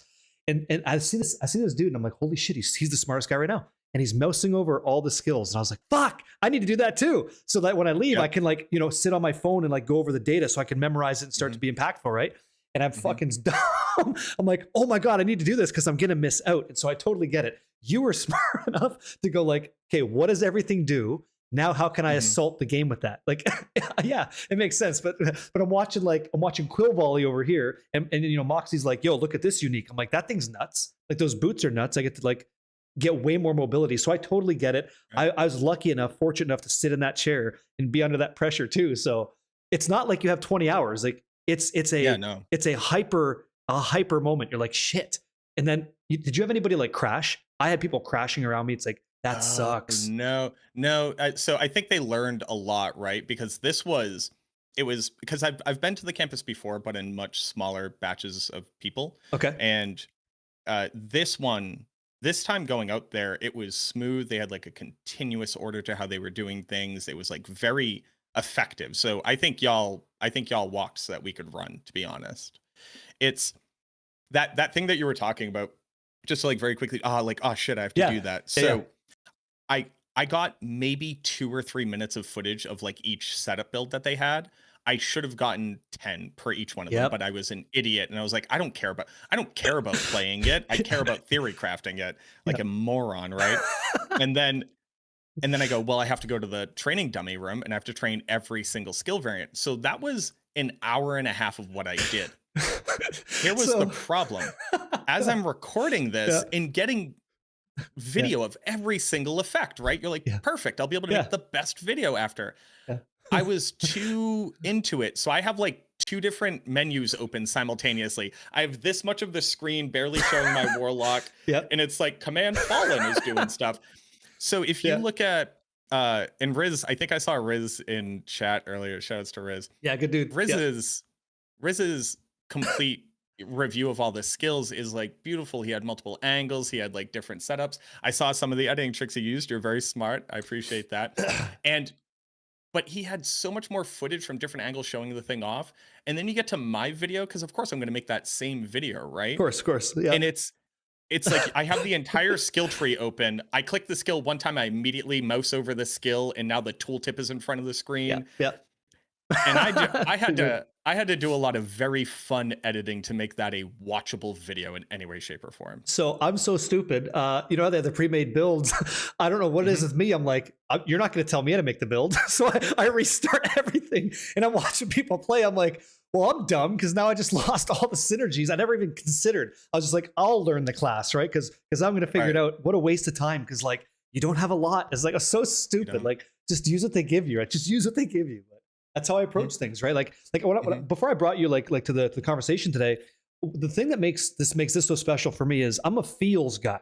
I don't get into the math. I'm like, hey, Ring of Fire on the Warlock feels sick. I can go run Players 8 Tristram. Let's use that skill. Gentlemen like yourself is like, no, Ring of Fire does a huge amount of damage. Mathematically, this is why we do it, and this is why you're feeling awesome. As a good example, let's talk about Blood Boil on demons, right? Like, holy shit, I'm not that guy. I'd summon all 3 and be like, this is where I live. You would be like, well, actually, man, like you only need, maybe not that many. It's like, so it's so great that you're doing this today with me and that we can, have this conversation this way. I just love that. I think it's great. So from what I'm hearing, the Warlock it's got so much depth that I'm going to have to like put in the work. I'm going to have to learn that there's a lot of depth to like the decision behind the demon that I take. And I'm hoping that, just talking to you now, there's 2 demons I get to use. Maybe I want to summon all 4, and that's how I play. Like, is that even a thing, or am I living in like the land of not? I have seen some things, and I don't know if those people were supposed to reveal those things. Oh. So I won't say anything, but I will say there seems to be some cool stuff. Thanks. That's great. Okay, so here's the issue that we're running into right now. Different outlets are apparently interpreting their own embargoes differently, and it makes it very difficult for me to know whether or not any of them were supposed to show stuff. And then like I've never seen it ever again. I'm like, was this a fever dream? Did I make that up? Yeah. But so in real life, cool. In real life, that looked cool. They're rushing for clicks. It's like, stop doing that. Yeah. Okay. So who knows? Like, I think that if I'm right and it goes this way, how is that not the best example of build diversity that Diablo 4 has ever seen? And I'm not trying to like blow it up. I couldn't do that before. Like, a good example of what I'm used to in this game, coming back to it, I make a sorceress. I've got defensive layer 1, 2. I've got mobility. I got my skill. Okay. If now I get to actually not, I can't even imagine playing a Sork not having to choose a defensive. If the game allows me to do that, it worked. They're right. You know, like, and for you, for the necromancer, kind of kicking it back there for a second. If there's a way to make it so that you can actually use the 2 skills that you want, you feel the same way, right? It's realized. Yes. Yeah. That's the thing. I think players should be able to have eureka moments, and then they go put it to the test and it works. It doesn't need to be the best, but it should always work. If I read your tooltip and your tooltip makes me think, oh, I could set this thing on fire, the moment that I put a match to it, it should set on fire, as a very esoteric example. That's the only needle they need to thread as far as build diversity is concerned from my perspective. Okay, so the second unique necromancer item that we saw was this. I'm going to bring it up on the stream. Does this bring any of that to fruition? Let's go find out. It's called the Red Blessing Amulet. While healthy, gain 4 maximum overpower. Blood orbs grant 2 stacks of overpower, and then you deal multiplicative increased damage per stack of overpower. When you read something like Red Blessing, is there any kind of I don't know, fantastical realization that you see, or is that just like sponge damage? What do you think? I like this item a lot because it is agnostic to a skill tag. It's agnostic to a damage type. It is agnostic to whether or not you have minions. It says if you play your Blood Orb minigame that the Necromancer has had this entire time, you can both automate Overpower as a system and get a damage multiplier. This is completely agnostic to a skill, right? There may be a skill that's the best at generating blood orbs. There may be the best possible combination to get the most blood orbs. But blood orbs isn't Sever. Blood orbs isn't Bone Storm. Blood orbs is blood. They're just out there. You just make them. I really like this unique. I think that this unique is one of those ones that will end up in the talisman 9 times out of 10. And from the things that we've seen about like how you can generate blood orbs, so you start off with a maximum of 4 overpower stacks just naturally. This item brings you up to 8. So this is already an 80% damage multiplier if you do nothing else. Blood Wave, the ultimate skill, says just casting Blood Wave will increase your overpower stack count by 2. So maybe you don't even care about Blood Wave. You just care about Blood Wave generating blood orbs and increasing your maximum stack. Now we're up to 10. So now it's an amulet that says 100. That's so crazy. Damage multiplier. But not only that, what other things in the game care about me having overpower stacks? Because this is just one thing. Overpower as a system adds additive damage to your skills while you have overpower charges on it. And just like any other charges like Ferocity and Resolve, there must be things that spend overpower charges. So now maybe it's I need to get up to 10 because that lets me do 5 ultimates in a row, just as like a wild example. I like this amulet a lot, and I think you're going to see this amulet slotted into a lot of things as long as there is functional support for spending overpower and picking up blood orbs. Yeah, it seems like there will be. It's agnostic, doesn't care about what your build is. It just does that for you. That's great. And when you talk about spending overpower charges, that actually sounds like a Path of Exile 2 build. Like I would build power charges, right? And then I'd use that staff attack to like crash that lightning, and I get that feeling. So I haven't seen any uniques for Necro of you like that say, hey, if you got overpower charges, we spend that to make, I don't know, skeleton minions grow 12-inch biceps and like bench press people for fun. I haven't seen that. Have you seen anything that speaks to that? We have, so I literally just put out a video that is, here are all of the uniques that are coming to the Necromancer. Great, I suck. And now I'm trying to, no, you don't suck. I'm trying to remember which other ones talk about overpower. So there are, one of them as an example is the old Crew Wars Embrace for Blood Surge would say you will automatically eat corpses around you and do these little mini novas, and that didn't matter. Now it says that your Blood Surge will automatically pick up blood orbs and then do novas localized on where the blood orbs were. So that at the very least is a thing which now lets a skill tie into the blood orb system. I can't think of a unique that says spend overpower. I think that overpower will be spent through skills. That's my belief. Yeah, unless there's something that maybe converts a skill to a way that does do that. That'd be kind of fun. That's what I mean, right? These conversations weren't happening before. I remember buying the Lich King MTX micro whatever, and I was like, okay, I look like this guy, and I was doing Blood Wave, right? And I had to always Mhm. use this skill to empower it on a single target. I don't know what it was, like a shadow skill or something. What am I talking about? What Okay. is that skill? Do you know what it is? So you're playing Blight. maybe Blight. I'd hit the guy with Blight, and then that's more single target damage. If Yep. that goes away, and then I can just use my skill, and then naturally around me, the affinity of blood orbs is applied to that damage, that's just comfortable. Because then I can wrap that in Yes. anything that I want. It could be a golem build, a skeletal mage build, whatever. Right? I would Mhm. imagine the Crimson Prince in this scenario like pulls blood from around and like Kamehameha shoots it through or something. I don't know. But like if Yep. me and you were just talking about this in all of 5 minutes, what does the dev team of Lord of Hatred, what have they done? Like imagine what they've like, who knows, right? I would hope that Mhm. they have that and they could deploy that. But I haven't seen any uniques that speak to anything like that. So I'm kind of going like, am I out in left Yeah, field? I get what you're saying. There are we have seen the Bloodlance skill, and Bloodlance at least is still a thing that says like conjure more blood lances from your blood orbs and then shoot them out. But that's just like in the skill itself now. It's not an aspect that you need to be equipping, meaning you don't need to lose Yeah. damage to get that. Yep. So that at least in one example, it's like immediately baked into a skill that you think would logically work with it. Yeah, yeah. I don't know. I think I think I have to wait and see. And I like Mhm. that we're going into the unknown for the first time in a while. Like as a Yes. gentleman who's also in the space of like providing a path of least resistance for people, part of that benefit is like, okay, I know what you can expect. I set aside a week or two to like really refine the numbers and do something. I'm going into the Mhm. unknown here, and I love it. Like I've got to figure it out. I got to flop, belly flop, and all that jazz like everybody else. And ultimately, we'll have those builds. But isn't it exciting to not know? Like, isn't that great?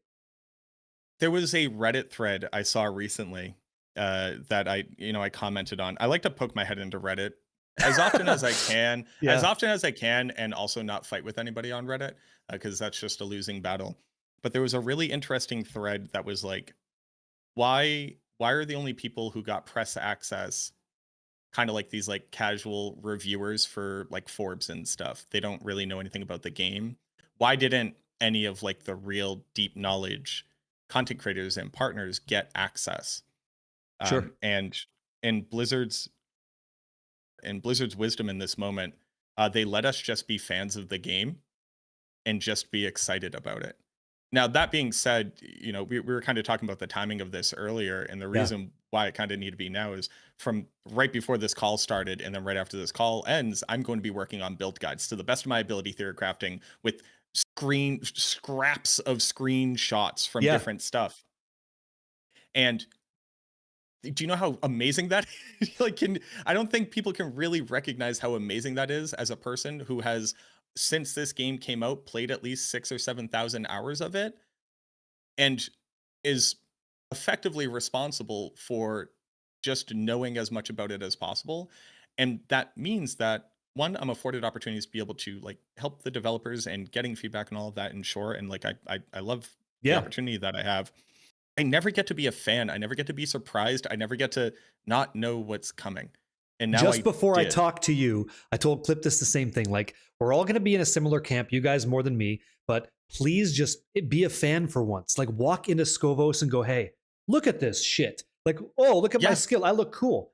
Then I'll get the guide out. Like, you got the rocket up your ass. You have to get that content out. That's the job. But at some point now, you get to actually just go, cool. So I wonder for you, like, are Yep. you playing through the story? Or are you going to be like, escape, Oh, escape, go? I'm playing the campaign. I'm playing the campaign. Yeah, so that's like a big point of, you know, I have a job to do. I quite literally have a contracted job to do. That's why Get I'm out trying of to get town. I'm Sure. trying I have a contract position with Maxroll, the entity. And there's so much to do, and that's why we're trying to get so much of it done now to the best of our ability. I don't I almost want you to pull up one of our tier lists on Maxroll. Like sincerely, like whoever is on Maxroll, go look at our tier list right now. They've all been updated. All of our build guides are in question mark, and there's a big disclaimer at the top that says we don't know and we're not gonna know, and we're all in this ride together, baby. Let's go play the game and just have fun, because that's Awesome. that's the reality that we're looking at. Now, that being said, by the end of the day, I plan on having multiple leveling guides and multiple end game guides out. But that's after 12 hours. I'm gonna play the campaign. I'm gonna watch the cutscenes. I'm gonna listen to the lore. Yeah. I know not everybody playing this ARPG cares about the fact that it's a role-playing game. Yes. They just care that it's an action game that's fantasy and you get to equip stuff. But like you said, Diablo was a one-to-one translation of the original D&D, but for a video game platform. And that's why I like it. I do care about the lore. I do care that we've seen that Lilith is back. I do care that we're going to fight Mephisto as a prime evil, as the primary antagonist of this storyline. And that's just cool as hell. And I get to just do that. Yeah. I get to see the story they made. I get to care about it. I get to critique it. I get to not like it. I get to love it. It doesn't matter what it is. I just get to experience it. And so I'm stoked. I'm wondering, like, I don't think we talked about this. Again, when the ADHD starts firing, I fucking lose it. But go for it. Where does the necromancer fit in party play in Lord of Hatred? As a retrospect to all the Diablo 4 experience so far, are you like, I don't think you do, but as a 4-man squad rumbling up Sanctuary, right, kicking up dust, does the necromancer offer that unique class advantage that a Diablo 2 druid's oak sage does, or that big barbarian? Like everybody's got a role to fill. I don't think that's the case here. I think everybody's the lead singer in Diablo 4.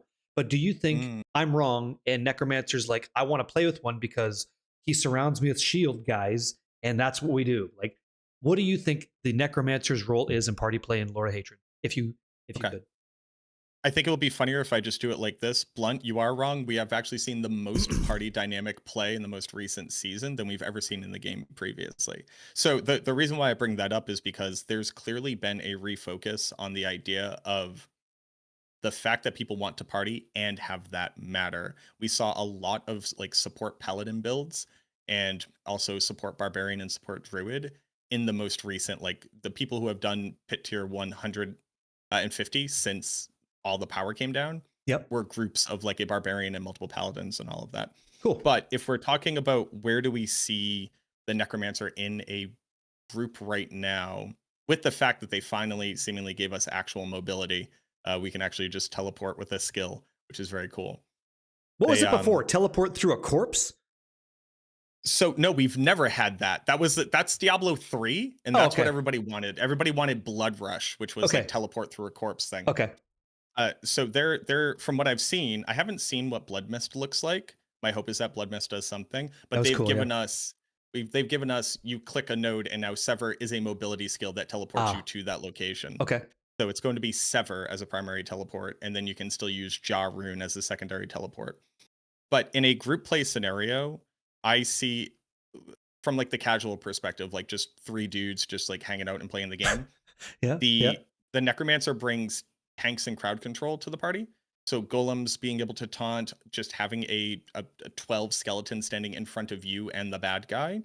I see a lot of that. I see a lot of crowd control. I see like a lot of like stun and slow and freeze from the skills that we've seen thus far. Cool. As far as damage scaling, that's the thing that's a little bit confusing to me, because before we had like a lot of things that said, and also other people do additional damage. The necromancer has always been a little bit lackluster on that, but we've brought like curses like Decrepify. So not only do we crowd control, not only do we soak damage, we also just reduce damage output of monsters regardless of whether or not we were successful at tanking. So I see it as basically like the support barb in D2, where you're just kind of like leaping and stunning with Warcry. Okay. That's what I think the Necro brings to the table. Okay. I don't want to, I just noticed, I don't want to go over time. I know if you want to keep going, I'm down. It's 7 o'clock. Like I have many more things to talk about, but if you're time sensitive, because I can keep going. I think we need to get through like 2 more really good things to put a cap on it. Okay, sure. So I don't know what those things are. Hopefully we find it soon. It's not going to be fishing, but we'll get there. One of the things, You're not a fan of fishing? You're not into fishing? Everybody I'm talking to, yourself included, I'm having an open competition, okay? I want to go one-on-one with you on the beach somewhere. We're going to see who has the biggest fish. We're going to fish and see who has the greatest fish in Sanctuary, and then we'll make a prize that makes sense, and maybe it's a fish trophy with like some cool shit, 3D printed, all that. Okay, so we're in. Sweet. So one thing I don't see happening is like I don't see a team of Warlock, Paladin, Barbarian, and let's go get the Necro for single target, because it just doesn't do that, right? It's like it's not its role, but like you say, it seems like it's always been a support class. I think it'd be cool if there was a unique that said, no, the king's back, baby, and here he comes, and he's got like he absorbs all this army and like does like again some big fucking hit or something, or like wraps him in a bone cage and like extra damage and shit, like I'd love to see that. I don't know that it's there yet. So there's two historical facts that contradict this a little bit, but it actually paints your point better. So the first ever like successful max level team rush, like in season 1, was on the back of Bone Spear Necromancer, because it was one of the few skills that could actually do damage in the game, because it actually had scaling aspects. I remember that. Yeah. The big thing that has stopped the Necromancer from being your damage dealer in things is because we quite literally couldn't physically keep up.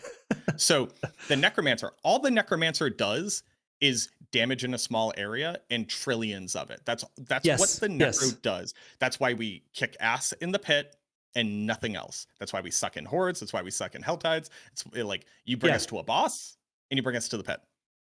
My hope is now that we can actually keep up, yeah, you can just have the Necro whose only job is to walk up and cast Bone Spirit 15 times into a dude's face and kill him. I think that can happen. I don't want to be too overzealous with my hopes of mobility, but of the things that they have been hearing for the longest time is it is bullshit that the Necro is slow. I love Adam Jackson. I loved him. I loved him as a designer. I loved him as a developer. When he told me the Necromancer is meant to be slow thematically, I went, so that's wrong. We're playing an ARPG. We never cracked through that disagreement, I think, ideologically. And now my hope is that now that he's moved on to something that he is more passionate about as well. He's moved on to something that he's more passionate about. But and I have nothing but love for. I'm hoping that we can just actually finally do that. And just from what I've seen of Sever alone, they're like, yeah, you could just put a skill on your bar that lets you teleport, and that's what it does for you. Yeah. Go for it. So you're willing to take the sledgehammer, the ideological sledgehammer, to the next individual and like just crack that code. Give me the mobility. Yeah, good shit. Yes. Good for you. So and always fight for what you want. Like I have ideological arguments with people like with this game all the time, and that's that big transformative skill, that apex predator fight that I'm dying for, that not everybody does. Mm-hmm. All those conversations that I'll die on the hill for because I think it makes the game better. Sure. But whatever, like it's just that we fight our own battles, or we fight our own fights. Absolutely. And so one thing I was going to say is the rune words, man. Like you and I get it. I think if you played a lot of Diablo 2, you understand rune word farming. You understand how good rune words felt. I always felt like it was a flop in Diablo 4. It didn't really come across well. I think the translation was lost. Do you think that it's changing at all in Lord of Hatred? Because I haven't seen anything about that. I think it's just less so it fits in your inventory, and it's still kind of like a tertiary thing when it should be the cool shit. I hate rune words in Diablo 2. Been a great conversation, guys. So this is Macro Bio Boy, and great time. Go ahead. This guy's crazy. Go ahead. No. So let me. Please do. There's that hill. Yep. I think all of Diablo 2's itemization is the best itemization in the world until you get to the end game. Okay. Because in the end game, there are just correct items to be using, and it's whether or not you have them. And rune words are at the top of the list of perpetrators of that reality. I think making your first Ancient's Pledge early on, and now you feel like a God King going through Nightmare, kicks ass. Keeping your stealth on all the way to level 85, amazing. Perfect. Oh my God, I can finally make a treachery. Not only can I use it on me, but I can put it on my mercenary, and now he can survive. All these things are amazing. Hell yeah, brother. And then you go, well, I don't have an Enigma and I don't have an Infinity, so I'm not actually playing an elemental character, and I'm not actually playing a sorceress. So when they were like, we're thinking about rune words, right? We're thinking about rune words. I said, if you make rune words like Diablo 2, you will ruin this game just like rune words ruined Diablo 2. And I was really excited for how they first implemented rune words. This idea that your build might be very good at triggering these particular things and you get these outputs. And that was very, very cool to me. And then the outputs were just double your damage or triple your damage. Yeah. Or double your life or triple your life. And I went, oh, we didn't really have like an off ramp. Like we didn't really have like a, what is it supposed to do other than that kind of plan in mind. They had like the trigger druid crystal star shots or whatever it was, like these little bolts that shoot out. And I was like, we also had like petrify, pull everything in and like, just amplify. That was insane, right? Off screen, and 12 screens away. Yes. Yep. And And it was like, okay, so are these supposed to be like super powerful or are they supposed to be not super powerful? Where I think they're at right now, you have a few options to be able to solve some issues for your build. And I think that's kind of okay. I almost like the idea of runes just being a helping you to patch up your build kind of thing, because most stuff needs to be either a progression piece or an end game piece. And this is just kind of as you progress, you slot in different ones. And then they said, we got rid of some of the runes. They all fit in your inventory. And I went, oh, we've given up on runes. Well, this does kill two birds with one stone. One, it seemingly gets rid of the really lame to use all the time overpowered runes. Yeah. And we don't complain about our inventory as much because they're not going to be in our stash. That is a very smart solve. But I do wish the runes were cool. Like, I do wish the rune words were cool instead. Where just to, sorry to keep talking. Fucking talk, please. I see them going, we don't have a good answer. So we're going to make it less painful so that you don't have to complain about it. And I went, okay. So sure. As long as I'm complaining less, sure. Take another whack at it. Expansion 3. And I said, I love Diablo 2's rune application where I put the rune in my armor incorrectly in sequential order. I just lost it. In Diablo 4, I get to min-max and move it around. It's like, where'd that go? Where'd that cost to me for not doing the research go? Like, I think that's what I loved most, is like that sacrifice. And when I could just jostle it around, I was like, it doesn't have that permanence, that appreciation. That's what I was missing, was that part. Do you know what I mean? That, whether you love runes or not. Yeah, that thing that you're talking about right there is what I think makes Diablo 2 one of the best video games ever. Not the fact that you can lose, but the fact that every action that you take in the game taught you some new secret that when you see somebody else F up, you can go, you put it in a spear, didn't you? Well, yep. Insight goes in slashy, not pokey. And there is Diablo 2 was different. It was sincerely different. It was a game where your actual progression in the game was just learning stuff about the game, and that was beautiful and wonderful, and I think it's very difficult to recapture that. And for every person who was like, how come my stealth didn't work, and they put it in a mechanic's leather armor, yes, there was somebody who like did that, went F this, and then just stopped playing. And it's okay for that person to stop playing. But what if, like, I don't know, what if they could have fallen in love with the game instead of that? Which one of these two things is cosmically and karmically better? I don't have an answer for that. Dude, I had my fucking birthing pod banned. I loved that game. I loved that deck, and I still played Magic. I've been that guy where they change my shit, and I've watched my friends record video of them throwing their birthing pod in the garbage because they can't use the deck anymore. I was like, well, that sucks, and now that's like actual money out the door to play more Magic. So take that to the digital realm. Like, sometimes you got to go with the blows, and you learn a lot more from a loss than you do from a win.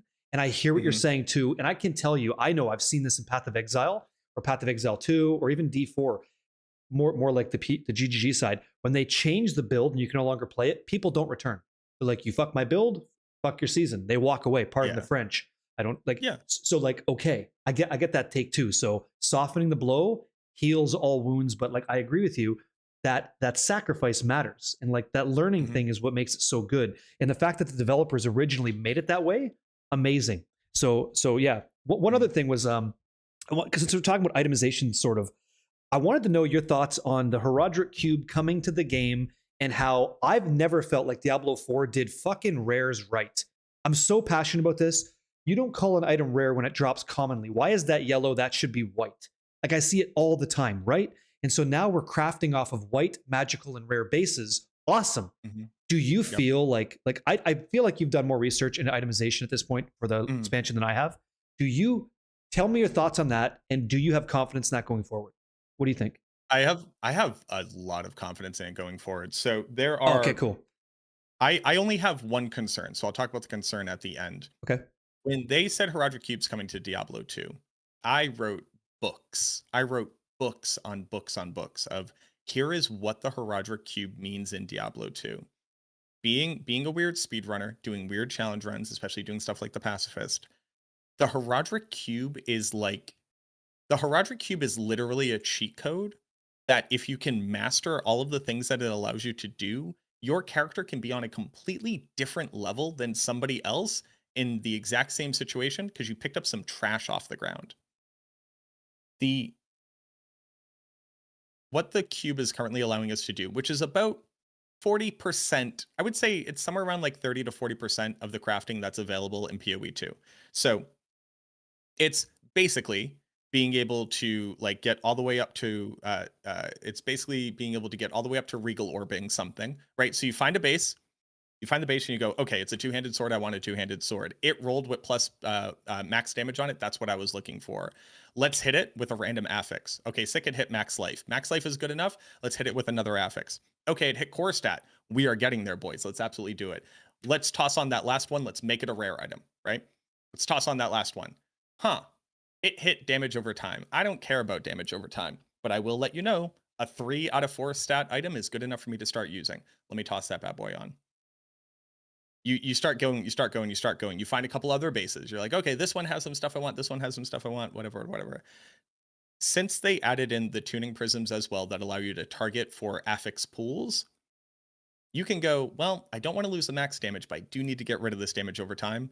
I'm gonna take a whack at it. Let's just see. Oh, it got rid of the thing I didn't want. Let's re-add an affix. Okay, it didn't hit the thing that I want. This item's effectively bricked. I could spend more resources on it, but I don't need to. I found another sword, that's fine. That has been missing in Diablo 4 100%. 100% actual crafting has been missing. So what we get is being able to add affixes, remove affixes, target pools of affixes. We get to re-roll the outcomes from unique aspects. So, oh, I found a good unique, but the roll was trash. I can keep taking shots at it. You know what? This unique never came out to be what I wanted. Let me just turn it into a seal and pop it into my charm. Or I'm sorry, let me turn it into a charm, let me pop it into a seal. Oh, I picked up a couple extra of these ones. Let's smash them together and get a random unique out of it. Oh, I found a base that can be the unique I want. What is it? Like the luck orb? Something, the luck shard, something like whatever, this. whatever it is. I don't know yet, but I'll learn. Yeah. Yep. I forget what it is in PoE 2. It's you can pick up a base and you turn it into an ancient orb. Ancient base. orb. Yes, ancient orb. Yeah. Yeah. You can ancient orb it. And I'm like, wow, you guys, you all have done surprisingly better in this first iteration of this. And there's no way for me to say that without it sounding mean, but I am wildly impressed that you guys went all the way to this level already. You already went to this level. They re-added in sanctifying from the 2 seasons ago that everybody loved, which was slamming your gear, basically. Vol orbing your gear, right?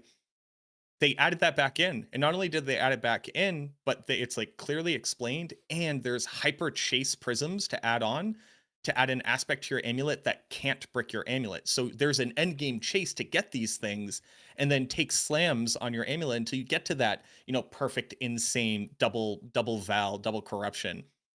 I was like, what? Wow.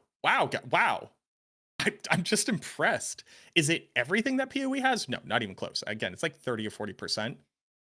But that's, one, already good enough considering Diablo 4 had 0. You could take an item and re-roll a single stat. That's what you could do. That was our crafting. And that's still in there too. So you can still go do that and then do this stuff. I'm very impressed. I would say, just to put a cherry on that, if I could try. Go for it. Well said. I guess we have the ARPG genre to thank for that, right? Because these companies are vying for our like time to play their game. We receive the benefit in this modern expansion, because if they rolled out that Herodric Cube with much less, it would be pitchforks and torches, because it's not even close. So thanks to everybody making ARPGs, because we're going to feel that appreciation in this new system. So you're all in on that. That's awesome. I know that there's going to be limitations, I guess, like you can't make the best item that you could find in the world. I actually really like that. Like you can mechanically synthesize this item into fruition, but you can't realize it like you could if it dropped out of let's say Mephisto's clean action. Like you just don't know. So you kind of just have to wait. So one thing I'll do is I'll just say, like, if you guys have any questions in the chat, this will be the QA section.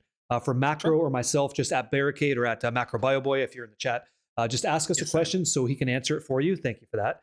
Outside of that, I was really concerned like the Pinnacle chase, and I don't know, like a lot of folks that I've been talking to lately, not to diminish the enjoyment of this awesome expansion coming out, but The concern is because there's not a end game chase loop now, it's just all the same end game activities plus like the endless wave one, echoing hatred.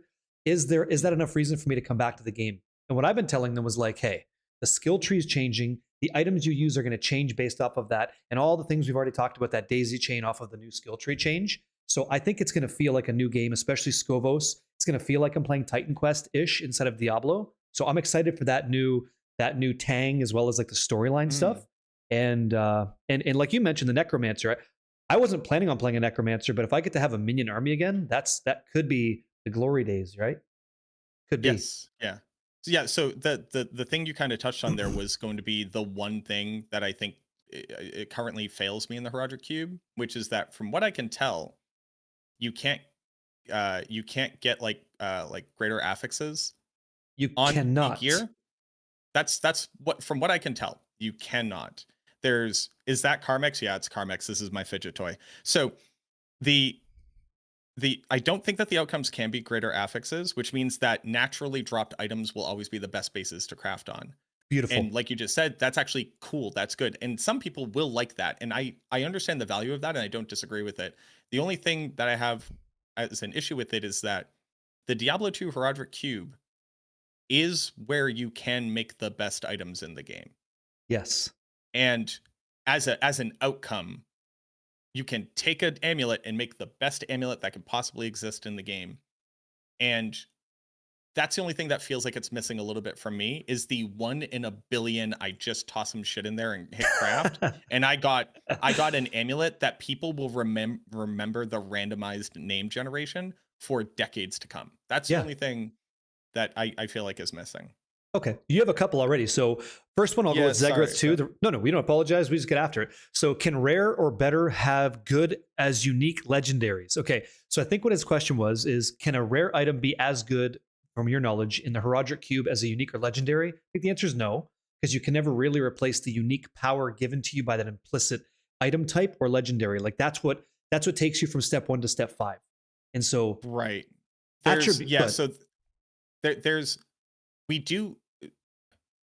They are seeking to have value for base items because you craft on them. They're not trying to make it so that you will wear a magic item as a best in slot item, but you can pick up a magic item and turn it into a best in slot item. Diablo 4 is fundamentally different from Diablo 2 in that there are rarities of gear, but it's really a progression of gear. And at the end of it, it is legendaries, uniques, and mythics, and it's which ones are for your build. A rare will never be better because it doesn't have an aspect on it, but your rare will become your legendary. Yes. So it's like, that's the big difference. Question though, like this is like an aside, and I won't do this too much because time is of the essence, but I loved hearing what Diablo 4 is saying, like, hey, we're going to give you magic items that you might actually wear in your character because the affix range is way higher than rares or legendary could achieve. So statistically, it might be better to use that magic item. Like you said earlier, I didn't just fever dream that shit. Like that's not a fever dream. That was said. And I was like, oh, that sounds cool, because in Diablo 2, and I got to get past the whole like D2 had it, so D4 must. But in Diablo 2, a jeweler's ward or monarch of deflecting is a very chase item. And that's why I would pick that shit up off the floor. And this new Herodric Cube system kind of harkens back to that desire because of what you're saying. Like it's not going to have a higher range, but it might be like perfectly rolled. So now all that crap is now worth checking out because it could be treasure. Yes. That's the secret sauce, right? Yes. Okay. Yeah. And this does go hand in hand with the loot filter. Like their intent is for you to create your loot filter for the stuff that you're looking for so that you get your beacon. Your beacon shoots into the air and you look down and it's a magic item. And you're like, oh, holy shit, that magic item must have 1 or 2 amazing stats on it. So it is meant to go hand in hand with that. And I think it could be GA as well. Like that, you can set that filter to be, which is really, really cool. What was the next one here? Can you ask if the basic unique will actually give us a decent basic build? When you say basic unique, are you talking about like lesser layer boss uniques giving you a basic build? Is that what you mean, Shits? Shits 12, great guy. Loves the Necro, by the way. For Shits, yeah. So he's talking about Gospel of the Devotee. The long and short, Shits, is that it is primed to be able to do that. The big question is do we actually have 2 different basic skills that we want to use? But I do call that out as like a perfect example of this thing says use 2 different things, and that means I can have a single target and a multi-hit one. So as long as we can still use that, and like Shard of Varathiel still exists, and there is some way to scale them, then I think yes. That's one of the things on my docket to figure out which 2 skills or more, but probably not, probably 2, you will end up using. So Deception 6, thank you, has a good question. Will progression tiers through 1 through 12 feel meaningful for players? That's subjective. As players acquire gear that enables advancement, or will it be possible to move quickly from tier 1 to 6 and then 10? So I'll talk about that really quick. In all of my Diablo 4, I should say all, since Vessel of Hatred that I remember playing, I would go like Torment 1, 2, acquire a bunch of good shit that was GA, and I'd go right to the end. I'm in T4. Like it wasn't a staircase, it was a elevator, like a boosh. And so I don't even know if you could even answer that, but I hope so. I doubt it, but I hope so. I think that, and I don't have a number to give you here, right? Yep. Here's I will try to upsell it a little bit.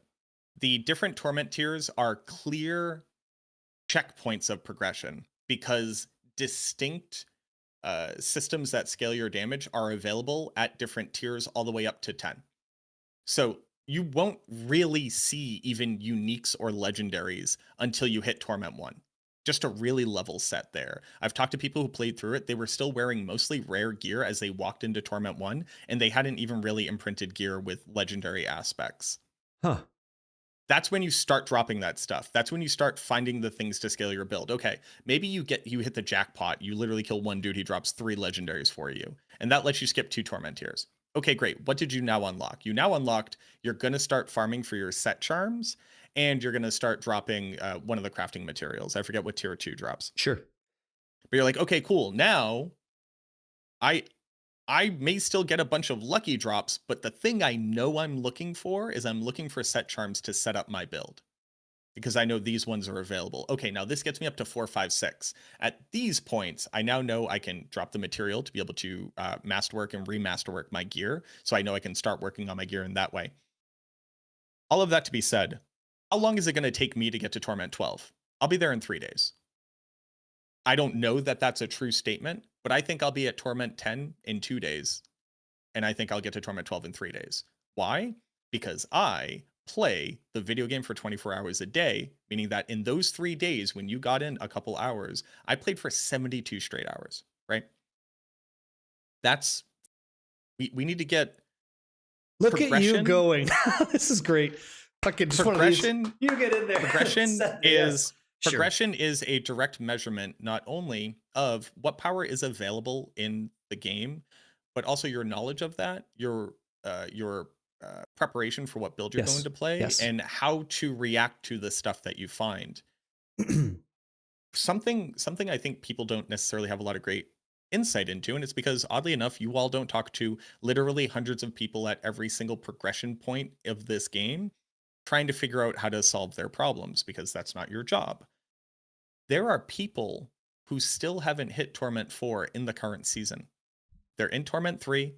They've been saving up some boss materials. They kill some guys every once in a while. They're looking to get some GAs and a max roll on a unique, and then they think they're going to go try Pit Tier 100. We should never actually measure the success of a game to have legitimate progression on the backs of people like me, or even people who are engaged enough to be watching a Twitch stream. Everybody in chat, you are not casuals. I know you may think that you are. You just aren't.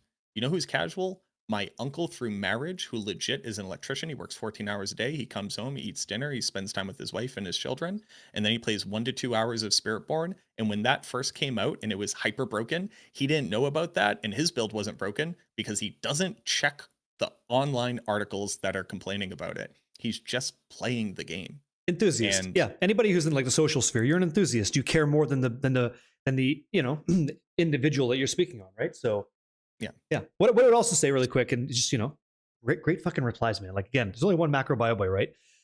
I know that I'm also adapting to the change. Like, you might have a white magic or yellow item and feel like it's supposed to be legendary, but it's not anymore. And this goes to the next question, because in your skill tree, you're applying the legendary power. You're not relying on an item to give that to you. That's baked into the progression of leveling your character. So Rio's question was for people that have been playing for a while, is not having access to build defining items for much longer going to feel really bad? Well, build defining items are now a build defining choice or decision you make in your skill tree that you can just switch. So like as you're feeding off of the land using your Heraldric Cube to empower your character, you're also probably sequentially adjusting your skill tree decisions. Like that's how I think it's going to go. And like Macro was just saying, you're then going to use your seal and then empower charms in that to, again, improve that experience, just streamline that is my guess, right? That's what I think it is. Yeah. So I don't want to pretend, because I've seen some of the uniques. Some of the uniques say this skill now does double damage, right? Sure. It just says that's Sever insane. now hits twice. That's insane. Yeah, okay. And the thing that's wild is that it looks like the other multipliers that are in the game are bigger than that. So whatever. We can argue about like how big the numbers need to get. I just turn off damage numbers when I'm not testing, right? But I'm not trying to pretend like you won't find a unique that might super boost you, but that unique will define the best in slot of the build that you want to play. Yes. It won't define the build functioning. Yes. Which is a very important distinction. So I'm looking forward to it. I think, I don't know. Again, I'm not putting on a face here. I'm excited for the change. I hope it's welcome. I feel like I deserve as a player to like want to enjoy the end game because I do this for a living. I'm very, very lucky to do that. And so I hope that it keeps me engaged in that way. And I really hope that you're wrong. I hope that Makuna's wrong, Rob's wrong, and I hope that I'm correct. I hope that nobody's getting to tier 12 in a day because I don't want them to. I can't stress that enough. I never want to get there. Same. I want no, don't fucking apologize. We're talking. It's just a conversation. But like I don't want this to become a Diablo 3 experience where you play it for fucking 2 days and grats your characters like insane. Like you don't want that. Who wants that? You want to enjoy your game. You want to enjoy the class. You want to play the game and enjoy it, make another class and go. And you know what? You stop playing your first character because it could only get to Torment 7. But you know this other one, because you've been enthusiastically enjoying other content, can get to T9 faster. So you feed off 9 to feed the 7 character, and then that's the adventure. Like, I want that for this game, and it sounds like I'm wrong because the news aggregate guys are beating Torment 12. Well, the truth is, like, I'm not going to say that part. Who knows? We'll see what happens, right? We'll see what happens when we get our hands on it. So, yeah. I don't know, man. Was there any questions you had for me outside of this? Because you might. I don't know. I have and please correct me if I'm wrong. I believe you live in the great country of Canada. I am Canadian, yeah. Yep. You're Canadian. What do I say that makes me sound Canadian? Do I sound any form of Canadian you've ever heard, ever, at all? Do you sound Canadian? No. But if you start saying... I don't, right? Right. All right. I'm going to say the word about. Yeah, about. It's about time. It's about time, yeah. Sounds fine. Now you say it. About. Okay. Here's the thing. Because for people who don't know, I'm actually from Boston, and this is my legitimate accent. I'm from the North Shore, and this is how I would talk if I wasn't talking and without I love an it. accent. Yep. My name's Marco. How the fuck are ya?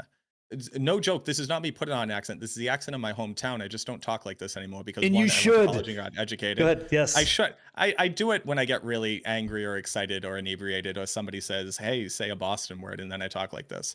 So, I used to do sales, right? And I've been doing presentations the entire time, and people will think that you're less intelligent if you speak with a Boston accent. So when I went away to college, I generally adopted a less Boston focused accent as a generalized accent, but it still comes out sometimes, and you hear me shift between these two. Yeah. When I talk like this, every stream, somebody shows up and goes, "Are you Canadian?" And I go, "Nope, not at all. I'm actually from Boston." They go, "Oh, you sound like a Canadian." And I go, "No Canadian has ever said that ever." Never. Yeah. I think you think Canadians sound like a thing. And you hear me say about without an over pronounced W. Sure. And you go, "Canadians say about." And I go, "Everybody who speaks English says about. It's just a word in the English language." Yeah. So well, I needed to ask you that. One thing about our job is like I could change the rate of speech and I could improve my cadence to over enunciate every single piece of data that I speak. But that's not me. I had the Boston accent, I'd fucking let it rip. I'd go for it, but I'd send it, but I can't. And so I just fucking free roll, and whatever you get, you get. And so I would say to you, Yeah. I've always loved any iteration of you is great, but let the Boston guy fucking breathe a little. Let bit. the Boston guy Let out him a little go. bit. Let him out. So I do sometimes. It's really it's particular words, right? Yeah. And it's whether or not I've been reminded of it recently. Sure. But it's just I moved away from my hometown, and when you move away from your hometown, Yeah. even going, because basically I'm in like the middle of the state now in Massachusetts. I hear some Boston accents out here, and they're clearly just transplants, because everybody else talking around me is just kind of generic New Englander, and it's not as pronounced as the accent that I have. So given enough time, I'm like, I just want people to, you know what the issue is. That's what I understand. walk Yeah. I walk up and they'd be like, let me get a coffee, blah, blah, blah, blah, blah, blah. And they're like, what do you want? I'm like, I'll be almond milk and sugar. And they go, one more time. I go, almond milk and sugar. Yes. And they go, okay, great. And what name do I put on? I go, Mako. And they look at me and they go, how do I spell that? And I go, how do you spell Mako? How do you spell? It's like one of the most common Mako. Yeah. They go, is that Mako? And then I go, sorry, my name is Marco. And they go, oh, like Marco Polo. I'm like, yeah, so go fuck yourself. All right, moving on.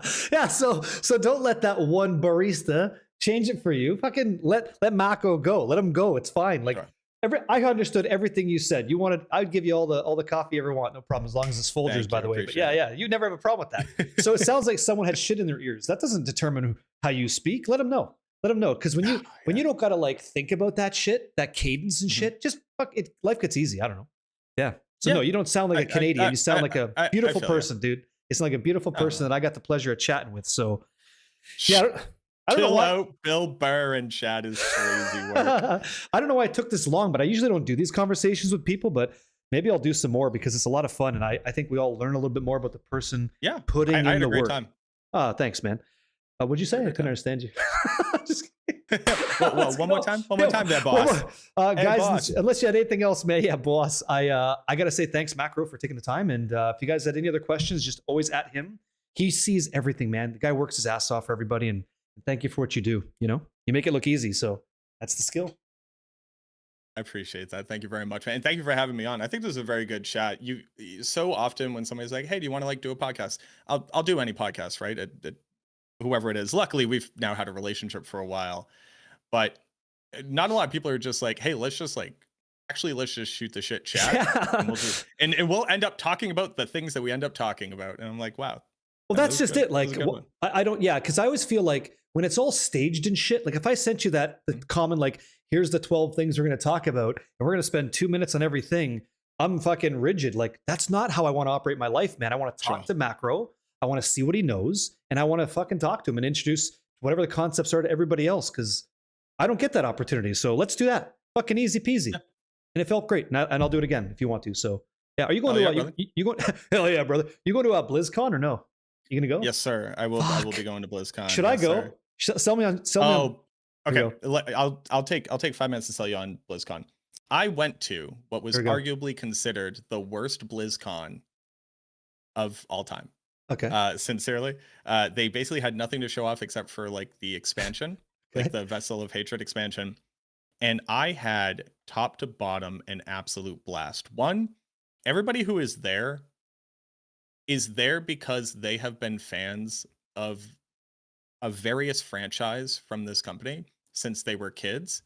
And there's like, sure, were there like some dickbags there? Sure, I didn't meet them. I didn't meet them. Sure. Everybody I talked to was like, I'm here. I found out they have like this plushie from Hearthstone that I'm gonna go wait in line for, and after that, we're all gonna go to dinner, and then we're gonna hang out, in the lobby of the hotel and just kind of have drinks and do whatever. Yep. Some people are hard partying. Some people are just kind of chilling. What were you doing? I had the opportunity. Oh, I am a partier, sir. I'm a drinker. I'm a drinker and a dancer. This is the one thing that I don't feign humility about. I'm the best dancer and I know you like to dance, sir. So if you come out to BlizzCon, we can put it on the live stream. We can put it to the test. We can try out our dance moves.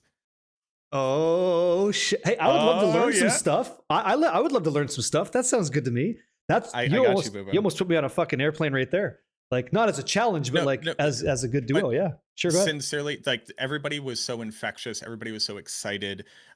You know, one, I got to be a fan again. I got to meet people whose videos I've been watching for 20 years. You know what I mean? I got to meet there's a guy who plays Hearthstone. His name's Trump. Before Trump existed, there was Trump and Trump SC. And I've been such a mega fan of him. He was the reason why I started making videos back in like 2015. And he was just hanging out in the lobby. And I went, "Oh, hi, I'm a huge fan of you. And like I'm also a Blizzard partner.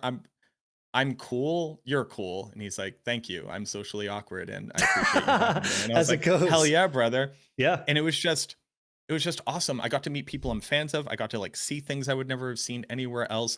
The intro to it, bro, the stadium that they put you in was electrifying. They brought out Chris Metzen. That's when he came back and he's like, "And we're doing a trilogy expansion and WoW, baby. Get ready to rock." And people were screaming like you two came onto the stage. Do you know what I mean? Like it was like rock star Metzen's moments. a badass though, right? Like I get that. Yes. So I went to TwitchCon twice. I'm not going again. I'll DM you what we're doing instead. If you're interested, you're more than welcome to go.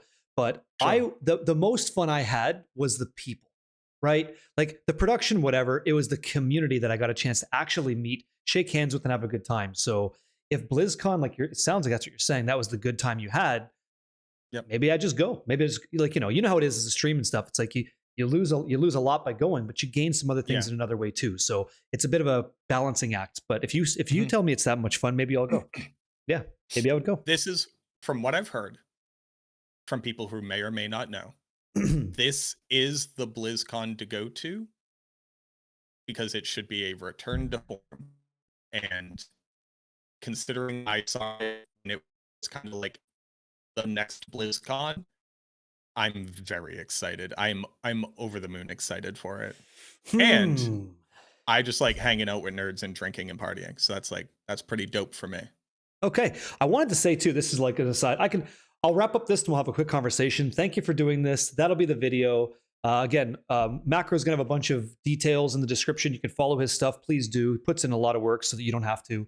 And thanks for being on the conversation, the interview, the talk today. Thanks, man. Appreciate that. Yeah, thank you for having me. All right, very cool. So I'm going to close this out for you. Dude, how's the gym going? Because I've been following your fitness journey kind of, and like I'm seeing the abs through the sweater kind of thing. I see the shoulders popping. How's that been going for you? How you balancing that shit? We've been basically going like once a week, and Okay. I haven't gone in a while. I haven't gone in a while. Sure. So it's basically because it was a new thing. It was kind of on the chopping block first for stuff that I would deprioritize, and without really getting into it, life got kind of very real very quickly. So Yeah. going to the gym got very difficult, and it is a thing that basically after the expansion drops and I can sleep for 8 hours a day, so probably like 3 weeks after, sometime around there, that's when I intend on going really hard, because we are going to BlizzCon, and one of the goals that I had for myself was that I was going to be in good shape for BlizzCon in case I wanted to do a cosplay. So Oh, that's cool. I have a goal. The big thing that I liked about it, my accomplishment, well, to give you like a feels good. After having not gone for like a month or two, we did hit it up one night. We're like, you know what, we have to go. Like we got to be going, and I was still able to run 2 miles and then do my sets. And my sets were only like 10 to 15 pounds lower than what my previous reps were at. And I was very proud of that because I hadn't gone for like 2 or 3 months.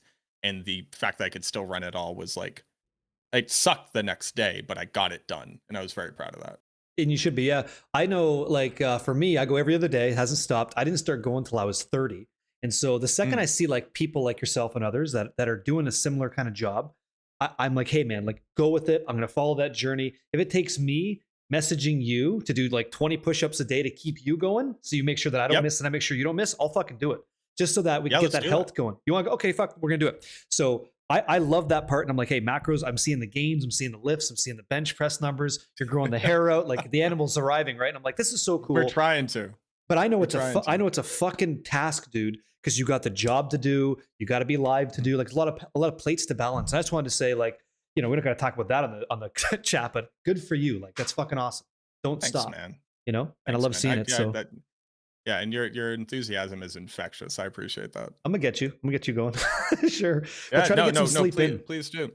Okay. That's I'm actually I just have what I'm gonna do is I just have a blow up mattress, so I am just gonna keep that in here, and I'm gonna legit do like 4 hour nap sessions while That's doing the crazy. live stream. There's too much shit to do. Like it, at Maxwell, we take what we do very seriously, right? Because a lot of people rely on it, Really? and Sure. Yeah. Yeah. Yeah. and and that just like part of that just means like yeah, man. If I intend on being a full-time content creator and putting out videos and also upholding like my obligations to the site, I'm gonna be doing 4 hour nap sessions, maybe once every day or two. And Yeah. we're just gonna make it work because one of the other things I'm trying to do is I'm trying to capitalize on this in a very big way. I'm in a place right now where I'm fairly comfortable at the size that I'm at and all of that. Yep. I'm done just being the dude who you only come to like learn about the necromancer. What do you So want to I'm do doing the beyond warlock. that? I want to be you come to me for every ARPG. Like I want to be sincerely knowledgeable about all of them, Hmm. and then be at a place where people will actually watch me play a different game, and then I just want to stream EverQuest as much as I could possibly stream. That's what I want to do. Okay, got you. That's fair. Well, hey, no one can realize that other than you. And so, what I've learned after 5 years of doing this full time, and it's been a privilege, is that growth is absolutely in waves. So, like when you Yep. first take that step, it's like you just hope that you get to just be yourself, get received that way, and then try it. And obviously, there's going to be like a lack of interest in the thing because not everybody cares what you care about. Yeah. But you find other people, other souls in the world that you resonate with. So one thing about you is you've got that beautiful mind that can actually retain that data. The problem I've got, like I mentioned it earlier in our chat, fuck, dude, I'll go into the game. Like I'm playing a lot of PoE 2. I come back to D4. I can't even open my fucking menu. I'm like, what? Sure. Yeah. Tab dungeon? I forgot about that quick. Like, you know what I mean? Like it all kind of goes. So if you can retain that, God bless, because go nuts. Like let rip. What's fun is because there was the DLC for Diablo 2, and obviously I had to go, just go test everything in Diablo 2, right? I came back to D4. I forget what I was doing. Maybe I was even just getting a screenshot to like make a video, and I got Yeah. into D4 and I clicked all my buttons to open my menus and nothing happened. And I went, what? Now I know these Yeah. buttons make menus open, Yeah. and I realized I was using my custom keys that I've set up in D2 Oh. because like I don't use any of the original hotkeys to do stuff because I was a speedrunner, so I had to set up different hotkeys and stuff. So I just walked into D4 and I went, how do I look at my skill tree? Yeah. Which button does that? So Yeah. I feel your pain. And I understand because you want to be the go-to ARPG guy, and it hits the soul when you're like, how can I be that guy when I can't even open up a fucking menu, right? Like, how can I? I totally get it. Like I understand. I live that pain too, and so I we're just all like human. luckily in the PoE space, and I do have to be going, but this one last Yeah, no idea. problem. Go for Luckily it. in the PoE space, you can kind of be known for a build, right? Like Sure. you can be the whatever Righteous toxic fire rain guy. Sure. guy. You Sure. could be the righteous fire guy. You Sure. could be the leap slam guy. And since I was known as Necro, and that means I'm known as a minion enjoyer, I get to be the Infernalist or Lich summoner. And that at least lets me maintain like one set of knowledge. Like I know I need spirit and these skill ranks, and I'm looking for this, this kind of gear. And I know that I can afford to have this kind of survivability because I'm going to have a shield. Cool. Is there stuff going on? And did they release new specters? Cool. I get to release my video. I went and captured Pokemon style all the new specters, and here's Yeah. what it is. Yep. So that's how I'm trying to branch out. The Warlock is basically a necromancer, thematically speaking, right? It's a lot Yeah. of similar concepts there. Yeah. And after that, maybe it's Druid Summoner, and then it turns out I'm actually just playing like a shred build or whatever.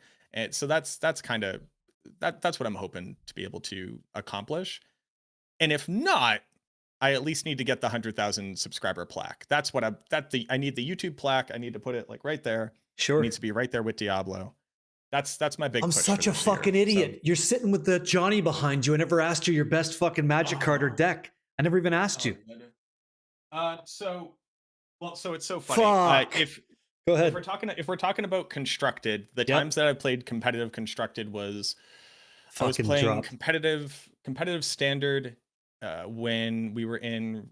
I mean, like I started playing again in college, so I started playing again right after Lorwyn, right into Shards of Alara. Yeah. And I was doing like F&M nights, and I would do Yeah. like small stuff. Yeah. I started going to PTQs for Return to Ravnica, and I was playing Esper Control. So it was Elspeth, Sphinx Rev, the Changeling, whose name I forget. Aetherling, and yes.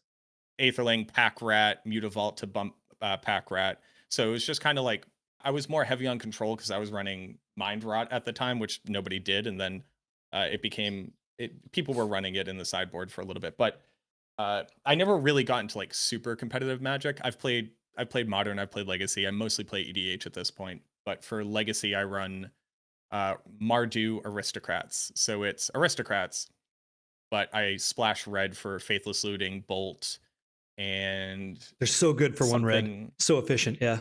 They're just insane. Yeah. You also you get to kick your what is it? The 3-drop make 2 souls, buyback make 2 souls. Lingering Souls, yeah. Lingering Souls. So you get to like kick your Lingering Souls, and the I love that I body just got ran that it off the on top. Yeah. of, Sure, go ahead. That's great. Yeah. I ran it on a I'm very impressed. I ran it on a vampire backbone, so I'm kicking Bloodghasts. So They now just I'm keep kicking coming back. Bloodghast, and they keep coming back, and then like Yep. if push comes to shove, I end up just sacking them and pinging you twice. So that's like if we're gonna play, that's what I would run. But I know you're Modern, right? You play Modern? I used to play it all. I was actually like semi-pro, so we were going to GPs and like placing in the money and all that jazz. So I would be brother. I'd be doing your blue-white control, but I would do the Sphinx's Rev, but I'd do Elixir of Immortality and I just deck your ass. Mhm. And so, Sure, Celestial yeah. Colonnades and all that bullshit. That's what I was doing Yep. then. But I'm a toolbox guy, so like again, I know we got to go, but I would totally like what I love about ARPGs, and that I don't think we get a chance to talk too much about it, is how Magic, Path of Exile, and Diablo is so fucking similar. It's unbelievable. You have your main deck, your class, and your sideboard is how you like make it your own, and it's never changed. Like that's why I fell in love with it. It's so good. Mhm. You know what I mean? So Yeah. No, there's a lot of similarities there. A lot of it translates to that idea of building a deck is making a build. So you have this idea of like, oh, I need to have this connective tissue. I need to make sure Yes. that I have enough of whatever and stuff like that. So yeah. Oddly enough, the nerds playing the D&D and the Magic and the Diablo, they have a lot of very similar approaches to life. It seems. Yeah, it as seems far right. as, The overlap's where they end incredible. up. So, okay, man. Thank you for everything you're going to be doing for all of us, and good luck. If you ever need something, if you need some materials, ask, and I'll be sending you some videos of push-ups. Not that it's weird, but that it's required. So, thank you very much. Let's do it. Let's do Okay. it. I appreciate you, Barricade. Thank you, man. And just because I didn't see everybody in chat, I love you all very much. Thank you for sharing the love. Y'all were very cool. And yeah, that's Good about man. it. Cheers. Good man. Okay, guys. See you later. GG's. Good dude. Wow. These are fun. These are fun ones, you guys. Let's go over here for a second. Wow. That guy. Did you guys enjoy that one? We had some solid conversations today. That was awesome. Cool. Did you guys, you got your answers, your questions answered? I hope that was it. Yeah, get in there, Sinister dude. Yo. Good to see you, man. That guy, right? Crazy. Yeah, good times. Yo, Heickenberg, what's up, dude? Fucking boom, get in there. Awesome dudes. I can't like, I gotta refine myself because I can't just fucking let go or I'll talk right over these guys all day, you know? Freaking awesome. Very cool. Good. Yeah? So if you like Druid, that's tomorrow. And if you like Rogue, that's on Sunday. And if you like playing Diablo 4, that's on Monday, yeah? Thanks, man. Yeah. Orcat, thanks a lot, yeah? Appreciate it. Again, some of you guys are hitting with stuff. Semper Viren, thank you. I gotta say thank you for that. Again, Durgod, thank you very much. Tiger Eye, thank you. It's BJTN, thank you for the follow as well. Ridiculously awesome interview. You like that, Spike Non? I don't know how to even word these guys. Like, honestly, I don't call it interviews. We're just two guys talking about shit, you know? Talk to me, Professor Oak. What's up, man? Barricade carries every conversation. Of course, it's going to be lit if I'm interviewing. Oh, okay. I just want to talk with these guys, and he kind of alluded to that too. Loki, what's up, man? Yo, not the goat, just the guy that gets to play. Yeah, had a good time. Missed about half an hour of a work call, but liked what I saw. One of those things, like he just knows his shit, and we're just kind of talking about the video game and jazz, right? It's really fun. Orby, I saw Orby in the chat.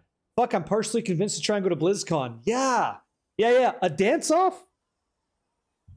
I'm not saying I got what it takes. I'm saying I maybe don't have what it takes, but when it comes to dance moves, you know, like I can get in there a little bit. Or I can move with this guy. I can get in there with this guy if he wants to fucking go. If that means shooting some video for sure, maybe he can teach me some shit. Maybe I could, like, you know, get some dad dancing and some lessons, and who knows? Is it worth going because of that? Probably not. It'd be worth going to meet these guys, but yeah. Stanky leg. Maybe I got to learn that stanky leg, right? What was your question? If I had $29 left on my gambling account, it hit $14.40. Should I sue that? I think you mean use it and go to BlizzCon. I'm not a streamer and I'm not young. First of all, really weird question. Don't spend money you don't have, and go to content that you want to participate in, period. Don't make it weird, you know? That's the life advice. Mr. Danky, that should work. That Warlock should take you to a video. You can just check the description for the builds. Yeah. Yeah? Horsefly, out of the 3 interviews that you've seen, this was the favorite one. Very good. Hey folks, this is Riker. Had an interview with Zalvin. It answers a lot of questions you are interested in. Good watch.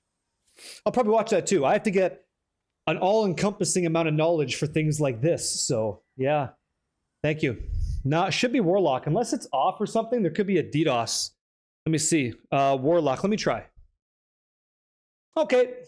Yeah, like everything's busted up. So let me do my due diligence and make sure this works for you guys. 1 second, okay? Maybe, like it's out of my control. Shit that we control runs. So there's that. Let me check this out. Oh, by the way, Clubface, I don't want to be disgusting. Thanks for hooking up the YouTube side. 5 is very good. Blood farts, what'd you think of that conversation? Did you enjoy that? Did you guys feel like you learned something from the necromancer perspective? I hope so. I hope I did my job there. I'm gonna reload the bot. Sometimes I just have to hit that and see what happens. Are we good? Okay, let's try now. Warlock. She was in heaven, yeah. Send in love it, yes. Okay, good. Okay, we're all set. Yeah, Janus, I think I misinterpreted the question. That one's on me. You did, you're not close. What's that? I did, I am close to trying D4 again. Got you. They're all just, you know what? It could have been you up here talking blood farts. Could have been anybody, right? Like, we're just people. The robots are trying to rise up, and I just pushed them back down. Yeah. He said, Macro Bioboy is a cool dude, Project Hail Marys. Yeah, always enjoyed his content. Yeah, I saw Geeking Out with G. He said, like, I don't understand what he's saying. And the word was agnostic. He was talking about agnostic blood boil use, right? He used the correct term. And then I kind of reiterated for you to bring it back down a little bit. But you want to talk, like, you want to have a diversity in conversation. I don't know. I'm not your dad, as you guys all know. I fucking love this stuff, man. It's great. As long as he's passionate, I'm passionate, it's got to make sense, right? Talk to me, Schnaffles. Has got to admit it. I forgot how cool the storylines are in Diablo games. Yeah. Nicodemus. All right. The hype got me. Coming back to D4. Last time I played was season 1. I think I was season 7 or 8. You know what I mean? Janus, right? You were looking forward to this. Did you have a good time? You love how many people are coming back for the update? Yeah, Bearded. Yeah, dude. I mean, hey, I can't even tell you how many people we got a chance to meet because of this game. I mentioned it to one individual. I said a blizzard rolled through and changed my life. And I meant that. It really did. Macro is great. You know, a few really smart people. Yeah? Oh, and then the Wolverine too. Yeah? Yeah, thank you, Ironforged. And the Wolverine, man. Huge, yeah? Easy stab. Who'd you hit? Severity CS2. Genial Anderson, yeah? Flungold, 99. It looks like Violent, 1983. And Icy Hot, 2269. Gentleman's number. Go say thank you to the Wolverine for the 5 gifted subs. That's extremely kind and generous. Thank you, man. Happy Friday, right? Met you through this game. Yeah, man. Right? Son of a bitch! And then we just kind of did other things. Yeah. I need to get Riker in here next. So let me talk about getting Riker in here for just a second. I'm a transparent guy. I got nothing to hide. Everybody I'm talking to, I know is like a class expert in a thing that we're doing leading up to the expansion because, fuck. Brutal one, dude. You too, man. Thank you for the 5. Yeah, Tamagotchi 2112. Congratulations, Dad Bod streaming. Jensar got hooked up. Bill Portalski. Congratulations, Myers 2604. You're all fantastic. Go say thanks to Brutal One for the gifted sub today. Sorry, how you doing?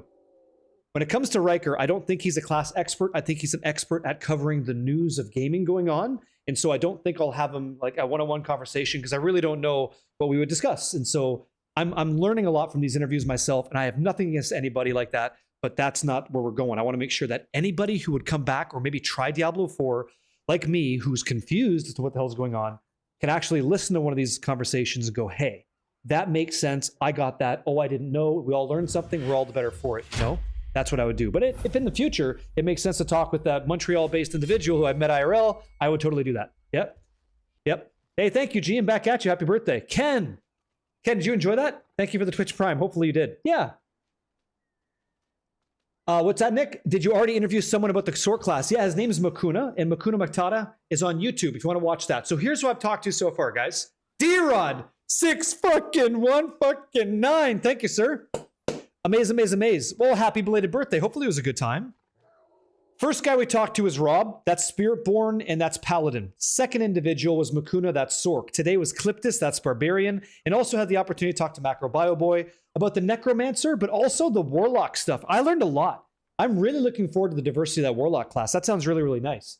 And so tomorrow is Boiler up on the Druid, and then on Sunday, it's going to be Dioxide for the Rogue. So I'm looking forward to that because there's some cool Rogue stuff that I saw in the developer chat. Looks good. Yeah, you missed Cliptus? It's going to go on YouTube. All that stuff goes on YouTube. I'm going to share all their information right there for you guys. Should be A-okay. Yeah? And thank you guys. Like, that helps, right? When you guys tell me, hey, I want to, let's talk to this guy. Let's do this. I'm down. You could try it. He's a general's expert. He knows a lot about everything. Great guy, though. Yeah. Darkside's a fun dude. Darkside's a fun dude. Yeah. And then Monday, we fucking blast. You really couldn't have timed that any better. You really couldn't have. Here's what's about to happen. And so it's supposed to happen at 8 o'clock. And thank goodness that I didn't go too crazy. I can turn off the virtual cam here. So I'm going to be giving away copies. You're doing some draws for quality time on Monday. That's about to happen right now. Right on time, Death Star. So talk about professionalism in the workplace. Here's what I'm going to do.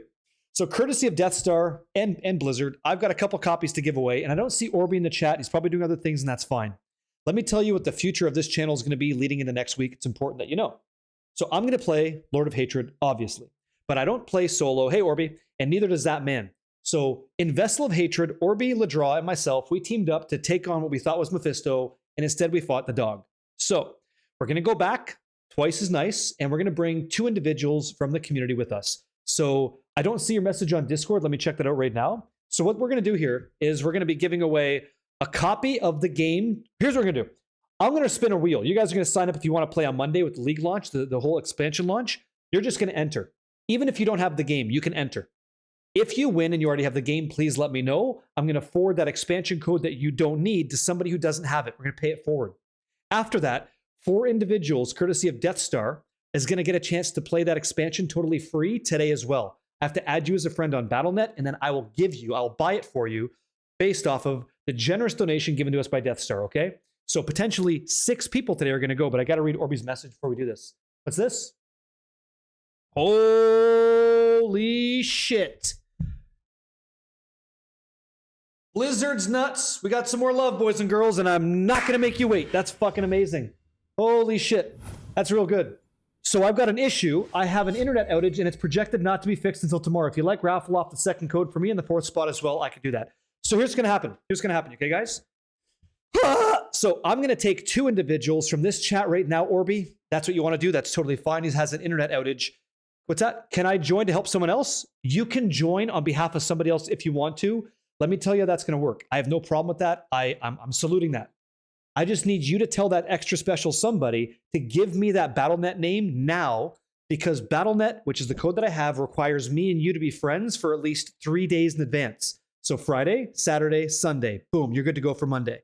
That means now. That means right now. Okay. So if you have the base game, I'm going to move you all the way to Lord of Hatred. When I give you Lord of Hatred, let's talk about this really quick so that there's no confusion. Okay. Because I would have been confused. Come over here real quick. Learn this. Okay. Check this out. That's what we're talking about. Fucking stoked to do this, you guys. It's disgusting. It's fantastic. So this is it. I'm giving you guys the Lord of Hatred Standard Edition because I'm able to. Okay. When you sign up to win this for yourself or somebody else, you're going to get Lord of Hatred. You're also going to get Vessel of Hatred. So if you don't have Noantu, the Spiritborn, you get all that now with the version we're going to give you. You're also going to get a Paladin class like now that you could use after 3 days if you wait. And then you have an extra stash, character stash tabs in 3 World of Warcraft decor items, which, to be honest, I don't play that anymore, don't really care, but it's something that you might enjoy if you play both games. Good? So you get both leading up into this on the house, on Death Star in this case. So here's what I want you to do. If you would entertain me, please. Let's type exclamation mark. Let's go. Probably hatred, right? Exclamation mark hatred, okay? This is going to be on PC Battle.net is what it is. Exclamation mark hatred's open. I'll give you guys 120 seconds, 2 minutes on the chat. Hopefully you can see this. I want to make sure that's okay. You're signing up. I should close this out. I fucked that up. I fucked that up terrible. We're going to change it. What you're signing up for is to play on the team live at 7 p.m. April 27th. That's what you're signing up for, okay? If you don't got the game, sign up anyway. I'll give you a copy of the game, okay? That's what you're signing up for. So we're going to change the word so that we're very clear. This will be exclamation mark team up, because you're teaming up with me and Orby. 2 individuals are going to be randomly selected, whether you have the game or not. I will give you a code that means you can get the game now, okay? So team up. And I'd love to play with anybody. I don't care. As long as you know it's PC, that's the code, send it, all right? Thank you very much. Hell yeah, I am. This is crazy shit. Yes, very much so. Okay. Oh, baby. And I'm ready to go. Any questions on this? Ask me. Don't be shy, okay? I'm more than happy, man. We're gonna go. And you can play as long as you want. If something's going on where you can only play for an hour and we're playing for 12 hours, 14 hours, we're going. We're doing that right now, okay? Go for it. As long as you can. Don't matter. Zegreth, you did not miss the Diablo 4 draw. This draw is to team up with me and Orby. There's 2 spots available on the 27th at 7 p.m. Eastern time, or whatever it is in your area, okay? And I'll play with anybody. I can't do hardcore with you guys. I can't do that off the hop, but I would be more than happy to join you guys later on, okay? You got it. Holy cow, I now hope I really win. Yeah, of course. Get in there politically okay. Also, YouTube guys, you can sign up on YouTube as well, okay? I'm going to give you guys 49 more seconds, and I'll help you guys get a piece of this, okay? I don't put giveaways in my title. I don't even have like any of that crazy shit. I just help you guys because you're here right now, and I like to do it that way. All right? Good stuff. No. Disco Mania, I can't. It's softcore. No, I wish, yeah. Heikenberg wants to do the hardcore. He's a pro. Well, horsefly. No problem. Good to know. Thanks, Orby. Sorry about the internet being kicked out. That's no good. Yeah. Team up is what it is. It's exclamation mark team up, okay? Not hatred. Yeah, you got it. All right. How you doing, Mr. Danky 007? Hey, coming through huge. Congratulations. Okay. Fucking get that. Discord, please. Okay, stand by. I'm being beckoned. What do we got? I will need their BNet. That's a BNet code. So we need the BattleNet is what it's going to be. So we're going to reach out to these guys and get their BattleNet, please and thank you. Yep. This is for launch. Unjust Thrust one last time, and I'm going to wrap it up right now. So here's how it's going to go. I am going to give you guys a chance by typing exclamation mark team up, and there's 2 spots open to join our Stream Teams expansion start randomly selected community member made team right now. If you don't have exclamation mark team up as the command, if you don't have that game, I will give you a copy of that game via a code given by Blizzard now, okay? I redeemed my partnership privilege for you guys for this one, so that's how I'm getting that, okay? It's happening. What's up, Rego, dude? How's the mayonnaise been treating you? Deliciously, dude. It's been really, really well. Really, really good. So, hell yeah. Thank you, Quit Your Bitchin', man. Hey, happy Friday back at you, man. Thank you very much. This channel is going to be live on Twitch for 14 days straight, maybe plus, who knows? We'll see.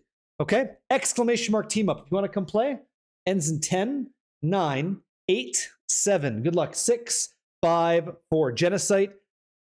Type exclamation mark team up if you want to come play on the 27th, okay?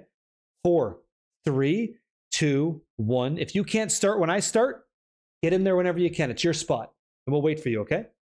The higher level we are, the easier it is for you to come in and gather that XP as well. Not a problem at all, okay? We got it. And I plan on playing Diablo 4 until at least Path of Exile 2 comes out. I'm looking forward to that, okay? And then I'll probably check that game out as well. And who knows if we land back in Diablo 4 or not? Who knows? Okay? Seems like quite a bit to chew. So I'm ready. All right, guys. Thank you so much. Entries are closed. Is it really 6-7? 67 individuals. Okay. Can't make this shit up. Can't do it. All right? Cannot do it. Brosef, if you didn't get in, you're the last one on the list. Okay, you got there. Right on, dude. Okay, boom. Wheel. Pause in the tunage. Loading the names. Shuffling tons. Veshwin. This is for a chance to play on the stream team, is what it is. That's exactly what this is. Dusk Flyer, what's up, man? I want to see if you're there. Let me see Dusk Flyer. Let me just check this out. I can't do it alphabetically, right? Do you know if you got in? I'm not sure. Here, try again. Just really quick. Yeah, I missed your chance. This is it. This is one of those moments. So Dusk Flyer, if you don't mind, invest you in, type exclamation mark team up. TEAMUP. You guys will be the last individuals to sign up on both platforms. Happy to do it. Got you. Perfect. Dusk, let rip. No, not turn up. No. That's for Taku, you as well. Okay. If you don't have the expansion, I told you before, I'll give it to you. Okay. That's it. Done. Got both guys. Perfect. Welcome in, dudes. Welcome. Okay. Done. I mean, hey, I've been there before. So names are loaded. Yeah, loaded up. Big shuffle. Thanks, man. No problem. We spin. Let's fucking do this. Yeah? Tune up? Sure. Yeah. Let it spin. Yes? Thank you. Get the monies. Thank you. Incroyable. Yes? Loki the Viking. I think you're in already. I got you. I got you already. You're good. Yeah, let's go, guys. Good luck. Let's see who's joining that team, yeah? Let's see what's going to be. Orby. Lucky number 3. I'm going to find out who the third amigo is going to be, okay? And then it's quads. Let's see what happens. Hell yeah. I got to start sending some video to Macro Bio Boy, get those push-ups going. Crazy. Hey, thanks, Shits12, yeah? You think it's beer o'clock? It's party time somewhere, right? What's going on, Koa? Been a long week. Hoping to have some great weekend watch time of Only Kids. Well, thank you. There's some cool shit going on with Only Kids. I can't wait to share with that soon. 20 push-ups right now? I don't know if I could. I don't know if I could pull it off or not. I have to try. Yeah, sure I am. Don't make it weird, yeah? That's crazy, guys. Yeah, Saturday from the future. Genocide, dude. Congratulations. Hands together. Genocide, you're joining the team. Let me know, please, and thank you, Genocide. I'm looking forward to blasting with you, man, and playing. 2 things, my friend. Do you have a copy of the game already? Yahweh! Hey, that's awesome. Hell yeah, dude. Do you have a copy of the game or no? If not, we'll give you a code, okay? I'll give you a code right now, and it's yours. You can redeem it. And then you're ready to rock and roll, okay? Let me know, please, and thank you. Genocide, G. All right? Let me see what he says. Now, if you guys didn't get a chance to join up to be on that starting lead, that expansion start team, you're going to type team up in the chat. You do, but you don't have the expansion. Okay, here's what you're going to do, okay, Genocide? You're going to message Sakiri, and Sakiri is going to message you. We're going to give you the code that you're going to redeem on PC Battle.net. You now have the expansion like now. Instantaneously, it's yours, okay? That's happening. I'd love to play with anybody. Inclusive, not exclusive. It's cross-play. But the code that I have is PC Battle.net to give you. So if you'd like to play on PC Battle.net and you haven't bought this yet, type exclamation mark team up to join me, Genocide, and Orby Ladraw on April 27th, anywhere you live in the world, mine 7 p.m. Eastern time, to enjoy the Lord of Hatred. We're walking our way through the game, Orby, right? We're also going to make sure that we're enjoying the cinematics. We're going to listen to some storyline. We're going to get excited to not kill a dog. And we're going to play that together. Wherever we get. You know, we don't got to Blaster Chad Torment 12. That's not what we're a community, right? It's about what we do together, not what we clear together. Yeah? Let's do this. Team up. All right? I'll give you guys a little bit of time here, then we go again for the second individual, okay? Got you. And let me know if there's any questions about that. I'm more than happy to help. You see this being chaotic? The code is for the whole game.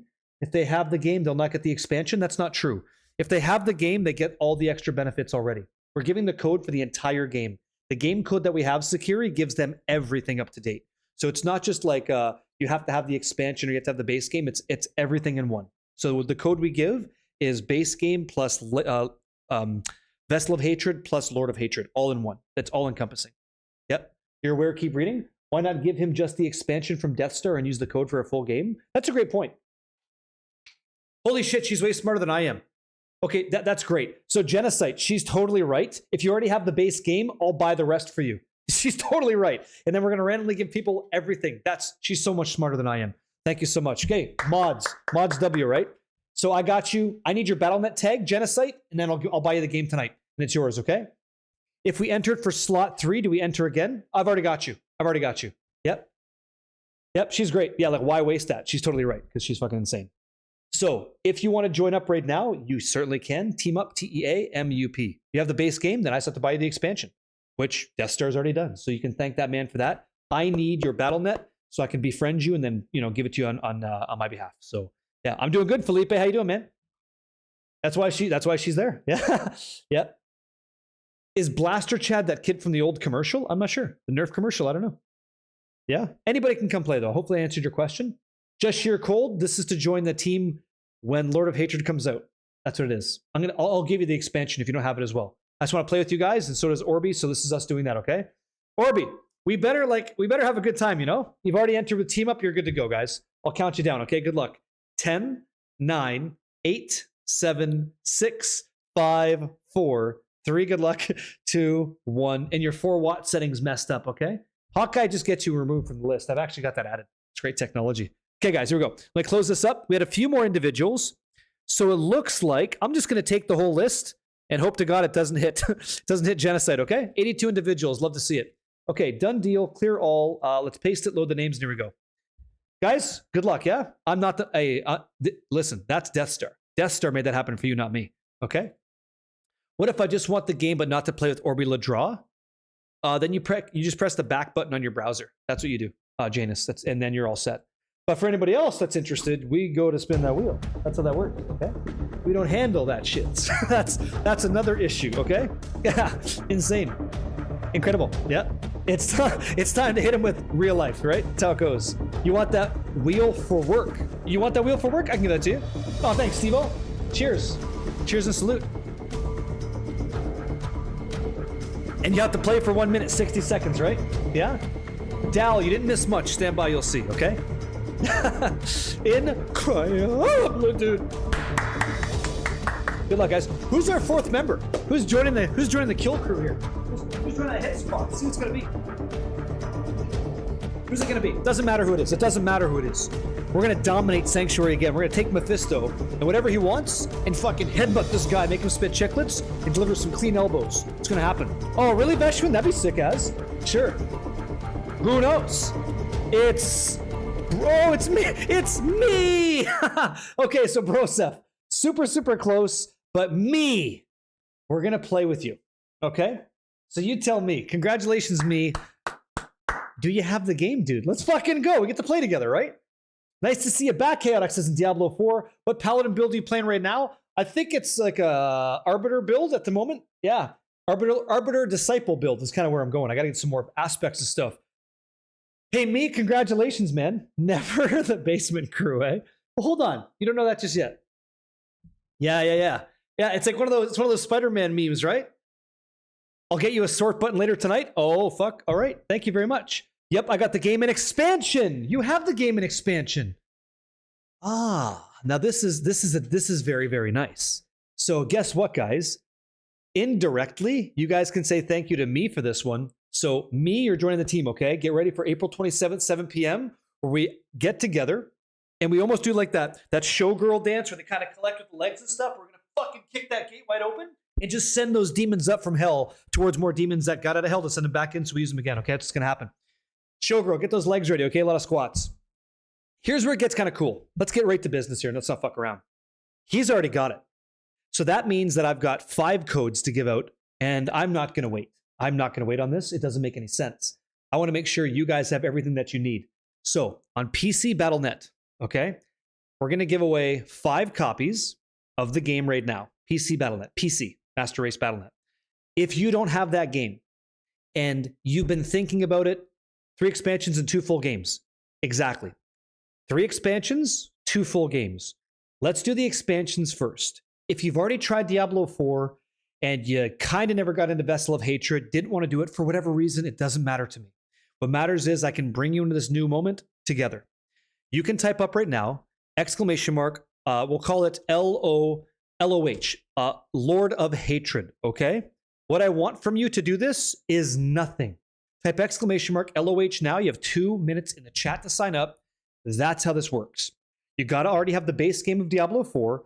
This is going to give you, just to show you one more time, you're going to get Lord of Hatred and you're going to get Vessel of Hatred and you can play the Paladin like in 3 days. Okay? This one, I got to be your friend for 3 days and then you get it.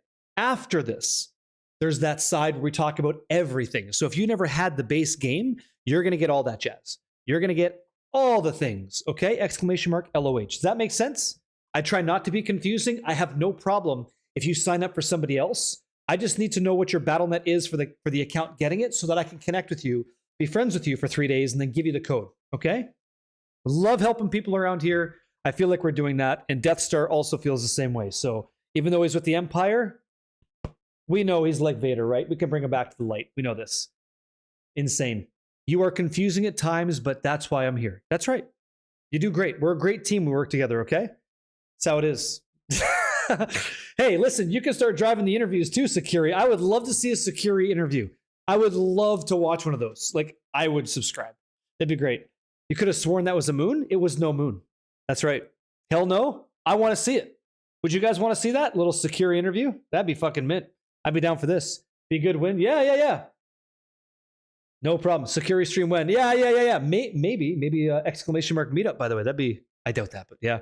Laying of hands almost, right? You'll be laying these hands on demons. Hopefully I've been very clear on this. 77, hey! There you go. Odyssey, nice to meet you, man. Good luck, huh? Good luck to anybody out there. You guys have 15 seconds on the clock to sign up, yeah? Yeah, Heickenberg, get in there. Yeah, let's go. You would watch? I would watch. Yes, Lang of Orbeez, handsome on me. Oh, shit. He wants weird stuff. Janus wants that weird stuff. Rip demons. No, get fucked demons is what it is, huh? You got it. Entries are closed in 10 seconds. 9, 8, 7, 6, 5, 4, 3, 2, 1, and that is your opportunity to win the first copy of Lord of Hatred. Also giving you Vessel of Hatred because you said you had the base game. So I'm gonna close this for a moment. Actually, I don't even have to. I can leave it up. That's what she said. Boom. Bozo Blasted. You're the last person on the list for the first drawing. So good luck. I'm gonna clear all, load it up, and here we go. Talk to me, Zagreth. What's up, dude? Did you already give Orby the tutorial about Diablo 4? Many times in PvP. Yeah?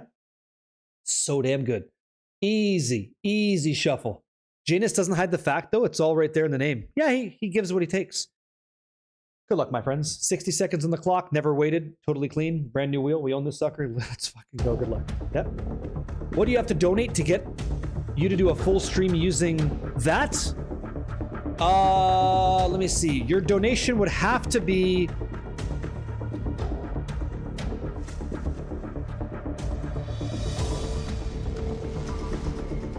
Might be exactly what it takes. Yeah. Oh, was I? That's weird. Hey, let's focus on the wheel. That's what matters more, okay? Don't make it weird. Don't you fucking dare. Right over here. Okay, let's pay attention. See if you can follow your name, okay? See if you can follow. Bearded Kiwi does Twitch. He's easy to see. He's right there. He's the big name, yeah? He's the big name on that list. Let's see. Is he going to come play? Is he going to get the game? Who knows? You can lip read? Good luck with that. Sure. Incredible. Here we go. Shadow Bands. That's a big L. Flilock Wood. Gabriel Satola.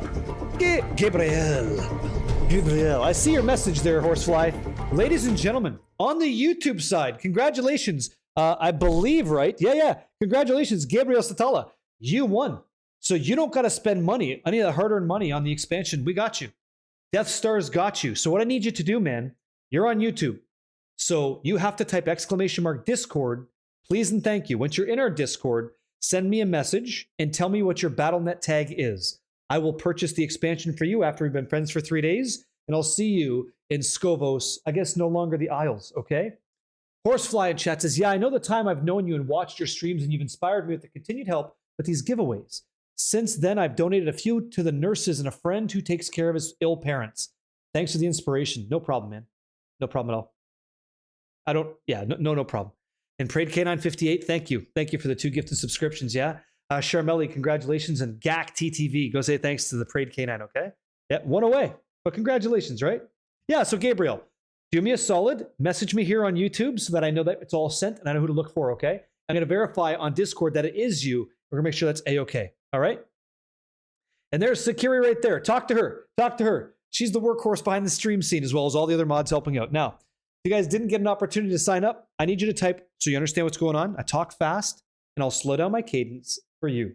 Please type !LOH for the hearing impaired for Lord of Hatred to win an expansion copy on PC BattleNet right now. That's what I want you to do. LOH if you haven't done that already. I'm going to take your name. I'm going to add you to a wheel. I'm going to spin that wheel. It's going to slow down very, very dramatically and land on a name. Once that name or finger rubbing is you, right? I'm going to say, hey, give me your BattleNet, please. I'd like to get that game for you. That's my voice through the efforts of Death Star. That's what's going on. A community member paying it forward to you now. If you already typed LOH, please stop. You're spamming my chat. I'm just kidding. You don't have to do it again. The bot's already got you, okay? Done deal. Done deal. So Janus is the first guy to step up with a surveyor. It's funny, you guys are talking to each other. Spin the bottle, boys. Here we go. 60 seconds on the clock. Good luck. You can't make it weird. You can't make it weird on BattleNet. You can't. You can't. No, not laying of hands. No, it's not like that. Sure. Hey, looks like that internet's working, Orby, huh? Sure. 0 to crazy. Thank you so much. Thank you very much. Welcome on in. Not sure you found the stream and stuff, but welcome on in. We're not weird all the time. Is that Foxy shithead? I can't see real good. What's going on, Foxy? Hey, Foxy, type exclamation mark meetup. Check that out. Shadow bands. Good luck, Jordan. Good luck, guys. 30 seconds on the clock. Again, if you want to try the game, I'm giving that away to you guys right now. Hell yeah. By the way, it's not region locked. No, it's not. This is not that I'm aware of. The answer is no. Okay? No. Should be A-okay. Should be global. Yeah? Okay, here we go. Tunage. A little bit. What's up, Regadude? What do you guys think hurts ego more? Getting hit with a Bronco Buster or a Stink Face? Stink Face. Stink Face. Bronco Buster. Bronco Buster. Bronco Buster's worse. Yeah, I think so. You're a loser, it seems. Let's take that word and change it with victory impaired. Then I'd agree, okay? Thanks so much. Yeah, both suck, but Bronco Buster's worse. Entries are closed, guys. 10, 9, 8, 7, 6. What do you got? 5, 4, 3. Good luck. 2, 1, and done, okay? Starting with Genus all the way down. Svenard. Good luck, dude. Good luck, Svenard. Yeah. Stink Face is just more... Yeah, I don't know. I don't know about that. Okay. Pause this tune. How many times am I click? This is up to you guys. How many times am I gonna hit that shuffle order? 1 in 10. Give me a number. Winningest number typed in the chat. That's how many times I click it. You choose your destiny going into Lord of Hatred, okay? I got a 6, 5, 9, or 3, 6, 7. Okay, Dowell. Really, man? Seriously? 6.9? Oh, so that's 7. Okay. A lot of 7. 6 or 7. Why did I do this to myself? Why the fuck? Okay, 1, 2, 3, 4, 5. You guys hit me with that crazy... Here, let's go. It's 21. 22. I fucking should have known. 34. Fuck, some people's kids, man. 47. 53. Okay, 61, 62, 63, 64, 65, 66, 67. And I'll do it 2 more times, and I'm not going to tell you why, okay? Don't tell the kids. It is Friday after all, okay? Put them to bed. We got video games to play. What are you doing right now? Let's go, guys. Good luck. Good luck. See you gets a piece. Okay? GG's. GG's. Don't make it weird, please. It's too soon. Thank you, Svenard. Appreciate it, yeah? Whoa, there's a name. Holy shit. How is that even allowed? That's crazy. That's crazy. That's some crazy shit right there. Welcome in regardless. Definitely has a sense of humor. Yep, I will not be saying that. I can imagine you've hit a lot of people with that name.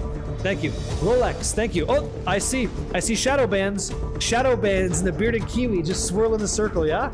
Incredible. Sure. Blue Frenzy, I'm not saying that. Okay, let's see. Shadow bands, yes. Real slim, no. Bearded's coming up. Lockwood. Slywood, faded almost, eh? What up, dudes? Jessivity, yo.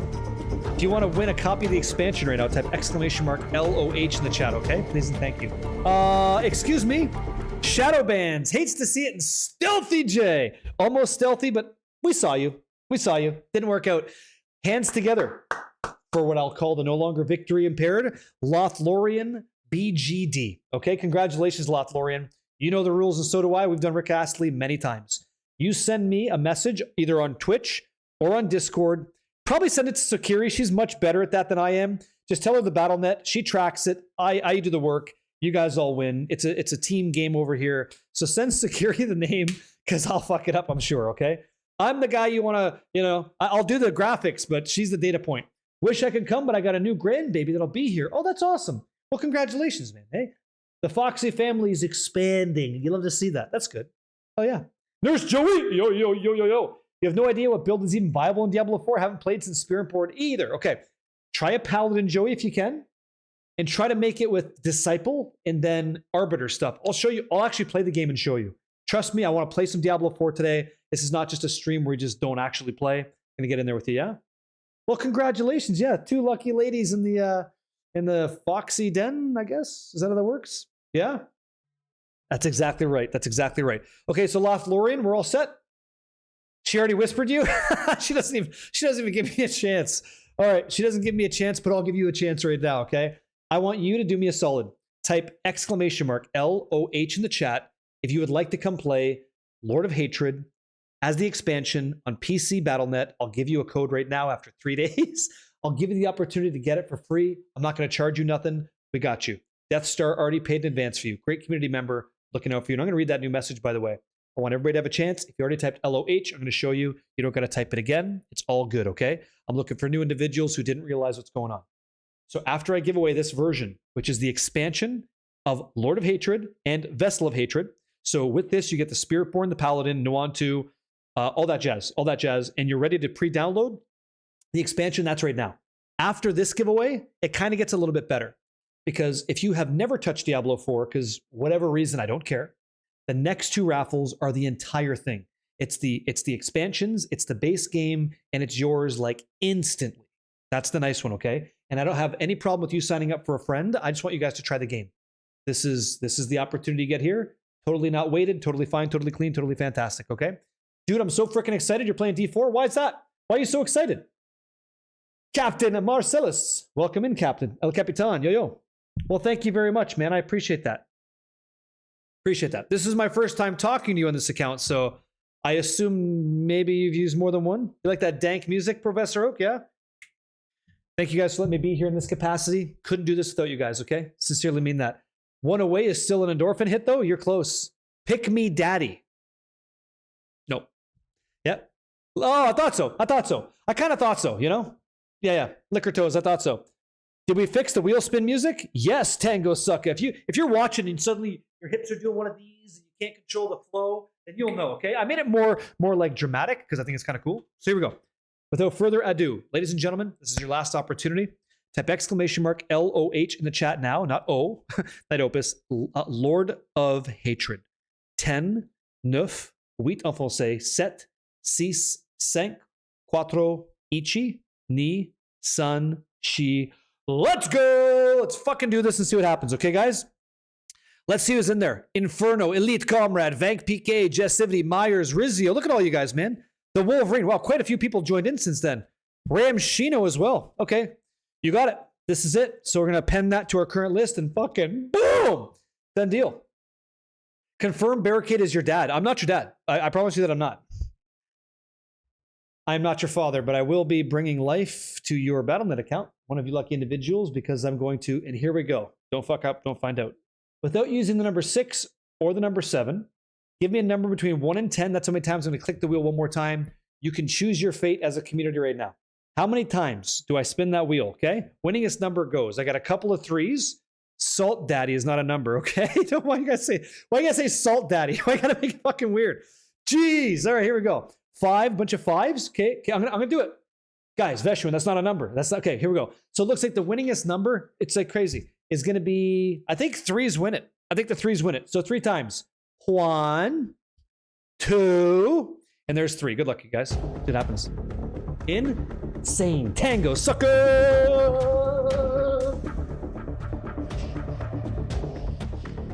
Huge! Good luck, guys. Get in there. Oh no, I just kicked water on my computer. That's not good. That's not good. 1 is a number. Sure is. Good luck. Wishes. Alright. Nurse Joey, I'll show you the paladin stuff going on after this. Can't even get a herald to drop a charm in TZ cows. Takes a lot. What's going on, Ghost? How'd that video go, man? We figured that out? Yeah, that PC is cooked. I don't mean to, Mitch. I don't want to do that. Juan is the loneliest hombre. That's great. Okay, let me focus on this wheel. I don't want to miss out. I don't want to steal your moment here. Let's see. New Age Depression. We gotta change that name, right? Positive. Death Star would be hilarious. Clay Lockwood. Big. Oh, Sweet Gene, cousin of Mean Gene Oakland. Sweet Gene. Guess what, man? Security's gonna send you a message right now in the conversation of Twitch. I'm pretty sure that's where you got in. You're getting the whole expansion on the house. You're not spending a cent, okay? Congratulations to Sweet Gene. Yeah, you got it. You're going. Congratulations. That's a good GG there. You in the chat? Let me see. Feel free to speak up if you're here. If you're not, well, we know that goes, right? Yes, PGM. Pat, how much is the battle chest worth? Because I'm thinking of buying it for your daughter-in-law. I think the Age of Hatred, I think it's like $40. Worked out huge. Awesome. Happy to hear that. Am I blind? It's possible. It is possible. I don't see a sweet Gene in the chat at all. Anybody else? Let me know, please. It just helps me. Helps me a bunch, yeah? Old Spirit 88. Welcome on in. Thank you very much. I got tools for this. Ladies and gentlemen, boys and girls, I'm looking for a sweet Gene in the chat. That is SWEETGENE. If Sweet Gene is out there looking for Cosmo, I understand. Other than that, I would love to see you here right now because I'd like to give you the game. Can we get an at Sweet Gene? It looks like we're missing Sweet Gene. Has anybody seen Sweet Gene? Has anybody seen Sweet Gene out there? Thought I was in there. I don't see a Sweet Gene anywhere. You guys seen Sweet Gene? Anybody at all seen that Sweet Gene? I am not seeing Sweet Gene. Anybody? Can't see or tag him? Really? The fuck?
I think I know what happened. I think I know what happened.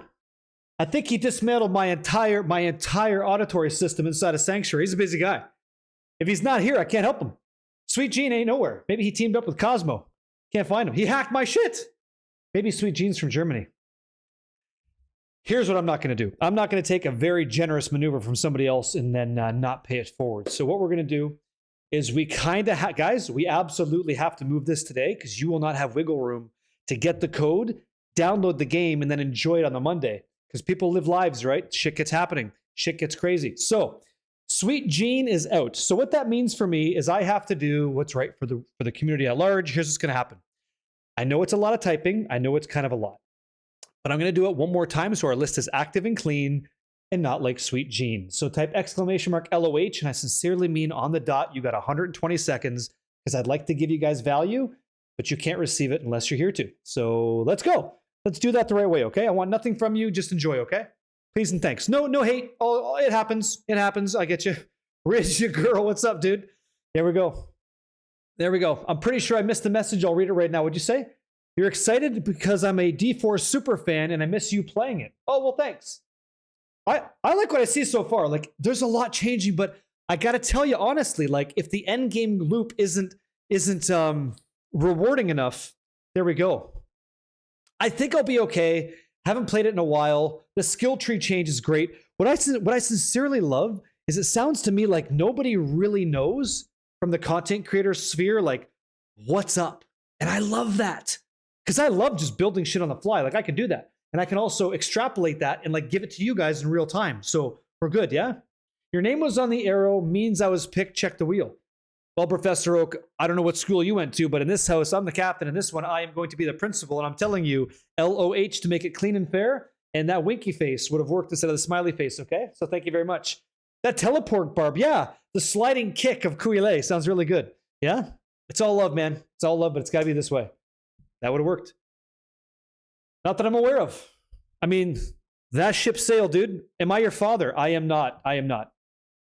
Endgame is usually your problem with Diablo 4, says Toadstike. Yeah, it becomes samey, and being forced to do pits for Glyph XP always felt bad. I'm hoping for some improvements. I don't know that we have to do the pits for Glyph XP. If we don't have to anymore, we can get that somewhere else, and someone in this chat knows about it, I would love to hear that to be the case. I would love for that to be the case. But I'm not sure that is going to happen, but I don't know. We'll see, right? Endgame is a lie? That comment's a lie. So, 3 seconds, 2 seconds, 1 second. Tell me that's not professionalism. Here we go. Venk number 105 individuals going to win, okay? Clear the names, load them up. Now, this is your last opportunity. No 6s, no 7s. Count it down for me. Winningest number is what we click. So, type a number between 1 and 10, not using 6 or 7. Go ahead. 3s are winning, 8 are winning, 8s, okay, 4s, 1s. It's all diverse. Nobody has a double number. 8s are winning, 8s are winning. It's 8. It's 8 so far. And it is wheat. Here we go. Once, twice, thrice, quads, 5s, 6s, and then the 8 one. Good luck, you guys. Good luck. It happens. Oh! Lucidius is like, whoa! What happened? War plans are supposed to expedite glyph grind. Really? Icarus Geo? In what way? 9! Aelith, eh? You didn't see a single 8? I see plenty of 8s. You dismissing Felipe Marvel? Yeah, there you go. The raffle is for dinner with Sakiri, right? No. No. It's for a boot in the ass, T-pose. It's this shoe up, you know? Don't make it weird, by the way. Don't make it weird, you understand? What class are you playing on Monday? Oh, Myers, I'm so...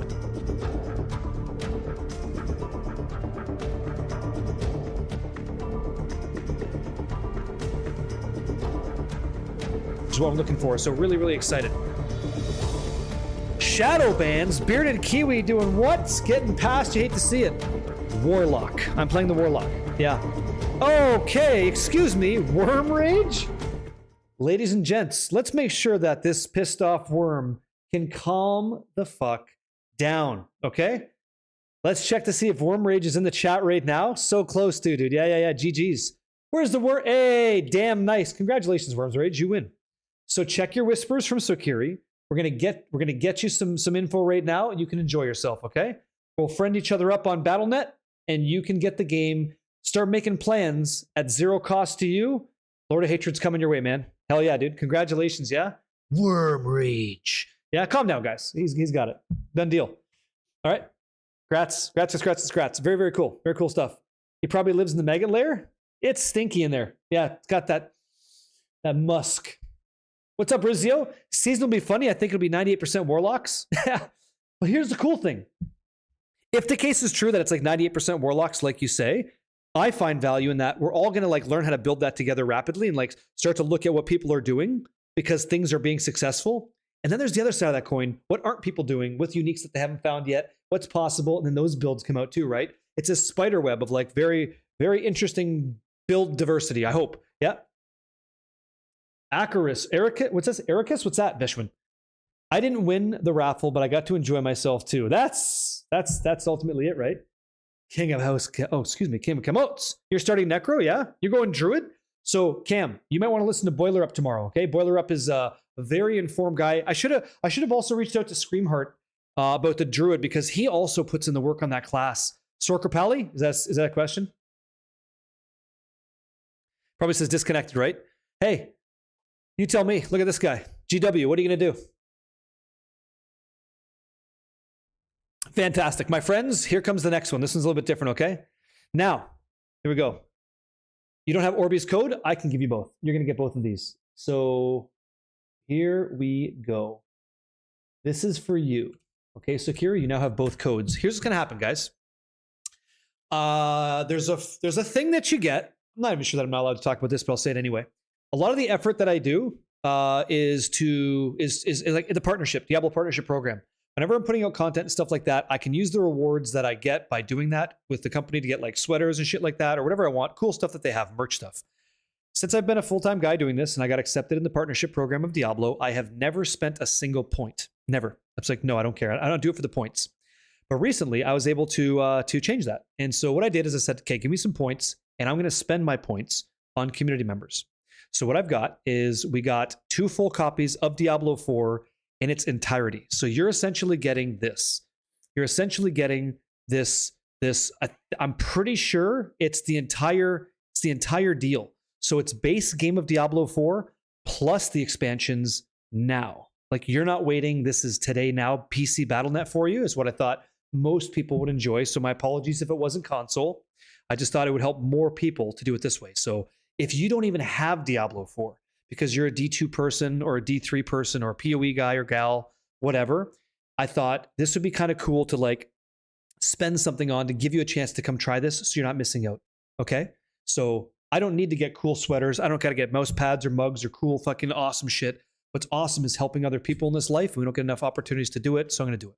Okay? So all I need you to do is just type exclamation mark because without you, there wouldn't be one. Exclamation mark community, okay? It means a lot for me to do this to you guys, and I'm happy to do so. So you guys can type exclamation mark community. This is more involved because it's the base game, and you can sign up for somebody else as long as you're not selling the code like an asshole. Think about somebody else who maybe knows a thing or two and might want the game for free up until like the expansion coming out on the 27th. You're going to get the code to immediately download it and play right now. So good luck, everybody. Good luck. Okay? Happy to help. Wasn't always this way, but I can help you now, and I'm happy to do so. Okay? Please and thank you. Security, that's we're good to go. That's square. We're all set. Oh yeah! Let's go. Good stuff. Yep. It's not a cult. Is there an expansion before this? I've only got the base game. Yes, Mad Topher. So if you buy Lord of Hatred, LOH, you get Vessel of Hatred, and then the Lord of Hatred. So you get both. When you buy, I'll show you right now, when you buy this, when you buy standard Lord of Hatred, right, you do get right here, it says right there, Vessel of Hatred expansion. You get that. And you get to play the Paladin right away too. Was away 2 minutes, D4 giveaway. Myers fam, this is all Diablo 4. This is the base game. This is both expansions now. Okay? You got it. Exclamation mark community, please. Was that legit sign language you just did there? Yes. Yeah. YES. Yeah. Yeah. I taught myself sign language because I used to work with 2 ladies that were deaf and nobody was talking to them. So I taught myself some words and stuff. So when I was at work at night, I would just go talk with them. It was good. Really good. Like aloha, right? Cool. And guess what? They're great people. They're just like anybody else. I'm such a nerd. I pieced together the entire Druid tree in Photoshop. Dude, I should have talked to you about Druid.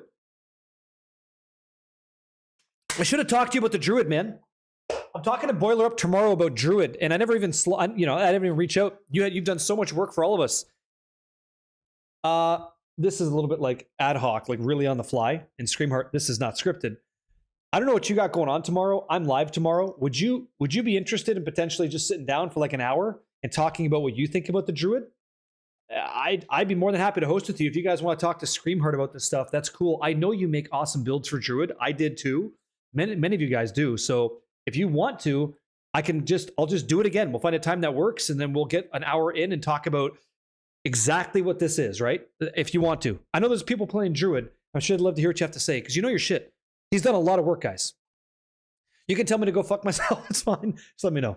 It's just an open conversation, yeah? He's that, yeah. Sure, I don't mind. We're lacking info and some other Druids got to playtest, so I might not have as much info. Okay, but what you think matters too. We got him. Okay, so listen. Right now, it looks like me and Boiler Up are going to have a conversation tomorrow at, I think, 6 p.m. Eastern time. So do you want to go at like, 8, or does 4, like 4:30 work? 4:30 into 6, then we bounce, and then, whichever one works for you. It's about an hour. Everybody's gone over an hour, so it's up to you, right? Whatever you like. Thanks for saying yes, All right. Imagine if you win. that'd be delivered instantly. Cool. Okay, my friends, exclamation mark community. If you want a chance to win all of Diablo 4, brand new PC Battle.net, Master Race, let's go. Good luck to anybody. It is base game, both expansions, a code right now. You redeem it on Battle.net, and then you download the game and you can play right now. Okay? Let's do that. 10, 9, 8. Sounds good. 7. Good luck. 6. Thank you, Rizio. 5, 4, 3, 2, 1, and done. Okay? Good luck, my friends. Entries are still open, but I'll close them up after the second one. Faded's the last guy. Okay, let's clear it all. Boom. Let's see it. Load the names up. Give me a number from 1 to 10. You can include the numbers that you like too, okay? If you want to, go ahead. I'm gonna hit this. Go ahead. 7, 9, yes, sure. 6, 4s. 4s are winning. 4s are winning big. Love this. Okay, here we go. 4s. Got you. 4s. 4 time. Once, twice, thrice, quads. Good luck, guys. Let's see. This is the whole ship and shebang. So Kiri will message you on whatever platform, and we're gonna give you guys the code right now, okay? Good luck, my friends. Good luck, good luck, good luck. Yep. Good luck. Damn. Little marriage proposal and sanctuary potentially? Who knows? Tacitus. Send it, yeah? Just spin that sucker. Give it a go. Quatres. Yes. That's right. Good luck, you guys. Quattro. No. 1, 2, 3, 4, yeah? Oh! Congratulations on that champ. You're gonna make a rune with that? You gonna make some pride or something? Yep. Oh! Jess is out the door. Insane. Okay. Ray of flippin' sunshine, looking good. Oh, real slim. That's an almost killer. Oh, killer ninja X. Yeah. What you got? Oh, that feels nice. I like it when people win, but we know this guy. Watch the pinky. His name, Stealthy J, dude. Congratulations, man. You help a lot of fucking people. That karma came around huge. So, ladies and gentlemen, right in the spotlight, Stealthy J, congratulations, man. You have the code given to you now. We'll be seeing you. No cost to you, my friend. Inside Sanctuary in Scovos, man. Get ready, okay? So my question, what are you playing? Can you remove my name from the list? I forgot I bought it a little while ago. Sure, I can. I cannot. I have to look through the list. Sloppy nachos. I wish I could sort this. We're going to do that soon. I'm trying. I'll try. I'll try for you. Yep. Dang. Okay, soon. No, it's okay. It's okay. If I see your name, I'll delete. We'll go again. I don't need it. I was going for my best friend, but I just got off the phone with him and he broke down and bought it. So I told him to watch the latest campfire. Respin it for somebody else. Shit! Lucky you guys. Holy Shinto. He's like, you know what? Everybody, he's already got it. So guess what that means for King of Komots and Tacitus? You guys have a chance to win. Amazing. Okay, so it turns out you already had it. So let's load the names up. Let's give it a little shuffle. And I'll choose this time, okay? Insane. Didn't take it, didn't sell it. Good luck. Got it. Here we go. Sure. You're going for the combo pack? That's not what this is, Foxy. This is the base game and both expansions right now on PC. So if you want to sign up for yourself or somebody else that you know, feel free. Type !community. That's the code that you want, okay? And anybody can go in right now. Legend Hero, go. Same deal. There's another one. We have two. Yep. Yeah. Oh, that's how it was? Stealthy. What was the thing that sold you on it? Yeah, I don't mind, guys. Anybody can get in there. Anybody can win for free. You guys deserve to win as much as literally anybody else. Like, we're just people, right? So go for it. Good luck. Excuse me. Yep. Kakita Rensei. There you go. GG's. Okay, let me focus on that wheel. Yes. Tinkle Drinker. Yes. Good luck. Real Slim Trady. Yes. Hopium Huffer. Here we go. Jessivity. Kind of a miss. Who are we talking about? Pale Brew? Wait. Charm Chaos? Now that's nice. You don't win shit. You never win anything until today. You win one of the coolest things so far.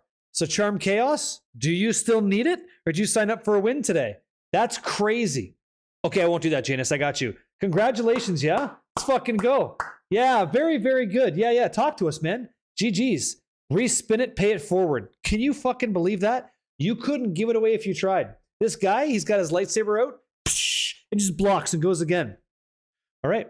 Tell you what, you have deluxe already? Just signing up to win, right? Do me a solid, man. I love that shit. Check this out.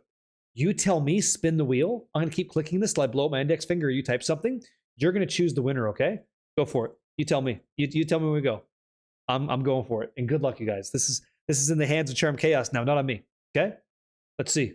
Yeah, look at that wheel, right? Yeah, unjust thrust. Gonzo. Let me see. Okay, so Stealthy J, you liked a lot of... Yeah, needed the win? I got you. Sure.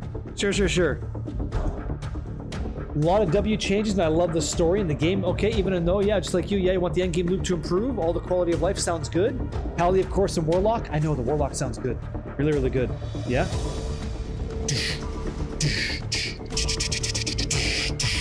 There you go. Good luck, guys.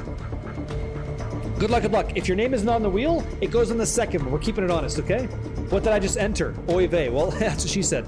So the deal is, I'm giving you guys the entire Diablo 4 game. The base and dual expansion right now that you can play on April 27th at 7 p.m. Eastern Time for PC Battle.net. That's what you're winning. It's not a friends list thing. It's not some weird, like, it's now. So you win that code, type !community. You want a chance to win for free? That's how it works. Okay? Anybody can sign up. I don't mind. I don't mind at all. Maybe give it a shot. By the way, Tempto? There it is. ArcLad06. Just about to give it to Dreamy Memes. But ArcLad, do you need the game? Congratulations, Tempto, right? That's how we say it around here. GG's. Yep. Okay, Crazy. I see what you're doing there. That's good shit. Where's ArcLad06? Where you at, dude? Yes, thanks a lot. Awesome. We got you, man. Congratulations, okay? Huge maneuver. Huge.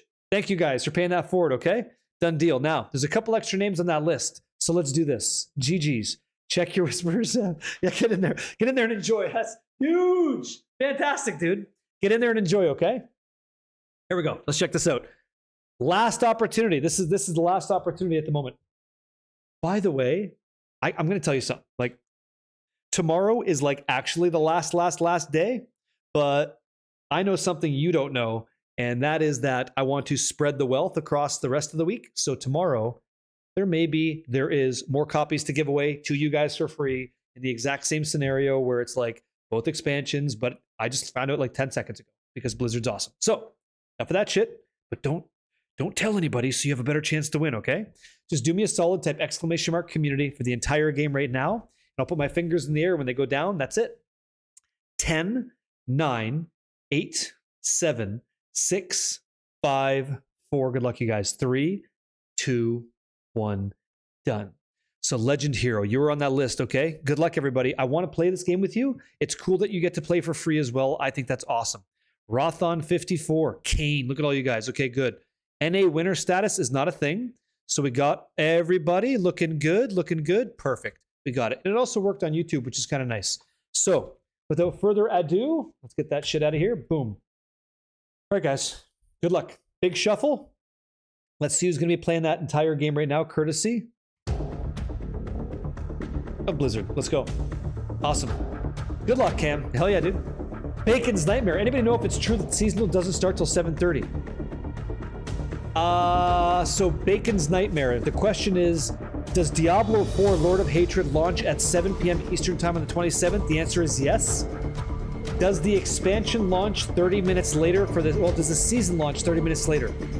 The answer is, I think... How does it make you feel? All right? Good luck. Let's talk about it. I think so. Did they publish that anywhere or what? What's making you say that? We're gonna find out, Nosferatu. We're gonna see, man. Here we go. I think so. Array of flippant Janus. No. Actually, no. Hate to see it. Whoa! MOBA replays. You saw it on X? Send me a link. Congratulations. Last time you almost had it. This time you had it. It was meant to be. Fate. MOBA replays. Congratulations. You win. That's yours. GG's, dude. Awesome. Awesome. Speak up. Let's see you. GG's to you. Yeah, Battle Mullet. Yeah. Awesome. Yeah. MOBA replays on the YouTube side. You win, dude. So we got you on YouTube. If you can, please connect with Sokiri in the YouTube chat. Follow her directions. We'll get you everything you need to do, okay? Congratulations to you, my friends. Now, done deal. Take that and enjoy. That's pretty cool. So close. But hey, people are winning, right? Just remember, without the participation you do here, none of this happens. You have impact. You got to know that. Thank you, okay? Let's do it. Incroyable. GG's. It's all for you, man. Okay, our 51 Paladin. Getting back in there. Yeah, I know, Blue Frenzy, but somebody else did, which is good, you know? Insane. Almost. Grats to all the winners. Now you're part of the... It's not a cult, sir. Thank you very much. If anybody's in Chicago, he'll be working the corner of Halstead and Belmont tonight. Price is deluxe edition. There you go. What's up, Deception? You watching these hockey playoffs or no? No, I do this instead. I stream video games. I don't watch sports. No. I just kick demons' faces through goalposts. That's what I do. I wonder if release times are offset because of usual queues to get in. I think it's a global release date. Yeah. Bearded Kiwi, it's not like that at all, man. Like, it's a collaborative effort, you know. Thanks for everything you do for the community. You're very welcome. Happy to do it, man. Same goes to Death Star, Big True. Same goes to you guys, you know. You watch wrestling though, Yay Sports. That's not. I'm not gonna say that. I do watch that. Yeah, that's what 2 monitors are for. I have 3. I have the game. I have the conversation we get to enjoy on YouTube and Twitch, and then I have the stream. So that's all that I have. That's mine. Yep. Did they improve the graphics? I'm not so sure. I'm gonna play as the Butcher, I think, because I have to finish this season journey to get some stuff. That's one of the deals. I also have to get. Oh shit. Where's Nurse Joey? Before I do this Butcher stuff, you were asking about like Paladin stuff, right? Yeah, fresh meat. Remember this? You were asking about Paladin stuff. I could just like run a dungeon and some stuff just to show you this.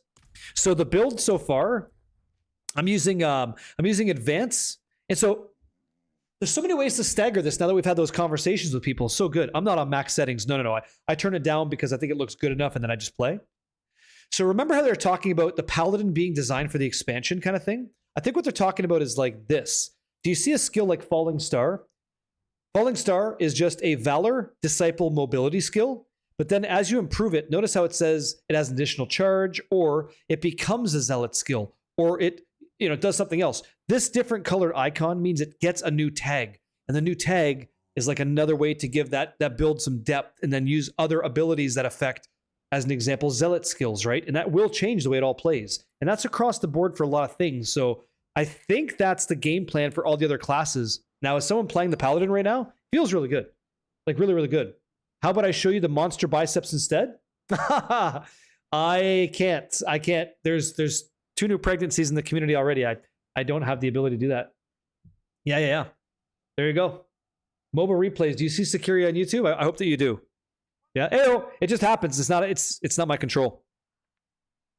Yeah.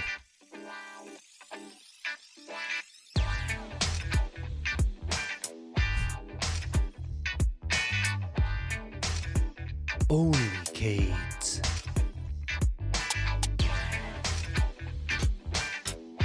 Fucking crazy. So let me show you some stuff. Don't make it weird. Okay, I'm going to just go here, and who knows what this is. Just a regular dungeon, yeah? Your eyes? I'm so sorry in advance. So sorry that you enjoyed that. It's a phenomenon. I play the video, your hands just suddenly go below the desk. I'm asking you to restrain yourself and put them higher, please. Thank you. Yeah? That'd be great for all of us. Appreciate it. That's what you did. Oh, really? That's what I did for my daughter-in-law?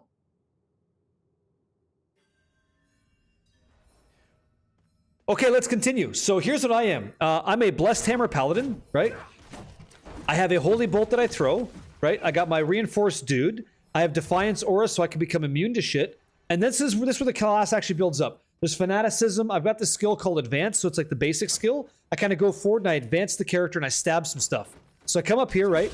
The whole thing with my build is I'm trying to get this Arbiter power. So I want to have this angelic power. And everything I'm trying to do on the bottom right-hand side is get this Arbiter form blue orb to be full at all times. If that happens, then I have big damage at all times. So I have a mobility skill called Falling Star. I am that Falling Star. So I just kind of press it, I dive in, and you can see I'm in Arbiter form for that blue orb. So I'm going to keep doing that, okay? So I come over here, click this Greed Shrine, life is good, and I just try to keep my mobility up if that's what I want, and I just keep playing the game. Jokes, right? The blue orb tells you as a player you're in Arbiter form for that duration. Okay, that's what it is. So, watch that blue orb. As long as that's up, we're looking real good. That's our whole game plan here for this leveling build. Okay? So we keep going. Hit this. Use advance when you can. Easy. Salvaging the bloodied boss layer keys and nightmare dungeon sigils at the Mystic gives you fresh meat.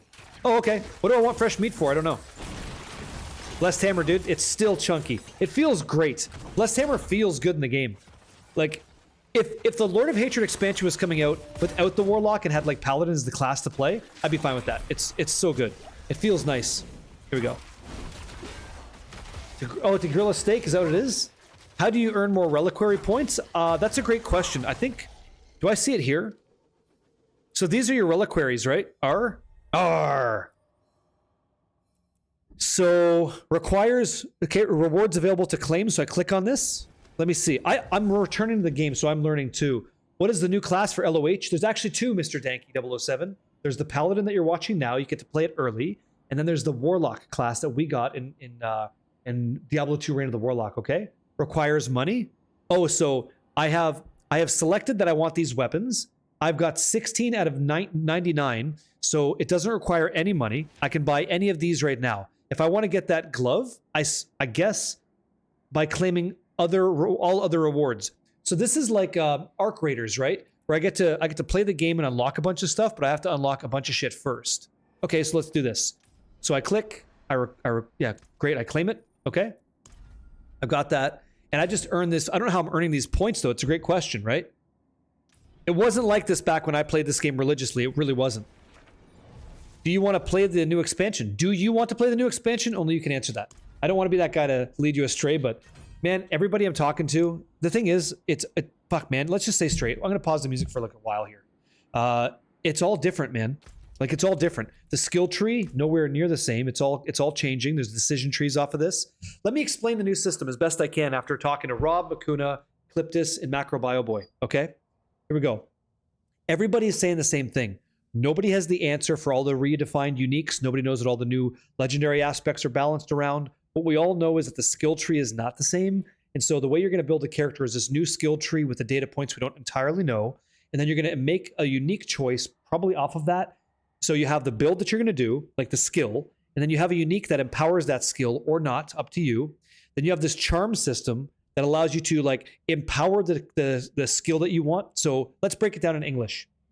Let's say that Zeal is a playable skill, which it is. Cool. I can be a Zeal paladin and I can like be successful with it. Then I could be a blessed shield paladin and be successful with that. I could be a blessed hammer. I could be a freaking divine lance. I could be a shield bash guy. And all of these are going to be good. Like one will be the best, fine, but they're all playable and they're all great. And they have a lot of hopefully diversity in the way that they feel when you're playing it, because certain things are going to change, like a zealous joust instead of just a divine lance. This all matters. It's all overhauled, okay? Then the problem you and I had, everybody had, that I know why we all kind of walked away from Diablo 4 into Path of Exile 2, was the end game loop was not as much fun, because guess what? We've all played Helltides ad nauseum. We've done that a ton. We've all done the pit forever. So those are 2 events we've already done. Helltides, we've seen that till we're blue in the face. We've done all these things already, so now what? That now what is the war plans? So now you can do the thing that you like, whether that is going to be the pits or like boss farming or nightmare dungeon stuff. You do all that, and then it gives you additional rewards to like enjoy the game more on the class through the thing you want to do instead. That's kind of what it is, right? What was the end game? That's what the end game was. Now it's going to change. So we'll see. We'll see. We got to play that to find out. Oh, also, you get to fight Mephisto. So instead of just fighting Lilith, now I get to fight another pinnacle boss, I hope, right? Fingers crossed. And there's the whole storyline, all that stuff. I don't know how much the map is going to expand. I don't know. That I don't know. Because nobody played that.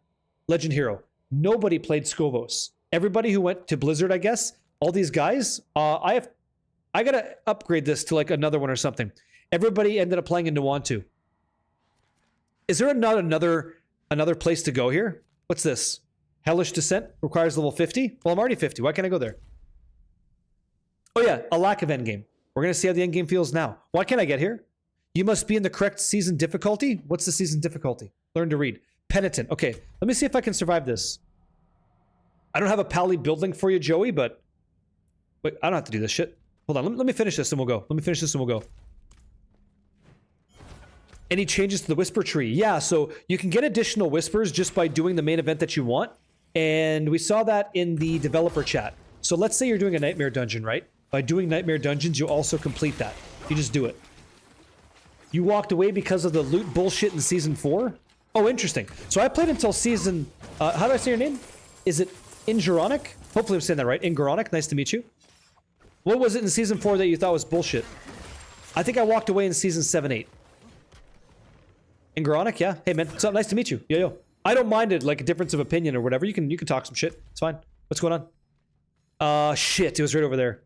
Grumpy stranger. Yo. What's up, dude? Howdy. Did you get it? Guys, mobile replays got the game. That's fantastic. GG's, dude. Install and play. Have fun.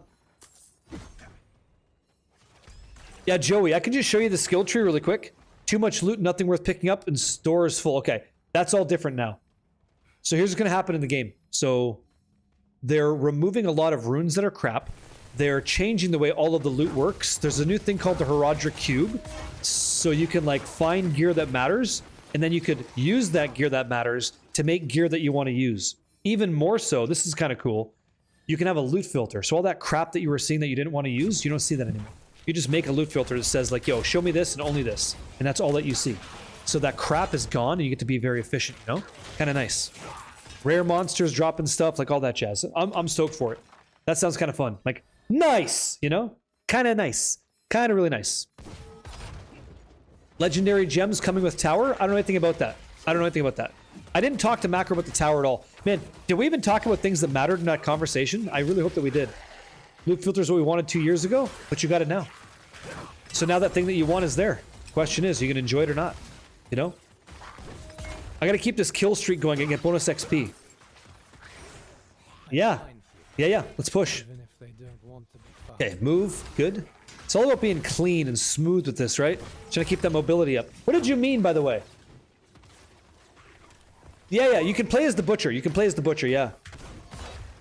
Will you do the macro chat as a VOD? I missed it. Yes, all the guys that I talked to, Cliptus and Macro today, we're gonna have a conversation. That all goes on YouTube, yeah. Just so anybody who wasn't here could enjoy that as well.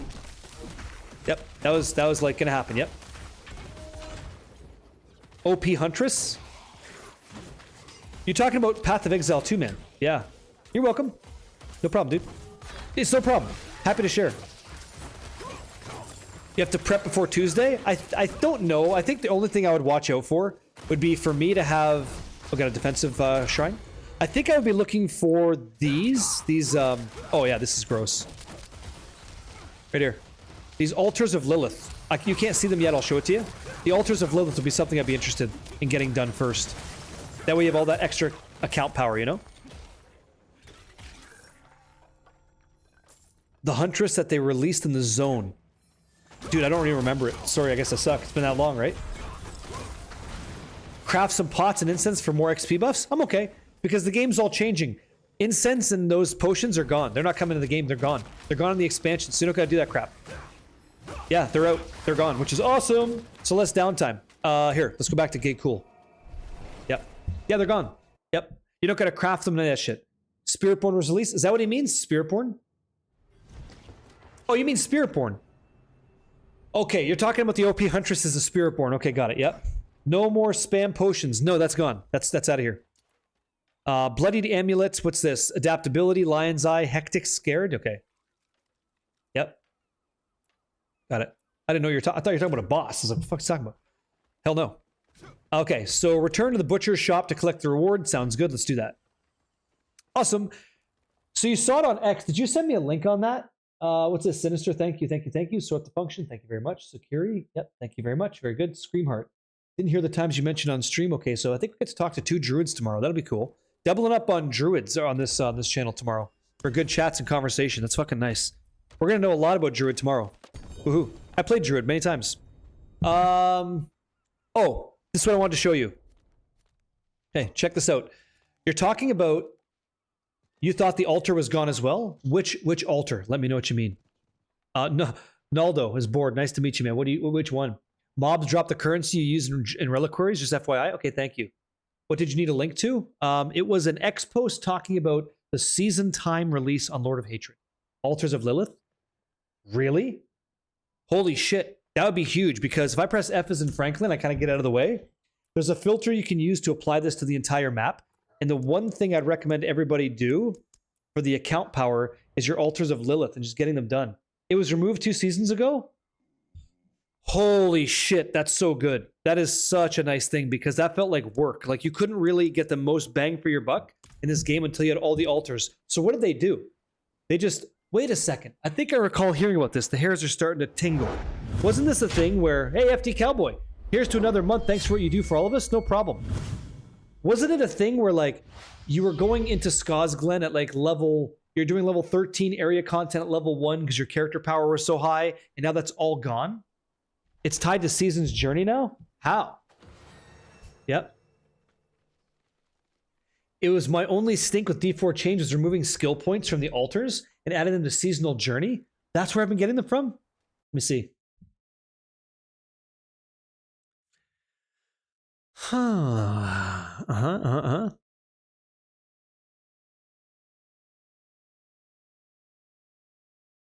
don't see anything that says the season starts 30 minutes later. Oh, okay. Well, I can see that here. If I go to the board, I can see that some of these, right? Gives you a bunch of experience. This one gives you what? A greater layer cache. That's probably a greater layer key. Some of these said like skill point, didn't they? Am I blind? I thought it said skill point. Again, if you're like me, you're kind of coming back to the game. Some of this is different. Season Journey. I'm on the brutality board. I'm in the wrong place, aren't I? Let me see here. You're talking about this. Skill point. Yeah. So I click on that. I got a skill point now, right? Just like that. Yeah. What's going on, adding? Yo. So this is the seasonal objectives. All this stuff. All the way through. View on the map. Complete a Vault of the Crucible monster level 30. Well, I've already done that. I've already done this like twice. Season Journey gives the points, doesn't it? Yes, it does now. Awesome. So you don't need to do anything except log in on Monday? That's all you got to do, Sled. That's it, man. I've seen you talking the whole time too, by the way. What's up, man? I think so. I think, yeah, that's it. Very positive dude. I'm English and I find it uncomfortable. Oh, well, let me tell you what. On this channel, man, we don't put up with that bullshit. We're just people having a good time. When I'm here, I'm myself. When you're here, you're yourself. That's great energy. That's just good times. Just be who you are around here. Don't be something you're not, and have fun, dude. Get involved. Help out. Enjoy. Yeah. Anytime, FD Cowboy. Happy to help, man. It's good stuff. No, I'm just telling you. You have no idea who's watching, right?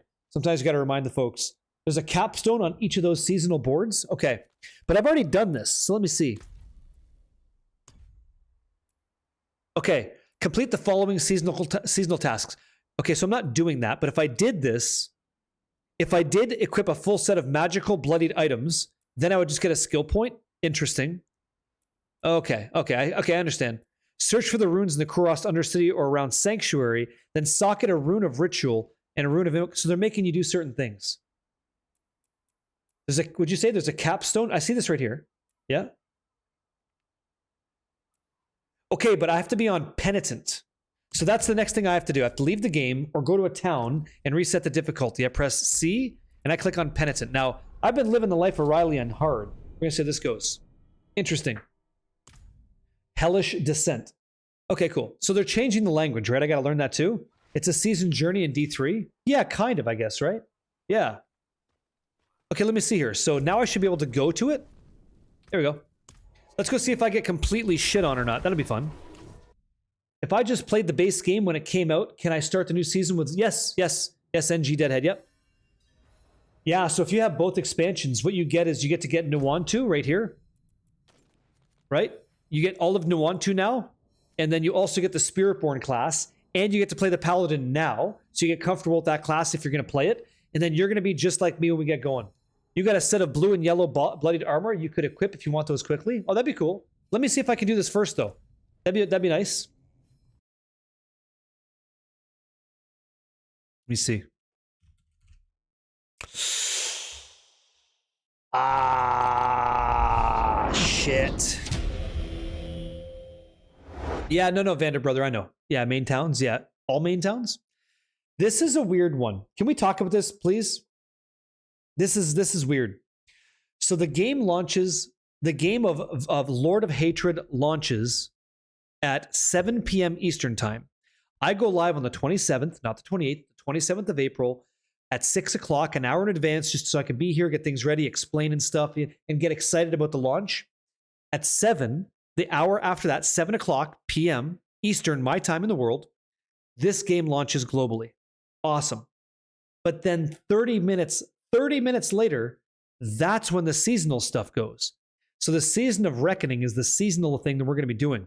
So launching with Lord of Hatred expansion on 27th, 30 minutes later, the Season of Reckoning is nearly upon you.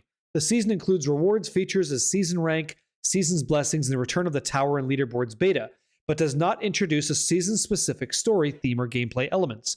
Instead, major system upgrades such as sweeping skill tree updates, class changes, increased level cap, which is 70, not 60, difficulty and progression updates, quality of life improvements, and such. So we have to wait 30 minutes? You guys think it's so the servers don't explode? I mean, this is what the photo shows, right? So fishing trip. Okay. So catch a fish in all these zones. Really? Really? Okay, so we're forced to fish. Get your sticks out, boys and girls. We're getting wet. Stay wet, stay hard, stay soft. Here we go. So that's happening.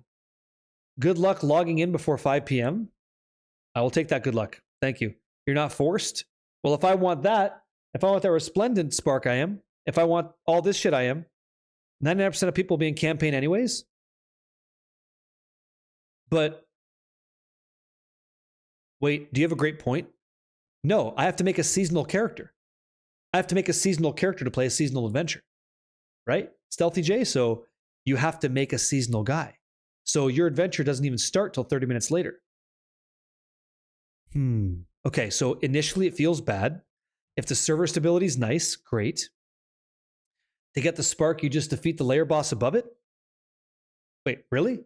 Defeat any great... Maybe reading helps in this regard. Defeat any greater layer boss. That's Andariel, Duriel, or... Who's the third? Wait, there's 4 now, right? This is what's changed since I've been here. You got Duriel and Dariel. I think it's Mephisto's dog. And is there a fourth? Is there a fourth greater layer boss? The Butcher. That's right. The Butcher has his own one now, right? The mini boys are Varshan John, Greg are the Galvanic Saints, Zir, Beast and Ice, and maybe there's a fifth I don't know about. So you get to spend 30 minutes in character creation so your Warlock looks sexy. You don't even get to do that, man. Because you can't create a seasonal character. Bartuk is a new boss too. Yeah, Butcher's on his own. Right? That's what it is. Is it allowed to ask for helping and leveling in here? Oh, fuck yeah. Yeah. Lego Makeko, yeah, of course. Yeah, dude. We all help each other around here. It's not about allowed to ask for leveling help. I hope that if you need help leveling your character, we can assist you with that by teaming up. And then after that, you get strong enough to help somebody else in a similar position, right? That's kind of how that should go. I think Belial is a greater layer boss. Not going to get baited again, codename 1190 says, I'll hold off and see where it's at. Great call. If that's what you want to do, I would do the same fucking thing. But I'm in. I'll be here so you can just watch and see. Yep. Yo, you can't stop me. What up, man? Yo. So 30 minutes. Like, you can't create a character yet. So we have to wait. Okay, let me read some more because reading is answering a lot of questions. With the Season of Reckoning season rank bigger than ever, packed with more goals and rewards with 9, you guys can see this? Okay, good. With 9 ranks and over 100 objectives, there's a lot to accomplish and even more to earn, okay, with an asterisk. So you earn up to 12 skill points. This is what you guys are talking about. 42 Paragon points, 14 Resplendent Sparks, and what is it? Is it 14 Resplendent Sparks now to make a mythic item? Is that right?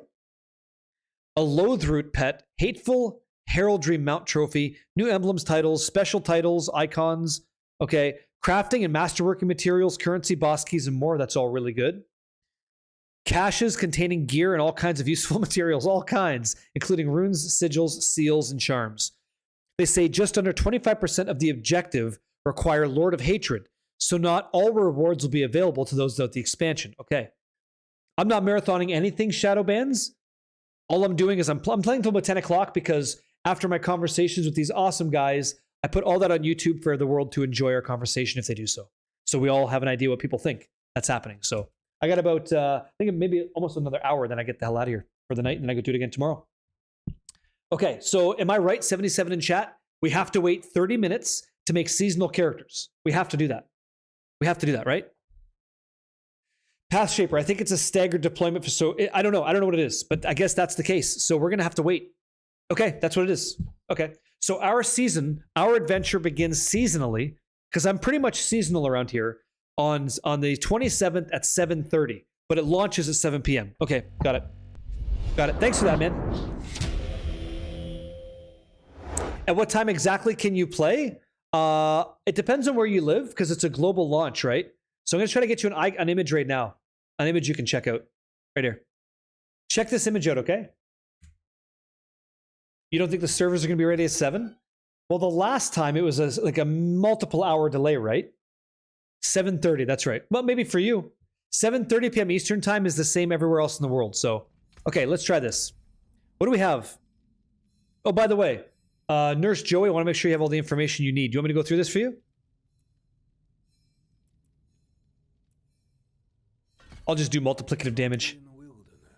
You think it's a server protection thing? I could speculate as well. I have no idea. Let's try this. Okay, go.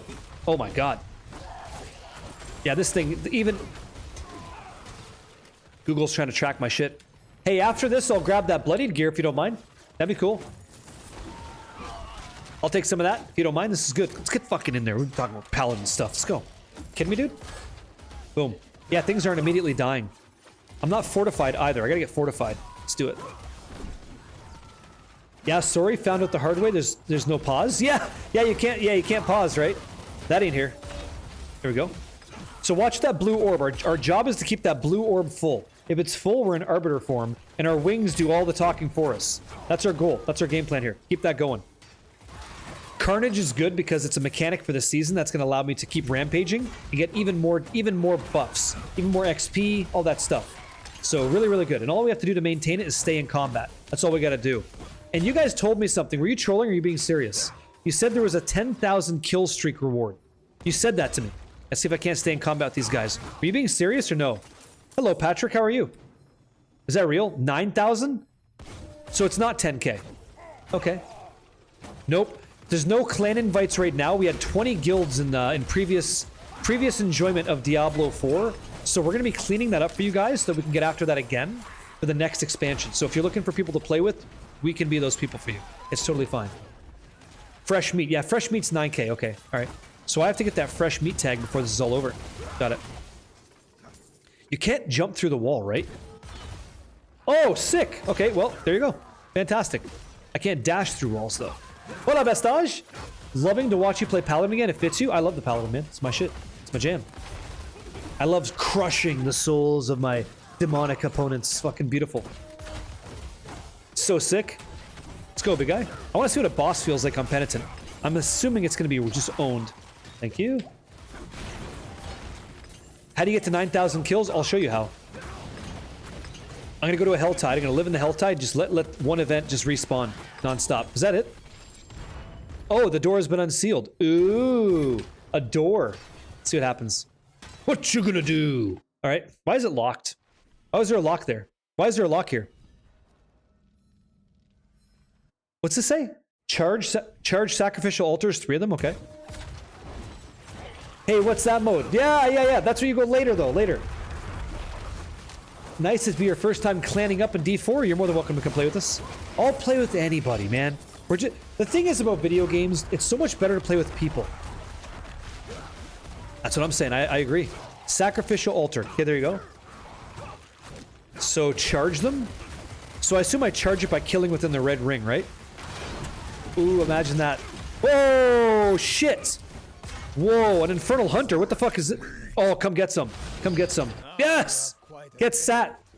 I almost got killed twice. Done deal. So we're charged, right? Okay, let's go. I didn't press that. Okay, go. Let's press A. Let's do this. Swap it up. Huge. What is this event? So this is a Season of Slaughter, is what you're watching, but the event is me finishing a capstone dungeon. I like capstones. I think they make sense. I think it's good. I'm down to do it. Let's charge this sucker. I almost got waxed. Damn. Yeah, she went in real hot, real heavy. Okay, go again. I'm overlapping my abilities. I don't want to do that. Okay, falling star. Falling star again. Very good. Very, very good. Okay, so that's charged. I have one more. Very good. So, like, that gameplay loop hasn't really changed in Diablo, correct? We're still, like, doing very specific... Come get somebody. Very specific tasks. This guy's getting fucked. Dude, once those blessed hammers start twirling through his face, he's spitting up chiclets for sure. The dungeon strategy is still very similar, so that's nice. Carnage. Let's go. Happy to hear that. Leroy, sure. I don't know if I'm a I don't know what it is. I don't know what the end game build is supposed to be. I'm just telling you I'm enjoying hammers now. I assume there's an end game hammer build for this. I like hammers. Hammers are good. Fuck, look at that devastation, annihilation. Yeah? We're going streaking, Japoo! Woohoo! Don't make it weird. Okay, done. Doors open. Boss time. Let's see who's waiting for us in this level 50 challenge. 368, eh? That XP when it's done is gonna be big. If it works the way I think. Very good. It's called a loss. Yes, it is. Okay, let's do it. Done. Oh, it just reset when I changed areas. Okay. Oh, okay, let's keep pushing. Nice. Okay, push. Nice. Nice. Nice. Go again. Look at the wings, man. So powerful. So fresh. So vivid. Man, this has to be... What's that? Burning Butcher? Oh, dude, he just got shit on. Of the Infernal Yada Yada? Yaya Sisterhood? You'd run SOR? I don't know what that means. You gotta talk to me like I'm dumb, because I haven't played this for like a year, and coming back to it, there's a lot to grab and get back into, which is nice. I just want to make sure that I understand what you're saying instead of just nodding like an idiot. Barricade, if you have not seen Tucker in Dale vs. Evil, you would love that movie. Okay, I'll have to watch it. Miradongs. Shield of Retribution? Okay. Thank you. Butcher's getting a revamp. He should just own you no matter when. You can play as him right now. Oh, thank you, Juggernaut D. Thank you. Hell yeah. They opened all doors so you can telly through walls now. I like that. Can't telly through that one though. I have to destroy demonic corruption, so this is it. Okay, so I got 15 times the bonus XP. That's what I just got. Had I kept that going, it would have been much better. Okay, very cool. So that's done. I assume it's going to be down here or something. Okay, let's go. Dude, he just can't even. He can't taste those hammers enough. Absolutely. Absolutely spitting chiclets. Paladin's so good. What are you talking about? Class is awesome. Okay, done. So fun. And I don't even have uniques and shit. I don't even have all my legendary aspects and stuff. There's quite a few that like make this build better, I think. I don't even have them. Dark Ages stuff. Okay, cool. I think it's part of the season why I'm seeing these butchers. I think so. The Sanctum of Hatred. Ooh. Let's go, big guy. 2 bosses? Say less. Come get some. Zolnocht and Tordok. And a butcher. Good luck. You don't want to get in that. You don't want to get in the, don't get caught in the blender, dude. You don't want this. Done deal. Hellish Descent, easily shit on. Okay, good. Yeah, that wasn't tough at all. That was easy. Our build's pretty great. Pretty great for this. Give me all that stuff. Thank you very much. Some slaughterhouses. Cool. Now available. Okay, what do we got here? So we could do torments, I guess. The pit and tower are now available. I never did the tower. Okay, so pits, sure. Torment unlocks new content and rewards. I assume this will be the same thing that I see coming up. So obviously everything scales with torment tiers. Okay. Pausing the music to talk about it for a second because I think it's important. So we click on this. Defeat wanderers while in the slaughterhouses. So we did that. This is where the end game loop I felt got dry, and I think some of you guys agreed. Maybe you disagreed. Juggernaut, it's like, do I just do glyph XP? Is that I just run pits now? Is that it? And is the war plan going to change that for me? Like, can I opt not to do that? I don't know. I have no idea. But I guess we're going to find out in due time, aren't we? With the expansion. I think it'd be cool if they said, like, you can do nightmare dungeons, you can do whatever content you want, Helltides, you name it. And then as an added benefit, you start to get glyph powers behind that. Yep. Ready for whatever you need. Is the end game much more difficult? Well, look, you know what? It's not something for me to say because I really don't know. I really don't know. But I can tell you this. Talking to Macro BioBoy, he said something nobody else said. He said apparently after Torment 12, there was ways to increase the difficulty even further. So like, let's put it in perspective for anybody that played Diablo 4 pits before, like the endgame thing. Before that, look, when we played it, it was that pit 150 was the pentultimate and you couldn't get past that. It was the most difficult there was. So now, when you get to, here, let me show you this. Like, I'm a visual guy. When I hear shit, it doesn't really help unless I can see it. Let me log out for a second, okay? Check this out. So the world that, wait, what? No. The world that we knew is this. Let me get this this alert bar off the screen too, just nice and clean, okay? So I was playing Penitent. I hit level 50 and I completed my capstone dungeon. Now I can do Torment 1. I guess not, but soon, right? I guess I can do this eventually. Cool. We got into Torment 4, which was like the end game, right? Just follow along. So now in the expansion of Lord of Hatred, Torment 12 is coming out, which is kind of like a Diablo 3 thing. I think it was T16 was the last one, right? So they're just increasing the difficulties to feel like the rest of the world is as difficult as a pit run.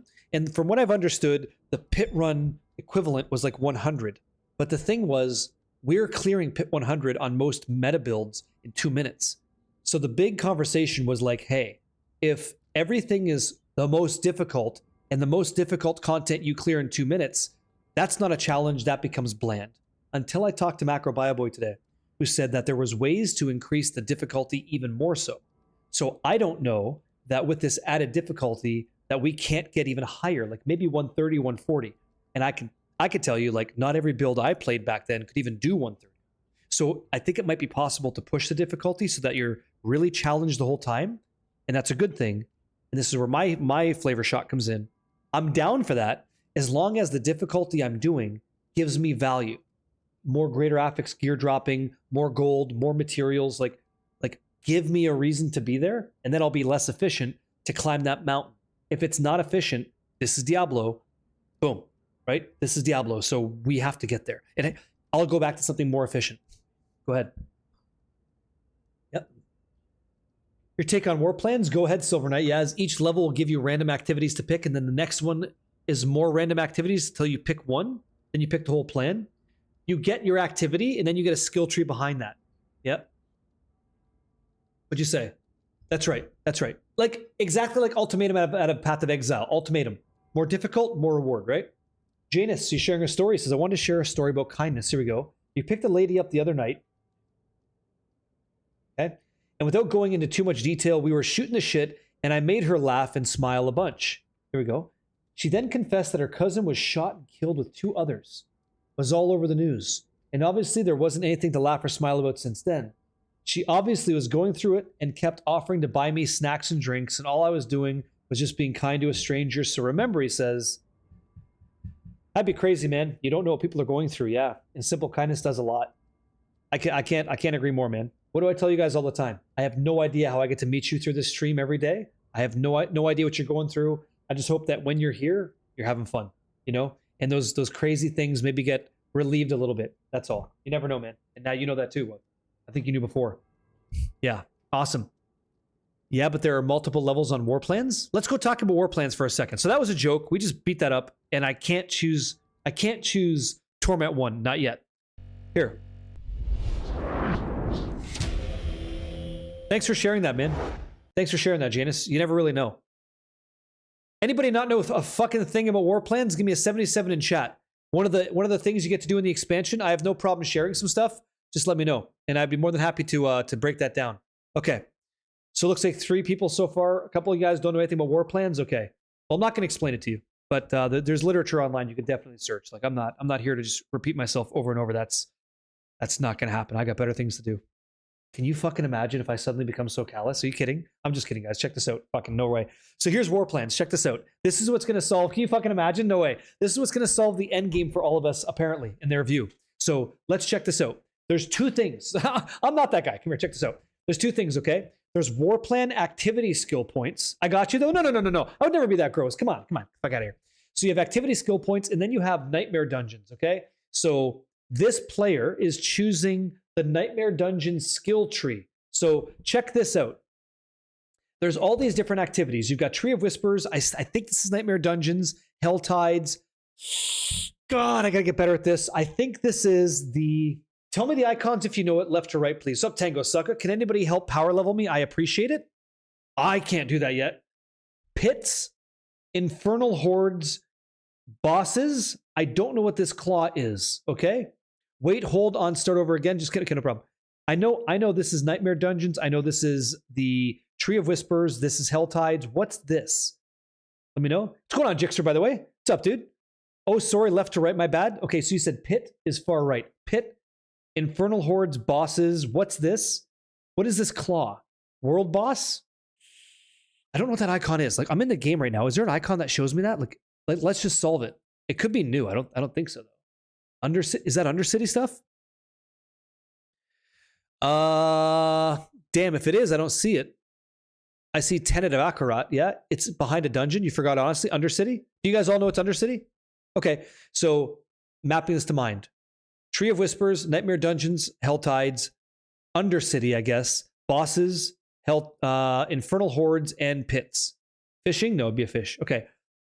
So inside of this Nightmare Dungeon, this is where the question marks start popping up. What do these things actually do for you? I assume it says right down here, right? Well, let's just see what we have. Complete war plans with activity to progress this skill tree. So we're getting experience 1, 2, 3, 4, 5, and 6, 7, I guess. Okay, never gonna do that again.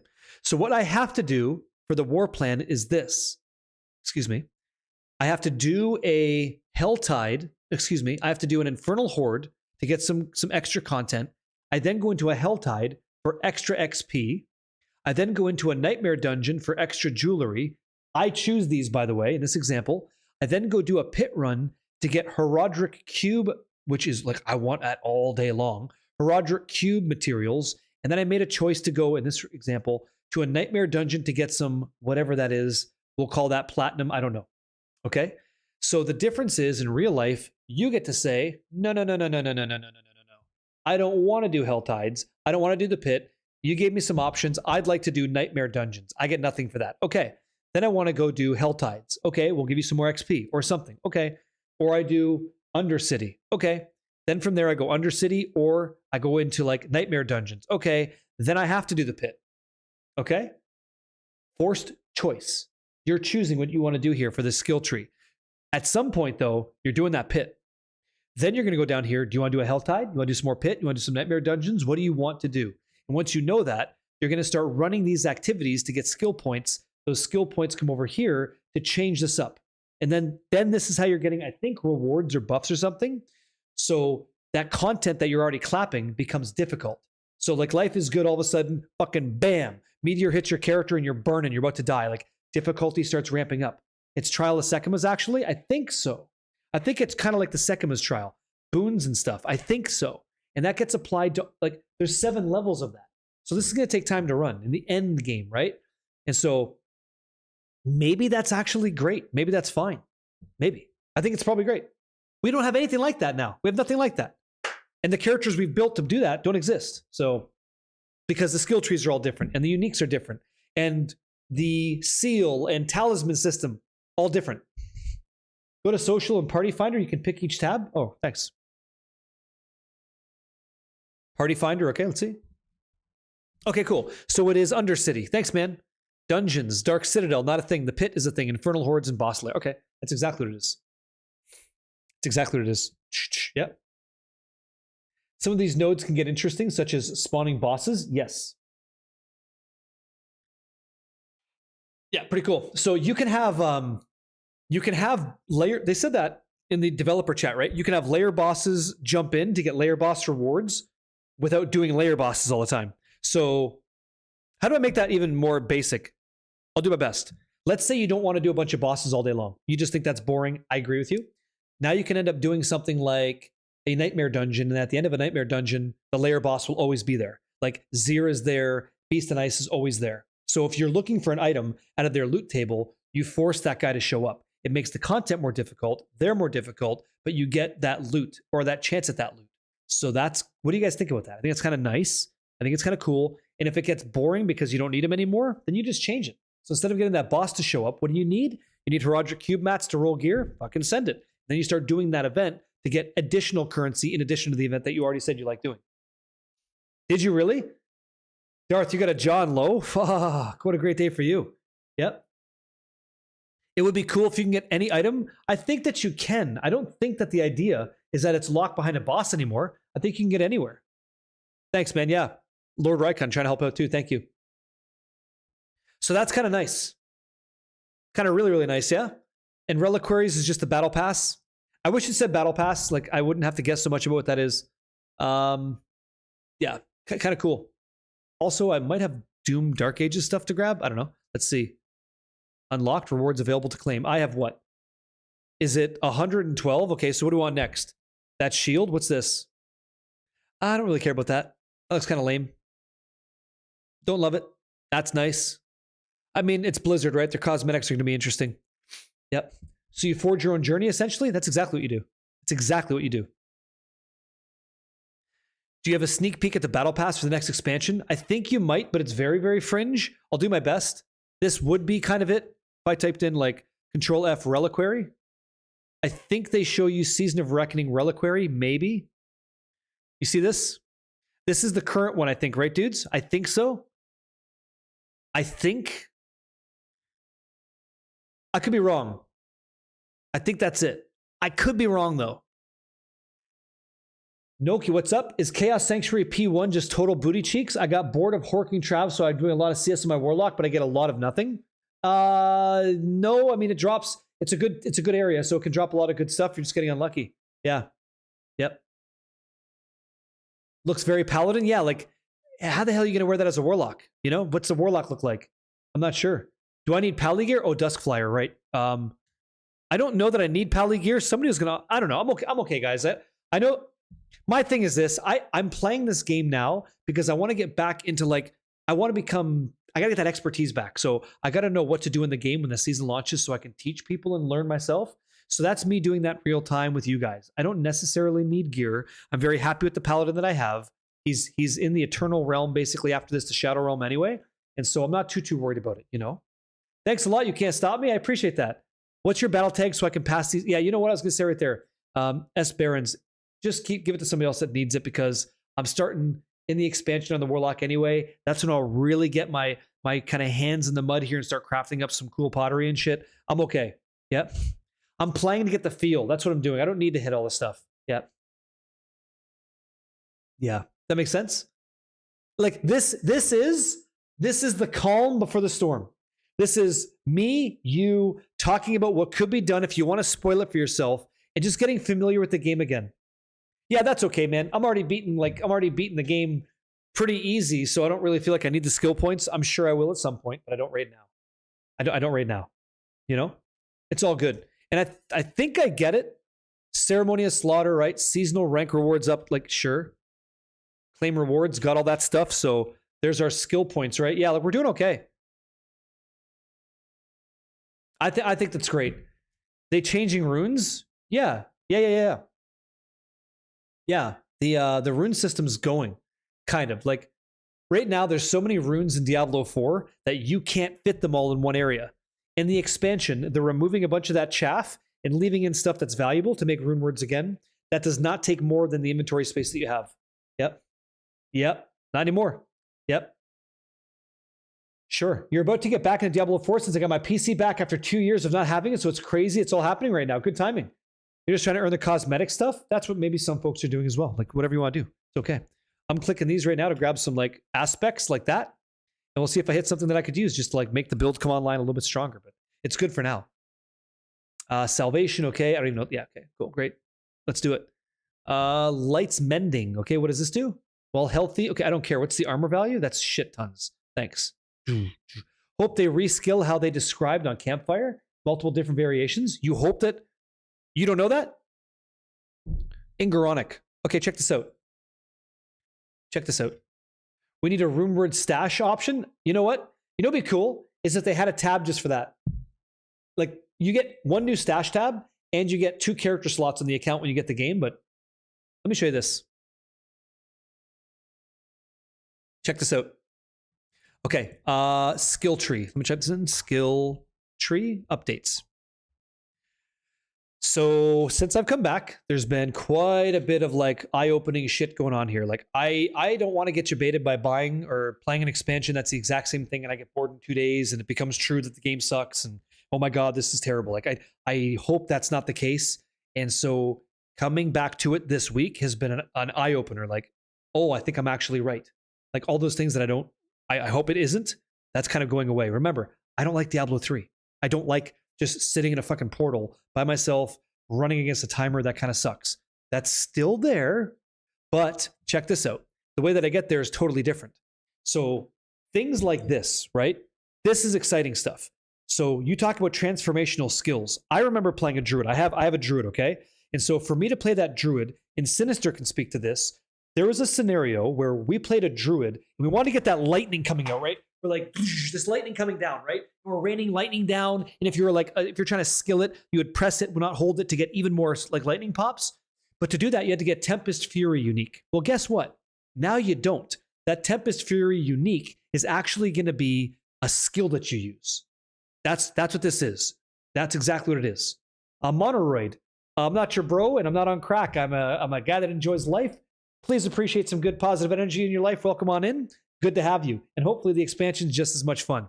So this thing gives you that transformational skill stuff all right here. You just get it. So you actually don't even have to worry about finding that unique and like, I can't play the build until I get it. You get that. That's what me and Macro were saying. You just make that selection. Now you got it. The question is, what do you do then? Like, do you take lightning and make it cold? Do you take lightning and make it fire? How do you want to play your character? And then the game kind of gets in there as well and helps out, you know? That's what we're trying to do. So you don't have to be like every other lightning druid in the world. You could say, no, I want that to turn into like fire or something. That's a choice you make. And you kind of scale that up, you know? It's kind of like that. Is this the new skill tree? Yeah, this is one of them. Like people are piecing together all the different images that they can see, and that's it. So this is like an example of that, you know? There's individuals like, I think, let me see here. I might have something for you. Here. Bit of a flashbang sometimes, so watch out, okay? Okay, this is all Warlock stuff. So tomorrow's conversation is with the Druid, right? So do I have Druid stuff? Druid info. All right. So here we go. For every build, he's doing his thing. So we weren't digging into this stuff too much, but I'll pause it right here just so you know. All right. This is your new skill tree. Have a peek at this one. Did you make this an image? Okay, it's all an interactive file, I guess. So what he's done is, and I'm not gonna, I could share this if he wants to. Okay. So this is your, fuck. Let's do it this way. Let's talk apples to apples. Let's do that because that's important. Here we go. Insane. Insanity. Okay, so let's see. Where's our bear boy? Barricade. Perfect. Let's log in. Okay. That skill tree looks nice. Watch, right? Remember we called it. I'm not watching this. I'm not watching this. Why am I? Okay. Okay, cool. I'm back in. So here we go. Check this out. Watch. Your basic skill was like Earth Spike, Wind Shear, Storm Strike, Claw, and Maul. If you ever played, yeah, by 3 they come, right? If you ever played Druid, this was your basic skill choice. So let's look at the difference because we can do that now. Okay, let's check this out. Now, kind of different, right? I'm going to try to zoom in the page so you can see better and get in there a little bit. And I have to deal with scroll bars. Okay, F11 to full screen. Okay, so now you've got like Earth Spike, Wind Shear, you have Lightning, all this jazz, right? All that stuff's here. What the hell is that? What is this? What is this? This is a new skill. Okay, we don't even. No, I'm dumb. It's Claw. So Claw is different. Okay, and so instantly, look at this. Do you want to use Storm Strike as a bear, as a wolf, or as a human?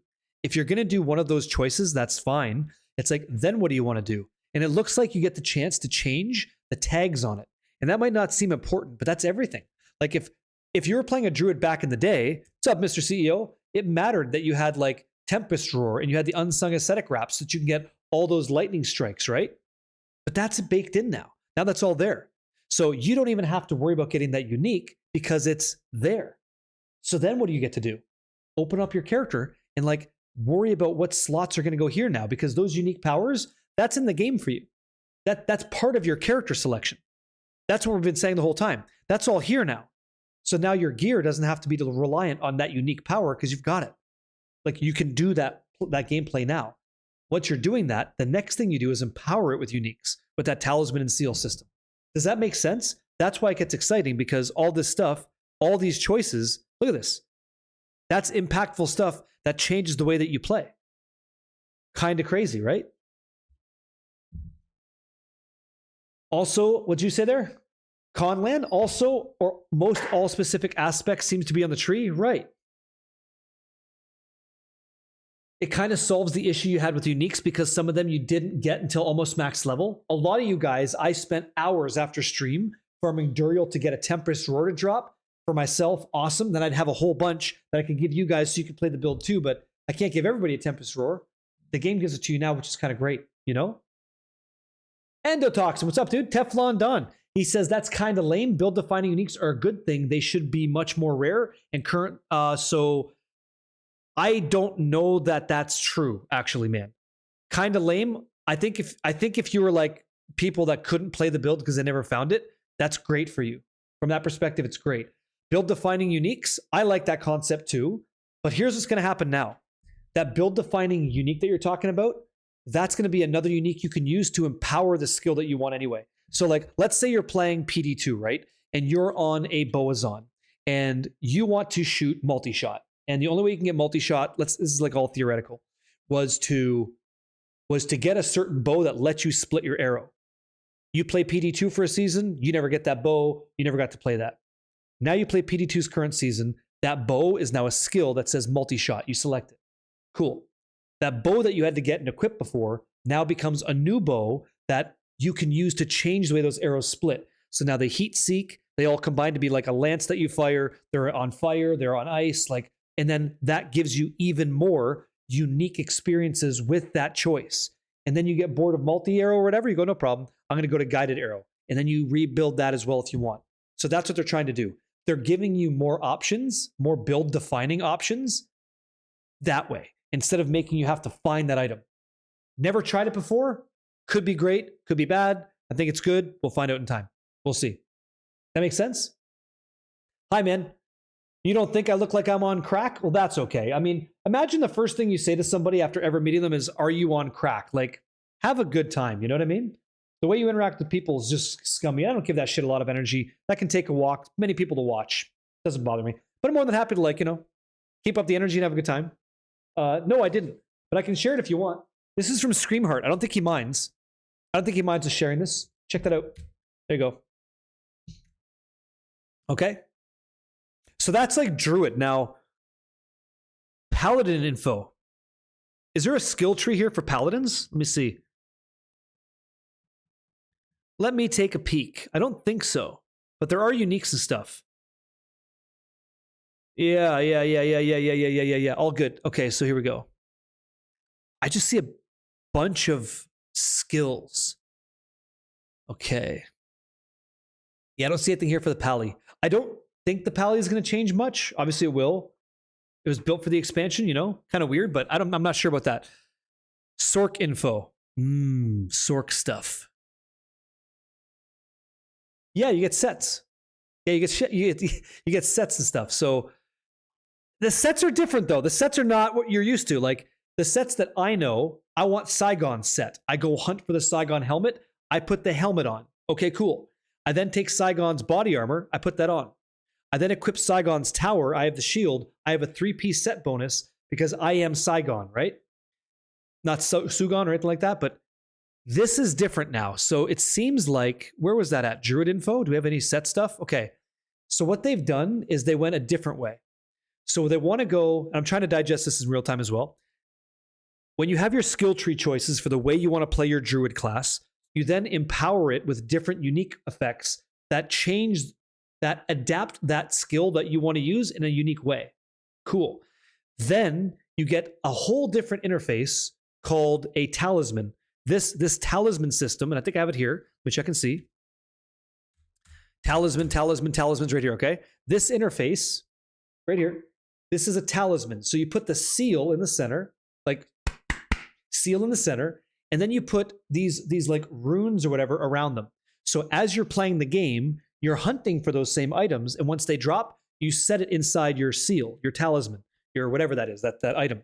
And then you start getting extra bonuses. So you can see this person here, it's like this player wants that bear set. So as you build more of Beru's Nefane, whatever, what the fuck does it say? Beru of Nafane's bestiary, you get more beasts. So if you want that, and there's many of these, I guess, that's what you're hunting for. Okay, there you go.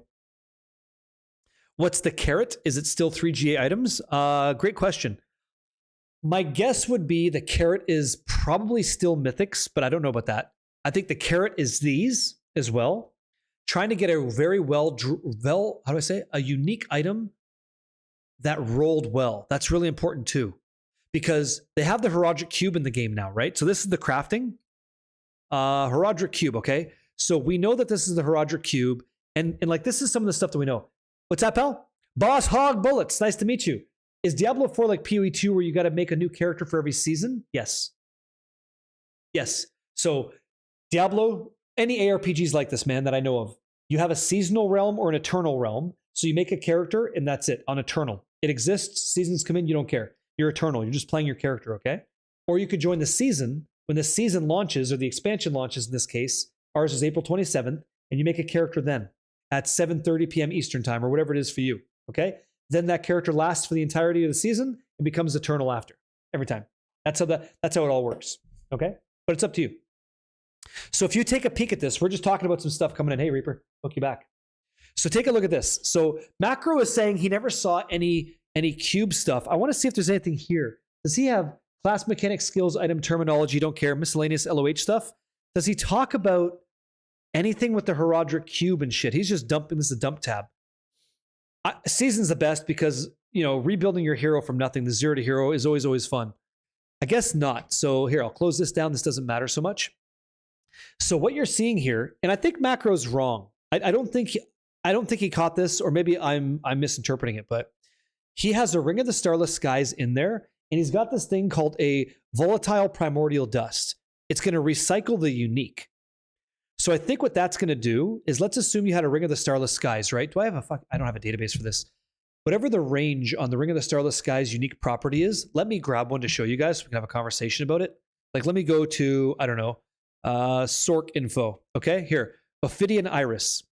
So let's say you had the Ophidian Iris, the unique amulet that says Hydra is now a core skill with increased mana cost, and now attacks explode, dealing 100 to 125% increased damage. Sick. But what happens if you found this and you wish that unique property was 125? My suspicion is that that's what this does. That's what the volatile primordial dust does, is that it rerolls that unique power. That's my guess. But it couldn't be true. That couldn't even be true, because as you read this list, it says right down here, unique power reroll. So it's like, what the fuck does transfigure item do?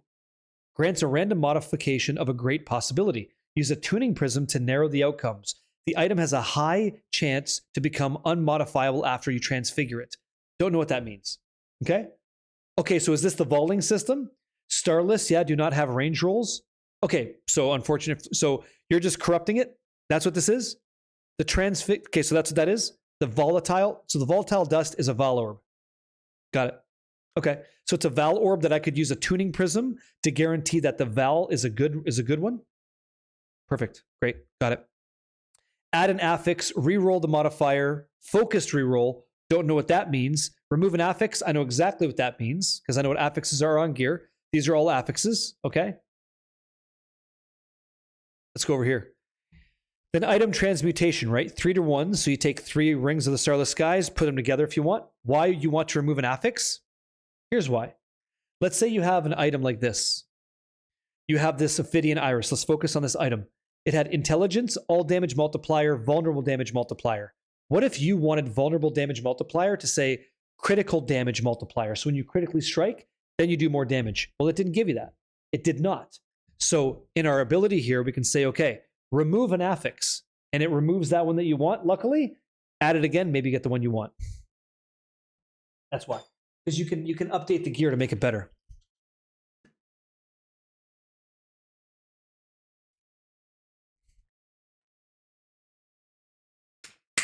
Yeah, it makes it non-modifiable, right?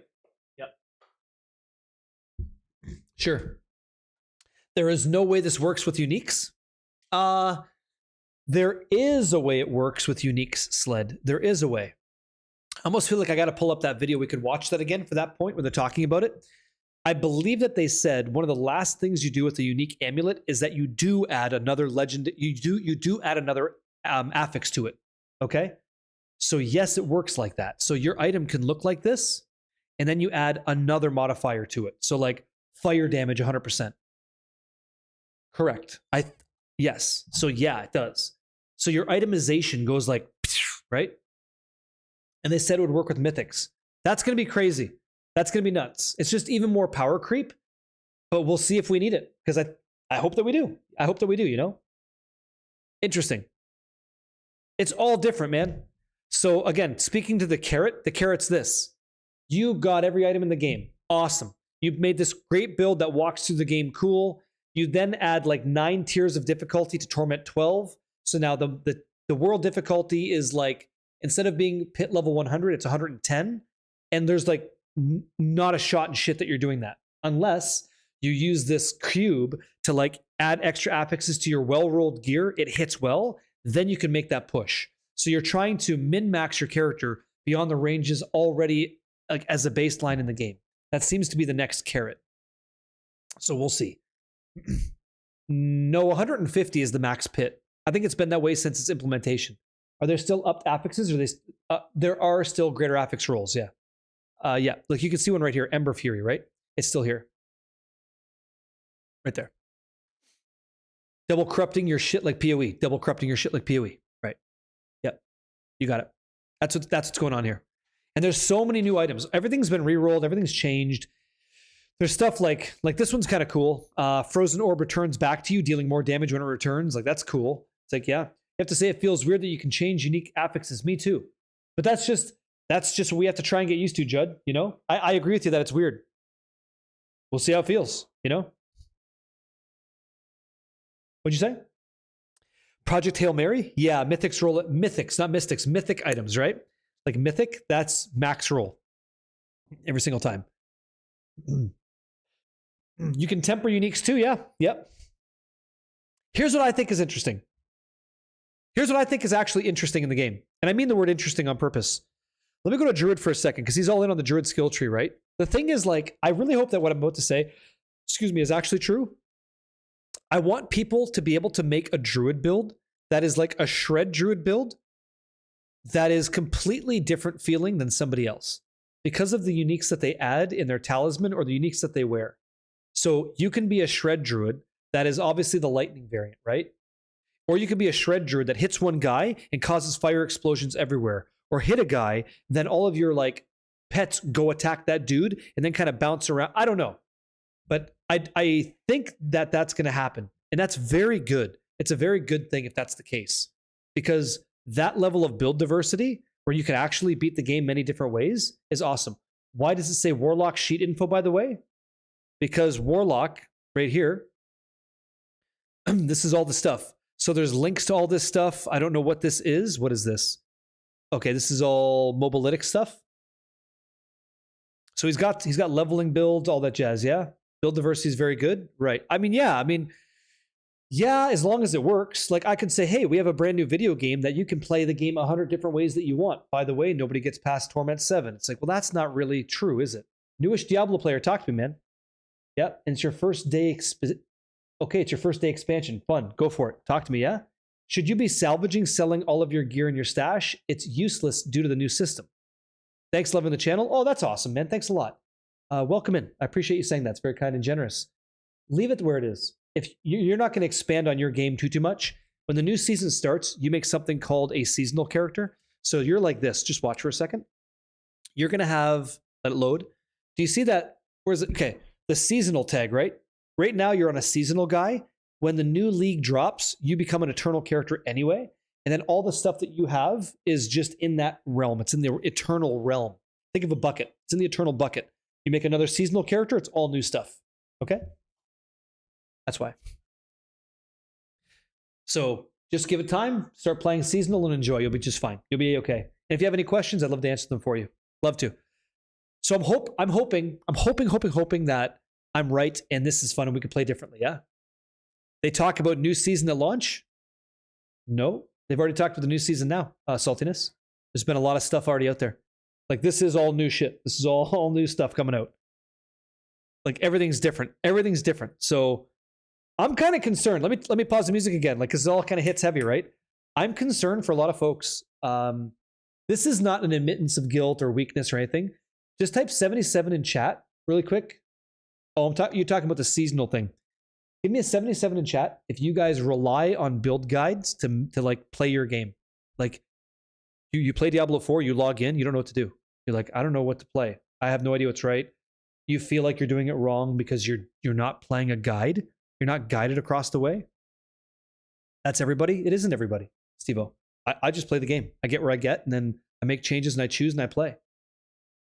So here's the thing. Yeah, you do your thing. That's good. That's good. So like you play, right? Here you are. D4 no, PoE2 hell yeah. You do it only if you get super stuck. Okay. Here's why I'm concerned for you guys, because like these things are true. Like these new skill tree images are true. And I think he's got some data points down here. So we can make an educated guess as to like what a build might look and feel like this kind of stuff. Like I think so. Like I'm right over here. But Blizzard being Blizzard could just like flip the script and like it all changes on us. So I don't have a guide to give you day one. So the best thing I can tell you, like just kind of prep you a little bit, is maybe people have built guides, but I won't be one of them. I'll be making the build live with you guys, like as I go. So I will have something for you as fast as I possibly can, but I don't know what to tell you until I know what it is, because that's just not right. I won't make a build guide just to get clicks on YouTube. I'm not that guy. I'm going to tell you what's working for me, and then we're going to get after it. And you guys and me, we've been so successful on that the whole time, is where I start, you guys are doing something different, and then you say, hey, Like, try this, it's nuts. And then everybody understands, you know? Yep. Yeah. Like, I think when you hit the roadblock, that's when you start asking questions. Like, I'm starting to struggle. What are you guys doing, right? And that's what community gives you, is like that whole experience, the whole vantage point, the viewpoint. I just think that's cool. And so my long story short, I'll make a guide when I can make a guide. I can't do it on day one. I don't even know what these skill trees are. I have no idea. Do I think the learning curve is faster if we play different classes? No, Patrick, no. I think your learning curve's faster if you stick with one build and like try to really understand how it works, the overall game of that build, of that class, Druid will say, and then you become like a master at Shred, a master at like whatever it's going to be, Lightning Storm, you name it. Yeah, exactly right. And then how those things connect, right? Because think about the other side. If you don't do that, you're playing all the classes, man. What the fuck? Like, how are you supposed to memorize all these things? It's not going to happen. You know, it just won't happen. Will Warlock have a broken node synergy unintentionally? I hope not. If they're like, probably, because modern video games typically have like an exploitive power. I hope that gets fixed ASAP, but I hope not. What's up, Quinn? Learning, going through it as a community instead of reading a build online helps you understand it too. Yes, I agree. Like, I think everybody in this community would agree. Like, we would all type 77 in chat if we all felt like, yeah, there's going to be an exploitive build that just blows up the game. I'm pretty sure we all know that's going to happen. I hope that it doesn't, though, right? Like, I sincerely hope not. Right? Penguin powered. Hey, dude. He says the most OP, what's that? Most classes are OP on their first season out. Look at Spiritborn and Paladin. They're all doing the best, right? Sure. And then they pull the power chain back, right? Levints, you got it. And then we actually get it to like a normal range. I still think sets are coming. Yep, sets are coming. Yep. It's a secret plan. Okay, I'll start like asking around, see if I can't get some information, you know? For sure. Interesting. D2R Warlock. I mean, D2R Warlock was fair, to be honest. So good. Yeah, Warlock's gonna be busted.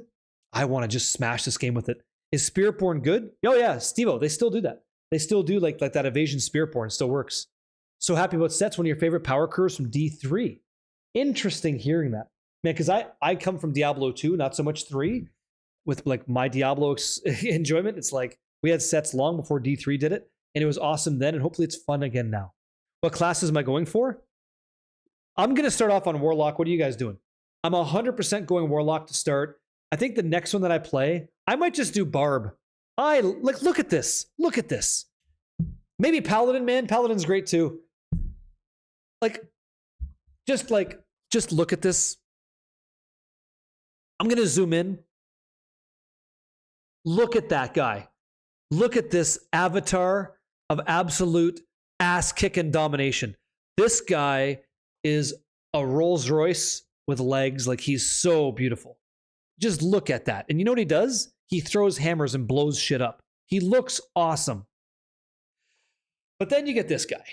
And he's pretty fucking awesome too. He clearly goes to the gym. He goes ass to grass for fun. And like, he's just awesome too. So this guy summons ancients. This guy skates around the world kicking people and exploding them. This guy screams and shouts and lets it all out. And he's awesome. And he's a vascular apex predator. That sounds fun. I don't know. And then you get like, you know, then you get the Lich King on the Necro. What's going on, Kimbo? Yo. Hey, man, thank you for the year together.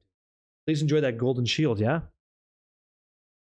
Yeah, that's how you know, right? So they're all beautiful. Like, then you got the Spiritborn, which is, you know, doing his thing. I'm going Warlock first. I think I go Pally after, and then I go Barb. That guy needs a shirt. Less shirt. Yeah. He's not wearing much. Well, he's got that Buon Samedi look, you know? Diablo has a track record for releasing overpowered classes and expansions. I totally agree with that. So if you don't know what to play, but you want to play the strongest thing, I hope, yeah, you said safe bets Warlock. Here's what I actually hope. What about Sork? I got a Sork. My Sork slaps. Right there. That's my Sork. Conjuration Sork. Awesome. Using Dami Mommy gear, right? All that golden stuff. Beautiful. So y'all hyping over here in the D4? Might reinstall on my Blizz client?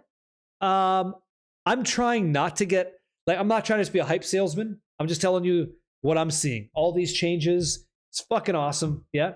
His legs look like, oh yeah, of course, thank you. Then I got Raygun, the rogue, right? Raygun, amazing. Pretty cool stuff. So I don't I hope that's a different conversation. If you want to play the most powerful thing, play Warlock. You're probably right. There's probably no way around that. But I'm thinking, you think I skip leg day? I'm going to be pushing 1,000 pounds in 2 days. I'm going to try to go for 1 rep max of 1,000 pounds. We should be okay. I've had 9, I think it's 955 for 3. So I'm hoping it's okay. Yeah, it is. Yeah. Stubbs. Yeah. So what I hope is that the build diversity in the game going forward in Lord of Hatred here is actually so good that you don't care so much about being the most overpowered class, but rather you want to play a class that's fun, knowing the power creep gets you where you want to go. Yeah. Incline, yeah. Gonna start showing them thunder thighs? Yeah, in real life at exclamation mark meetup, yeah. 1,000 pounder. Come on. Yep. Know what I mean? I think all this would be successful if you can play any class on a skill you enjoy in a way that feels fun. And anybody can do that and get through the end game in Torment 12. If that happens, it was a success. You want to see a full rep max on 1,000 without your hands on your knees? Well, they got to be on the sides. You can't push your legs. They have to be on the side. D12 just needs to be hard. I think it's going to be. Yep. Do I have gym dudes sitting on your leg press machine? No. Do you do that? That's weird. That's weird shit. 1,000 pounds is easy if you can squat 500 pounds. Why not push 1,500 pounds? Squatting 500 is not going to happen for me. I don't squat 500 pounds. Fuck no. No. Like 315 on a squat is like brutal, with good form. I'm not, no. All my stuff is usually, it's 5 sets, 12 reps. So you just did 1,200 reverse leg press? No shit.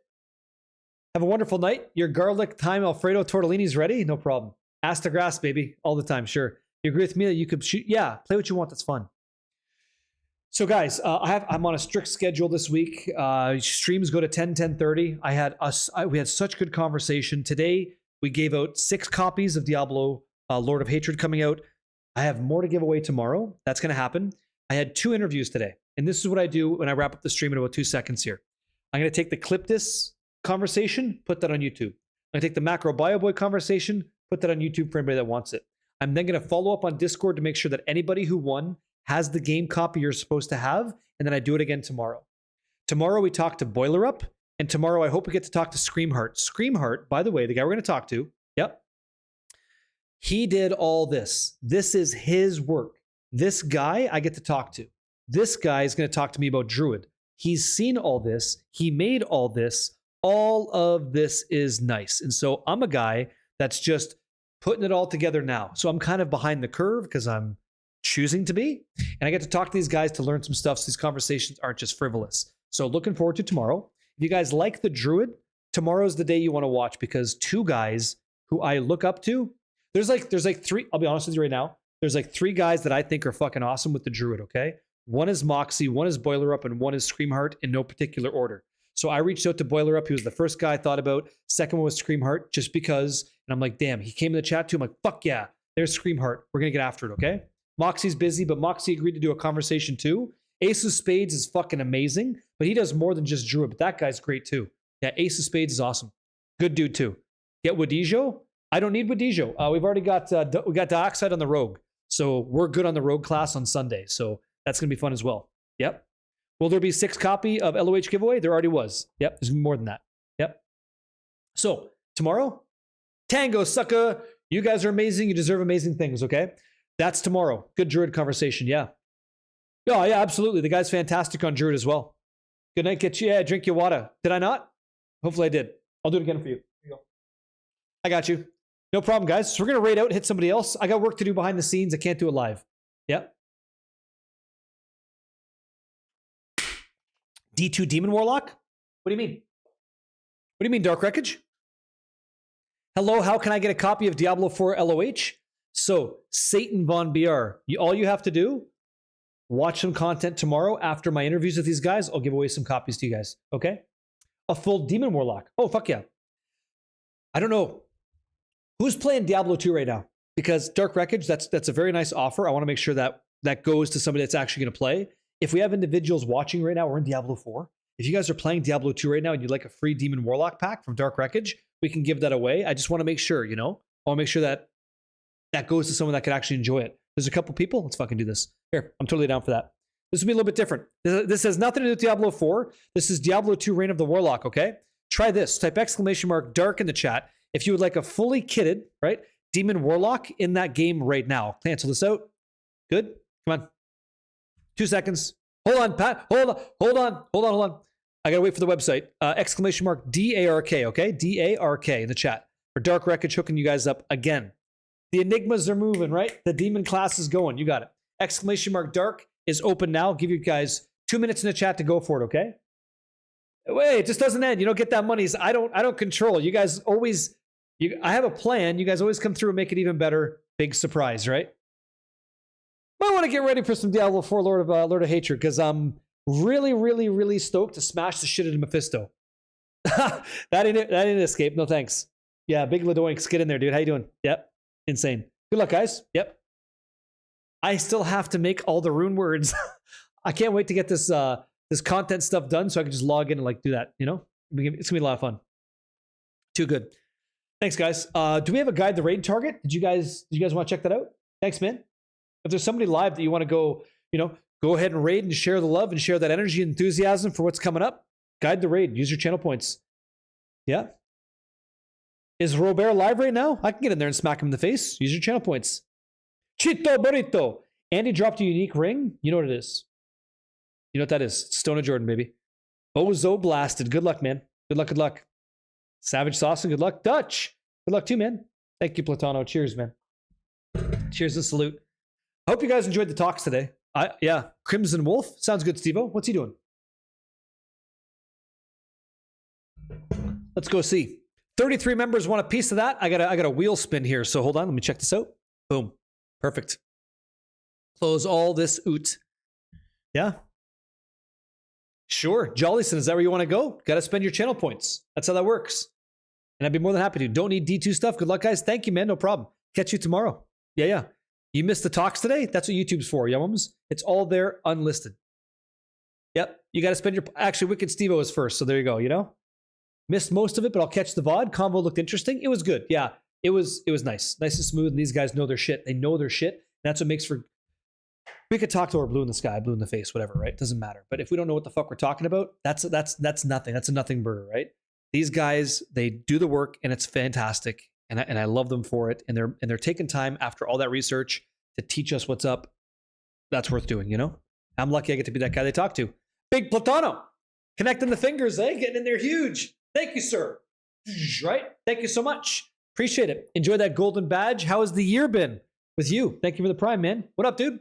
I'm about to wrap this up and give you guys a chance to win a full Demon Warlock in Diablo 2 Reign of the Warlock. So feel free. ! If that's something you want. Dark. D-A-R-K. Me too, man.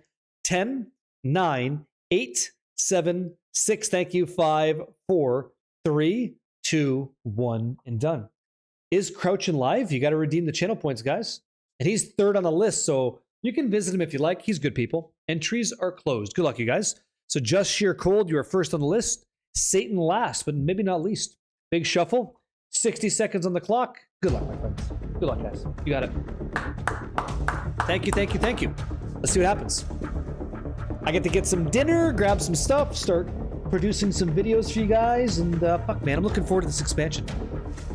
Man, I don't do 24-hour streams. I don't. The voice can hold up. We can get in there. A very unhealthy stream coming up in the future on a whole new class. Is it the first time that I do it? I doubt it, but who knows? I'll be live as long as I can and just enjoy myself. Yep. Oh, B Pressure looks much better. Much better, man. Yeah. Yep. You posted in the gallery and tagged me? Okay, thank you. Thanks, man. I'll show you guys what you're going to win, okay? Courtesy of Dark Wreckage, all right? Worm Rage. Imagine that, eh? That'd be a big day for you. Mr. Trapezoid, that'd be nice as well. Dude. Actually? No, it's Mick Scully, dude. Hey, congratulations, Mick Scully. I hope you enjoy this. This is from Dark Wreckage, man. That's for you. Check that out. Tango Sucka. The wheel's already spinning. I can't get you that. Stand by. You're so close. No cigar.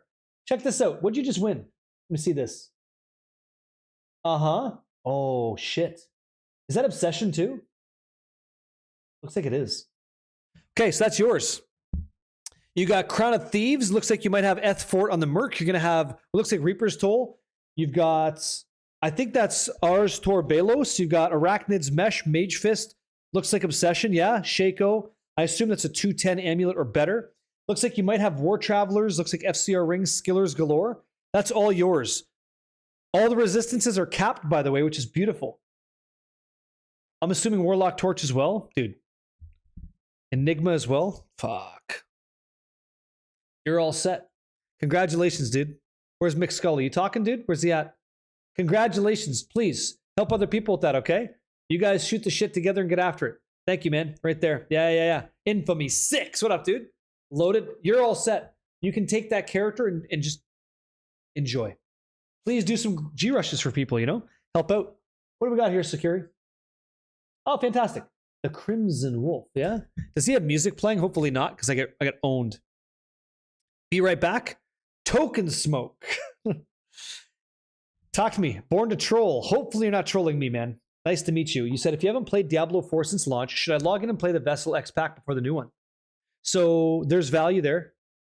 Like, what you're going to do when you log in the game is, like, you're just going to see the world. You're going to feel the way the game plays. There's mounts. There's dungeons.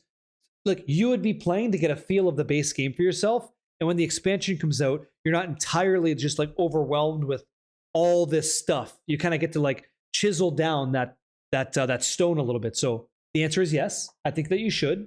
And you'll be all the better for it. Yeah. Phoenix Shield, you don't need to get it, but it's more damage. Yeah, it's good for PvP. Are the Paragons gone? No. Nope, not at all. As a matter of fact, they're still there, Zegarath, and those glyphs, they go up to, I think it's 150 now. Yep. No, this is not the Ultimate Edition cosmetic. This is just what you get. Better endgame? Yes. Yeah, be pressure. I'm waiting for this individual. So check this out. Diablo 4. Let's see. Diablo 4, Lord of Hatred. Let's see. I don't care about the logo. Let's see. Check this out. So they got this thing called War Plans, okay? This is what they're saying is going to solve the end game grind for individuals. You want to bring me to the site? Okay, just going to fuck up. Perfect. Here we go. Let's go to the top. The CTA was 562. That's better than I've ever had. That's better than I've ever had. So congratulations. Enjoy that. Infamy 6. If you're looking, are you trying to get your Ubers done? You'd be the only person on that list.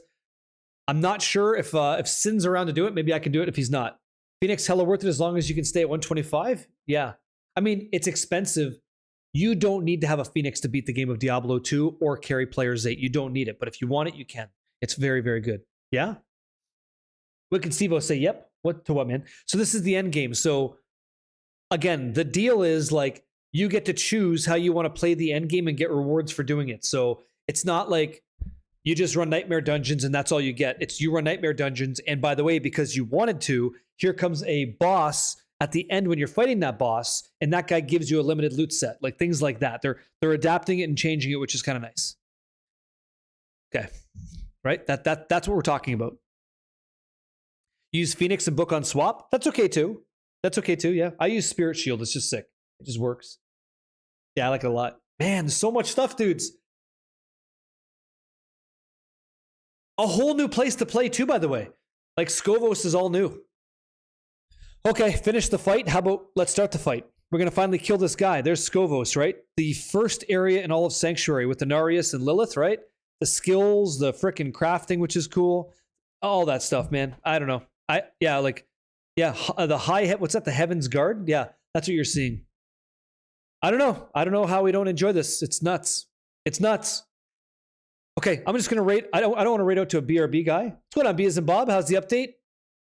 Looks to be very, very good. Very, very good.